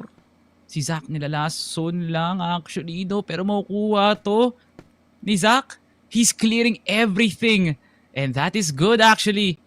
Hindi na ginamit ni Folex yung malalim yung pwesto para pumunta ng bypass pre. He's just clearing the site. 40 seconds. And now, the standoff. Zach versus Folex in 35 seconds. Pre, nako si Zach. Binabaril na Folex gets the timing. Execration. Match point territory. Yun lang, nagulat pa nga dun si Zach on that 1v1. The C4 being all the way back to base. And ang ganda na ng laruan dito ng MJ. They are peaking in terms of levels, but they died to the most rookie mistake ever, which is leaving the C4 at the same time. Not much opportunities para dito sa MATTJESS to actually explore the map, especially with that initial defense na nakita nga natin. And being in a 1v1 with this particular player, pare, is not gonna be a fun time. Itong si Folex. So 12 to 10, match point para sa Execration. MATTJESS having to get 2 para makuha nila yung golden point. Pero medyo malayo-layo pa yun pare. Ingay, Execration. Uy! Folex spotted. Alam na rin kung nasin si A7J. Should be able to anticipate this, and there goes the counter utils na binabatan ng Execration para pandali lang to. Si CBN hindi pa rin nagro-rotate. The amount of confidence that Execration has para kay A7J at kay Folex. Talagang kitang-kita na nga naman na binubrus ko na nga na nila to. Here comes the nades as well para sa MATTJESS. Wala pa rin natitinag at nahuga dito para sa Execration. Walang nakilos. Hold pa rin ng site. CBN nilalaro lang yung metal box. Yaba pa close na nga. Rels palabas na ng bypass. CBN is now on the 2v1. Pero napaghiwalay niya pa si Yaba at si Rels. And CBN 1 kill. At aalis na nga. Rels hindi siya nakatakas papuntang hotel. At nahanap pa rin ni Rels yung trade. ZYK 1 HP as MJ looks toward the mid-round. Yeah, A7J, Deathcam now out of the picture para kay CBN. So not much in terms of information kung saan papunta nga dito yung MATTJESS. So he's gonna have to do a really good guess. The timing para dito kay Angelito. Ninkyu will get taken down pero worth it yun. Jason now with the full sandwich. A site has been taken para sa MATTJESS. Potentially 11. ZYK with the bonus dito kay Rels. C4 is now down. Pero ZYK, opportunity of a lifetime. Jason gonna be a known entity. Pero si Zach napadaan. ZYK napayuko. And there we go. Bomb has been planted pare. Pero kaya ba ni Aljun to? Kaya? Kung nabuhay ka lang dun eh. Kung nabuhay lang si ZYK, winnable pa sana. At ginamitan ni Jason ng gulang at ng gulang mismo talaga. No? 11 to 12. Long day, mahabang araw, pero ipagpatuloy nyo lang. Masaya yung mga gantong nangyayari. MATTJESS and Execration, we have a series on our hands. MATTJESS on the verge. Legit na 1 round na lang. Golden round na nga tayo at magtutuos na lang tayo sa isang pagkakamali ng dalawang teams na to. Look, MATTJESS, control here at hotel. CBN, yung rumespeto na, umatras na nga no, sneaky Reds, nagpaparamdam dito lang sa may door mid. ZYK able to anticipate this. Good setup para sa Execration. Yun lang, Rels. Testing that mid position pare. Would be nice if he could ask for a flash para mapulag dito sa ZYK so he can get that trade. But at the same time, taking careful dito yung MATTJESS, and this is not what I want MATTJESS to do pare. Of course. Kind of slowing down the pace para sa kanila dito. But at the same time, the executes have been serving them well dito sa mapa. Execration deciding to concede itong hotel area, and that could actually be a very big mistake if hindi nga nila makover itong rampa pare. Yeah, importante yung hotel na yun kasi doon sila nagpapasimula ng picks eh. No. And Yaba, what a play! Pero alam. Rotate pa lang ng bypass, nakuha niya na si ZYK pre. Men, A7J just needs to get this kill dito lang sa may BR. At si Ninkyu nag-aantay lang talaga ng timing. Now there goes the lineup. 58 second. Execute. A7J spams it down. 2 kills para dito sa MJ. 2 alive para sa Execration. Will it be long though? A7J na 1 HP na nga lang. Dinaanan lang ni Zack. Sinasagasaan na lang ng MATTJESS ngayon ng Execration. As Execration was 1 round away to end it all. Nanonood pa tayo ng isa pa, Sneaky Frog. MATTJESS just cannot give up on the dream. Grabe men, sino kayang unang magiging ginto dito? First golden round we've seen in a while and it just so happens to be MATTJESS putting Execration on the ropes. It's all or nothing para dito sa MATTJESS going through the smoke. ZYK, quick scope, tita tama. Ninkyu getting the immediate shot on the captain ng Execration. Yaba, opportunity of a lifetime para makakuha na second mid push. Headshot dito kay CBN. Pero si D lumalaban pa rin sa loob na site. Headshot para kay Yaba. This could be the upset that MATTJESS is looking for. A7J fall X na lang natitira dito. Yaba, that's another one para sa kanya. The HK417 is also painful and MATTJESS go golden dito sa araw natin and it's another 2-0. An upset by MATTJESS. Nasaan kayo? Nang na 2-0 ng MATTJESS ang kunong nagde-develop at nag-i-improve na team. MATTJESS, a statement na narinig ng buong lalawigan ng Cebu at ng community ng Crossfire na nandito kung may nag-qualify na hindi lang basta-basta. Sarado, nada, wala na Sneaky Frog, wala nang banse ang Execration. And that is the most mind-exploding 2-0 na nakita ko kasi yung ginawa ng MATTJESS doon hindi pang karaniwan na 2-0 lang Sneaky. Ayun nga, bit of a nostalgia trip pare. Back when MATTJESS were still in their top 4 form pare. Ito yung kanilang itsura. Aggressive, punch you in the face, punch you in the jaw. Whatever they need to do para makakuha ng panalo dito. They're gonna hit you with aggression, pressure. Everything ay nakita nga natin dito sa ating dalawang mapa. And at the same time, bit of a replay unfortunately para dito kay A7J from that prior regionals na nakita natin, which it was also MATTJESS knocking them off of itong playoffs, which is yun nga no, revenge is gonna be sweet para dito kay Rels after that one pare. And it's unfortunate para dito sa Execration. At the same time, I'm so happy para dito kay Zack especially kasi napunta sa kanya yung spotlight and we've been saying that this guy has been so good for so long kahit sa podcast natin Salvatore, and finally naipakita niya against a top 14. Tawakas pre, na bigyan na natin ng bulaklak si Zack kung gaano nga ba siya ka-solid na player even way back nung si Bakero Esports pa siya, heading into a prime franchise that is MATTJESS, finally given the ropes. Eto na ang susi, bubuksan patungong panalo. At uulitin ko ulit, mapapailing kayo sa sasabihin ko na 2-0 ng MATTJESS ang Execration. And that is it for all the games today. Ngayong araw na to, sana na-enjoy nyo Crossfire Philippines. Pero yun na lang din ang oras na meron kami dito ni Sneaky Frog. Maraming salamat sa panonood. Ibabato na nga namin sa ating mabubuting kaibigan dyan sa panel, Mochi at Ramon. Alam kong marami kayong gustong sabihin. Men, ito ang araw na dapat hindi ako nag-energy drink kasi ang tindi ng kabog ng dibdib ko, men.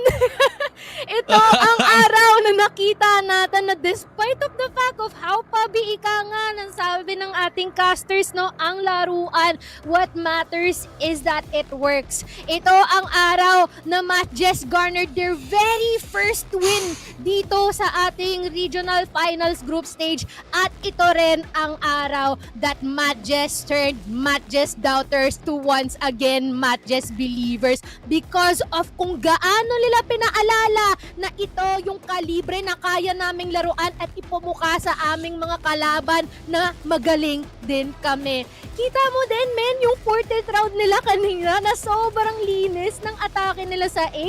Their execute, men, i-screenshot na yon, ilagay nyo sa museo kasi that was an absolute and well-fought masterpiece. Itong seryeng ito ang tindi. It was a work of art, as has also been shown by this whole series as a whole talaga. Maganda at maayos ang naging kwento, not only because of the reunion that we've had para dito sa buong nating teams natin, pero it was also a redemption story para sa MATTJESS so far. After week 1 all the expectations shattered pakatapos ng napaka questionable na naging performance nila from week 1 all the way to right now. There was a lot of doubt into what we can expect out of this MATTJESS roster.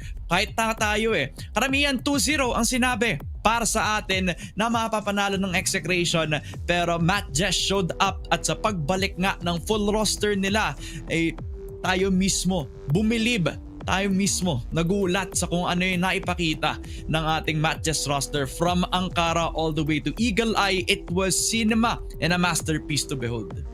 Yes, of course. Kaya naman balikan natin lahat ng nangyari dito sa laban nila sa Eagle Eye, Med. Kasi biro mo, they've been able to push it off to a golden round and even win that golden round. Literal na parang papaganta ka na lang din ng golden dito na sobrang tindi ng mga players natin. And not gonna lie, Execration's been able to do a lot of plays there, especially pagdating ng second half natin wherein they've tried to defend up to their fullest extent. Sobrang saludo din ako kay ZYK, man, kasi sobrang tindi niya mag-flank at mag-pick up and definitely catch multiple players here off guard para man lang na maibigay niya yung kaunting komportableng galawan at espasyo para dito sa kanyang team, no? Pero yun nga lang hindi ito sapat dahil talagang nagkaroon ng mas matindihang lapag dito si MATTJESS, no? Especially that they played so well, so coordinated and so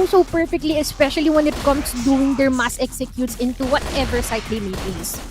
Absolutely. I mean, you could tell also na talagang sineryoso na to ng pareho nating teams. Misto lang nga si ZYK mismo sa mga camps na nakikita natin sa kanya. Alam niyang ito ay isang MATTJESS na kailangan full focus ang kinailangan at idinimanda ng Execration ngayon. As we also show off yung set summary natin, it was a well-fought fight sa pareho nating teams. You could also tell that A7J and D did not want to let this go at all. So many lurking timings from CBN to catch MATTJESS off guard para makuha din niya yung karamihan ng mga headshot kills nga naman para sa game dito. Pero it was a MATTJESS story that had a good ending. Pagkatapos ng uptick in performance para kay Yaba, great shots from Zach. Sinasabi ko sa iyo, Mochi, kapag sunod-sunod ang mga miracle shots ni Zach, mukhang miracle worker na ang naging trabaho ni Zach sa buong MATTJESS roster, propelling them all towards that side na kala natin makakaabot pa ng set 3, pero sinarado na ng MATTJESS pagkatapos ng maayos na golden round para sa kanila. Ayun nga, tsaka ang matindi din dito, Ramon, is hindi lang din si Zach yung tumatrabaho, nandyan din si Yaba, nandyan din yung iba nilang mga kasama, nagtutulungan talaga sila, no? Sobrang tindi ng kanilang performance dito, pero pinakamatindi nga naman talaga dito si Zach, no? Especially here, being able to harness that power of taking the most of the kills that as much as you can and denying any sorts of pushes na nanggagaling dito. Kasi biro mo kung pagtatapatin natin, parang ang katambal niya dito is hindi actually si Paul, parang si ZYK yung katambal niya. Yun yung katapat niya because as much as possible pareho sila, hanggat maaaring malagasan yung kabila, nilalagasan nila. It's just that talagang mas naging solido lamang ang galawan dito ni Zach, no? Definitely been able to help yung mga kasama niya at siya ay tinutulungan din siya. Absolutely. And finally, we see a MATTJESS na hindi lang reliant sa mga shots ni Zach nga dito. He did so much of the work, pero it kind of felt like a 60% rather than 80% from what we've seen from him from week 1 to week number 2. No? Ngayon, ang MATTJESS punong-puno na sa teamwork pagdating dito sa pareho nating maps, pati na rin lalo sa ating Eagle Eye kung saan talagang malaki ang impacto ng mga movement at saka mga positioning plays na ginagawa nga naman ni Yaba. Yung mga times na kinailangan si Jason sa mga setups every time na may aggressive execute sa E7J, si CBN, pati na rin itong si D, pero composed si Zach. Composed siya kahit sobrang aggressive ng dating ng Execration. Wala. Sobrang reliable when it comes to the sniper shots through the smoke. Pati na rin sa mga miracle shots katulad ng ganto. Every single shot counted para sa kanya, and it became a building block para lang bumagsak ang improvement ng Execration papunta dito sa ating Eagle Eye map. And I feel like what hurts here the most here for Execration kasi nabanat nila into an overtime eh. Oh. Ito nga yung match result natin. Kaya nga Nabanat nila into an overtime. Nabanat nila into that golden round. But unfortunately, everything came down, crumbled right after like a couple of mistakes na ginawa nila dun mismo sa golden round namin. At sobrang tindi lang din naman talaga naging taliman itong pinakahuling serye natin for tonight ng ating match 3 which definitely showed na even the Davids here can definitely defeat Goliaths that, you know, di lang talaga like basically defeated but surpass them with flying colors. But nice try din dito for Execration kasi biro mo, they started off with a couple of wins, natalo sila sa EVOS at ngayon kay MATTJESS naman. That was like pretty much a big statement if you ask me, no? Especially pagdating dito kay MATTJESS na this might possibly be their match to serve as a breakthrough sa mga susunod na araw natin na kasama sila. And I'm sure na since they already gone through yung top 2, top 1, and as well as yung masabi nating rising star dito sa regional finals ng Execration, their biggest challenge now sets them sa ating susunod na appearance, and that will be against Pacific Esports as well. So MATTJESS, if they want to continue this try, they have to keep proving it against the top teams dito from PH Masters. They done it against 3 na medyo naging mahirap nga naman kay EVOS at saka kay Team Stallions, pero ngayon pinakita na nila na may potential pa rin para bumilib sa MATTJESS roster. Kailangan lang isunod na paglaban dito sa dinastiya ng regional finals. Totoo. At tama ka dyan, partner. Pero ito na nga ang ating match MVP, si NinQ, with a 1.22 KD and almost a kill rate of 0.92 and headshot rate of 45% and a bit of utility usage as well present on his side, which definitely shows the sobrang consistent niya on the whole duration of this series. He's been able to withstand the heat alongside ng kanyang mga kasama despite of the fact of facing such behemoths here such as Execration. At kaya naman, no, tignan natin at balikan natin ano nga ba yung mga nangyari at pinagagawa ni NinQ dito. Paano nila napataob ang ilang mga miyembro dito ng Execration? Pre, it went from NinQ carry from Ankara all the way into a NinQ and everybody else pagdating sa Eagle Eye. Sa kada flank, sa kada headshot na pinakita ni NinQ, it was a building block of hope para sa MATTJESS. Not only from this game alone, not only from the comeback that they also built up some Eagle Eye, pero into a potential that they could still reach yung top 4 sa standings natin dito, which honestly is still a possibility para sa kanila. They just have to keep the wins going. They have to keep their confidence high kasi napakita na nila na kayang-kaya nila makipagsabayan dito pa lang sa Execration matchup. If they can keep this up papunta doon sa kabila, baka naman etong-eto na ang MATTJESS na na-expect natin from the grand finals of Impact Summer. And in all in accordance dito, no, at magbase sila sa kanilang laro, ano ang naramdaman nila during this time and what keeps the hunger going inside them, especially that they've been able to take this off in a 2-0 sweep. Pero yun, no, sobrang tindi talaga ng mga laban natin today. Biro mo guys, nagsimula tayo from do you call this VG and GG. Tapos nag-proceed tayo kay STS and NV and now Execration and MJ. And kung kanina pinag-uusapan natin that this might be a reality check, parang hindi na siya reality check eh. It's more of a statement na kayang pumalag ng mga bottom half teams natin sa current standings natin ng regional finals natin, kung saan at lagang as much as kaya nilang pumalag, ipaglalaban nila patungo lamang sa pagkamit ng mga pangarap na hopefully one day makita natin silang nire-representa ang kagalingan ng Pilipinas dito sa international na ating mga liga. Totoo. And it just continues yung narrative para sa season of Crossfire this year. No? It's still a very competitive league. Meron pa rin tayo mga top 1 and top 2 na clear picture pa rin. Pero everybody is just fighting at the middle of the pack. So really, it is very unpredictable sa kung sino man ang makakaabot nga doon sa 3 and 4 as NinQ na top 1 sa buong server natin today will be having a match MVP in review. Kamusta ka naman, NinQ pare? Hello. Natutuwa pa tayo. Kamusta? Dili mo dungog. Di ata rinig. Wait lang Ano ha. po, di ko- Sinecheck di ko na muna natin narinig. ng audio ni Ninkyu dito kasi parang hindi ka namin naririnig ngayon, no? Pero habang naantabayanan Di mo natin yung mic dito Di- ni Ninkyu, no? di marinig, I di kayo feel like marinig. we've already Hello, said hello. enough din naman, Ay, like tulad nga wala, ng sabi marinig mo, no? Ay, hello? Ayan, Ninkyu? Hello? Okay na po. Susubukan lang natin uli, no? Okay. Ayan, pwede na magtanong. Very nice. Thank you, Derek, ha.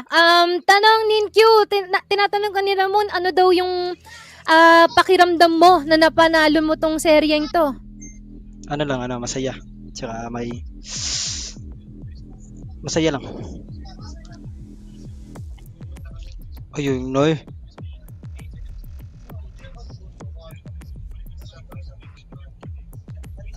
Wala Hindi ba namin sure, no? Hindi namin namin rinig nata. masyado.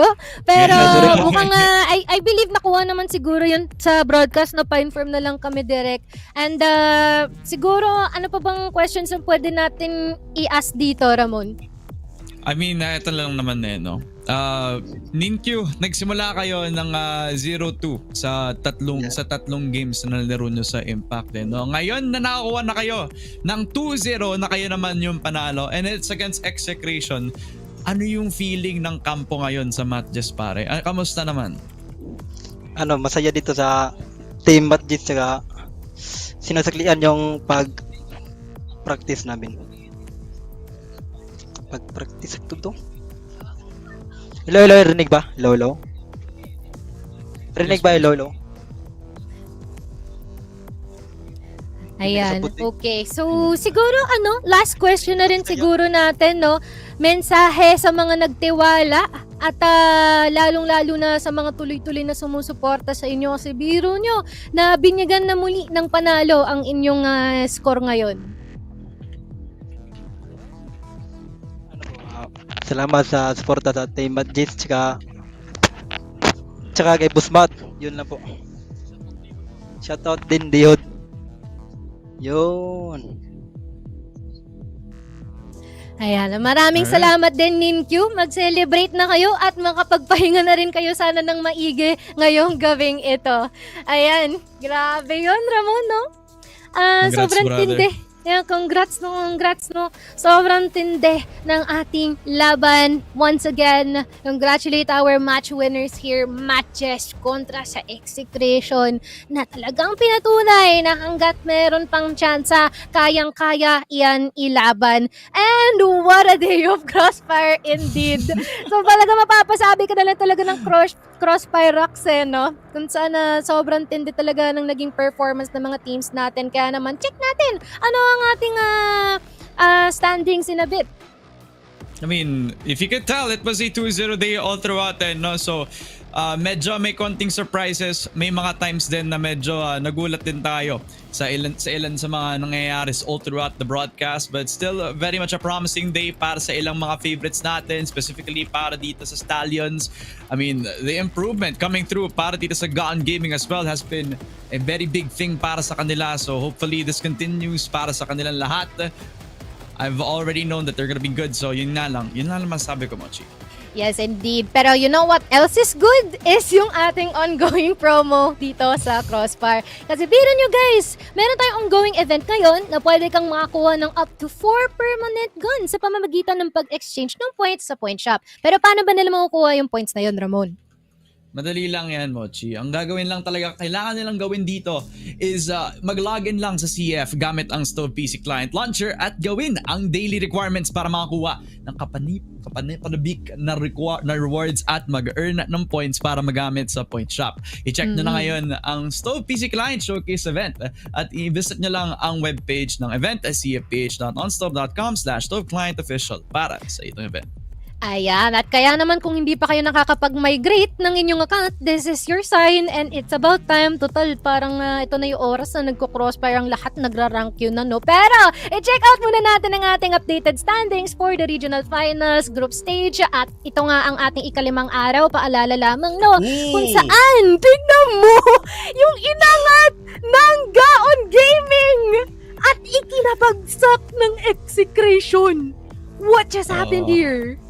How the mighty have fallen nga naman. Pero syempre, let's take it with a grain of salt since hindi pa tapos ang week natin. May mga times pa na pwede pang bumawi ang ilang mga teams natin dito. There's still a chance para naman sa ilang mga players natin over to the side of Gaon para mawala yung standing nila dito considering kung sino kalaban nila.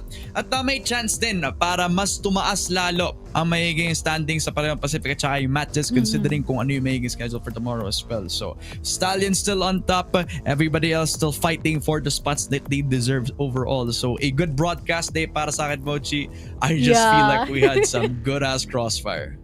Totoo, nakakatuwa din. Tsaka, guys, tignan nyo naman din. Parang it's been a while ever since we saw Gaon Gaming in that second place spot. Pero yun nga, it's still not permanent. It is temporary. Ang dahil pang pwede magbago dito lalong-lalo na bukas. Ito ang ating matchup, no? It is EVOS versus Envy. We also have MATTJESS versus Pacific at panghuli, it is Gaon versus Stallions. Nako po, parang bigatin din yung mga laban natin tomorrow right after all of the things that we learned today.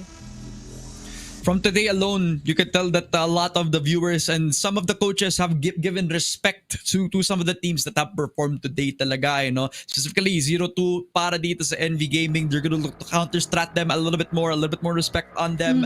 MATTJESS is not the type of team that we saw from week 1 alone. Kaya may improvements na. Kaya I'm sure Pacific's gonna give their A-game overall sa second nating matchup. And as well as Gaon facing up their biggest challenge yet, ang Stallions laban sa match number 3 natin. It's looking like a banger para sa pareho nating Cebuana squads. And I'm sure that it is also gonna be very fun to watch out as an esports talent myself as well. Definitely. At kaya naman guys, tuloy-tuloy ang pagakda at paglaban ng ating mga team sa kanilang mga nobela at kanya-kanyang istora. Dito sa ating CF Crossfire scene, tutuloy ang ating laban bukas sa CFS Regional Finals. Kami nga pala ang inyong panel, Mochi and Ramon, and as well as Sneaky Frog and Salvatore on the caster's desk. Magbabalak kami bukas. Cetra gets one, pero may dalawang magkasabit. Ito sa kwentong palagi. Sa bida ang namumuno. Hindi pre, ang gutis na lang yun. At si KSC tapos. KSC gets the birthday. KNC. Yo, Beb, with that spray down! Oh! KSA.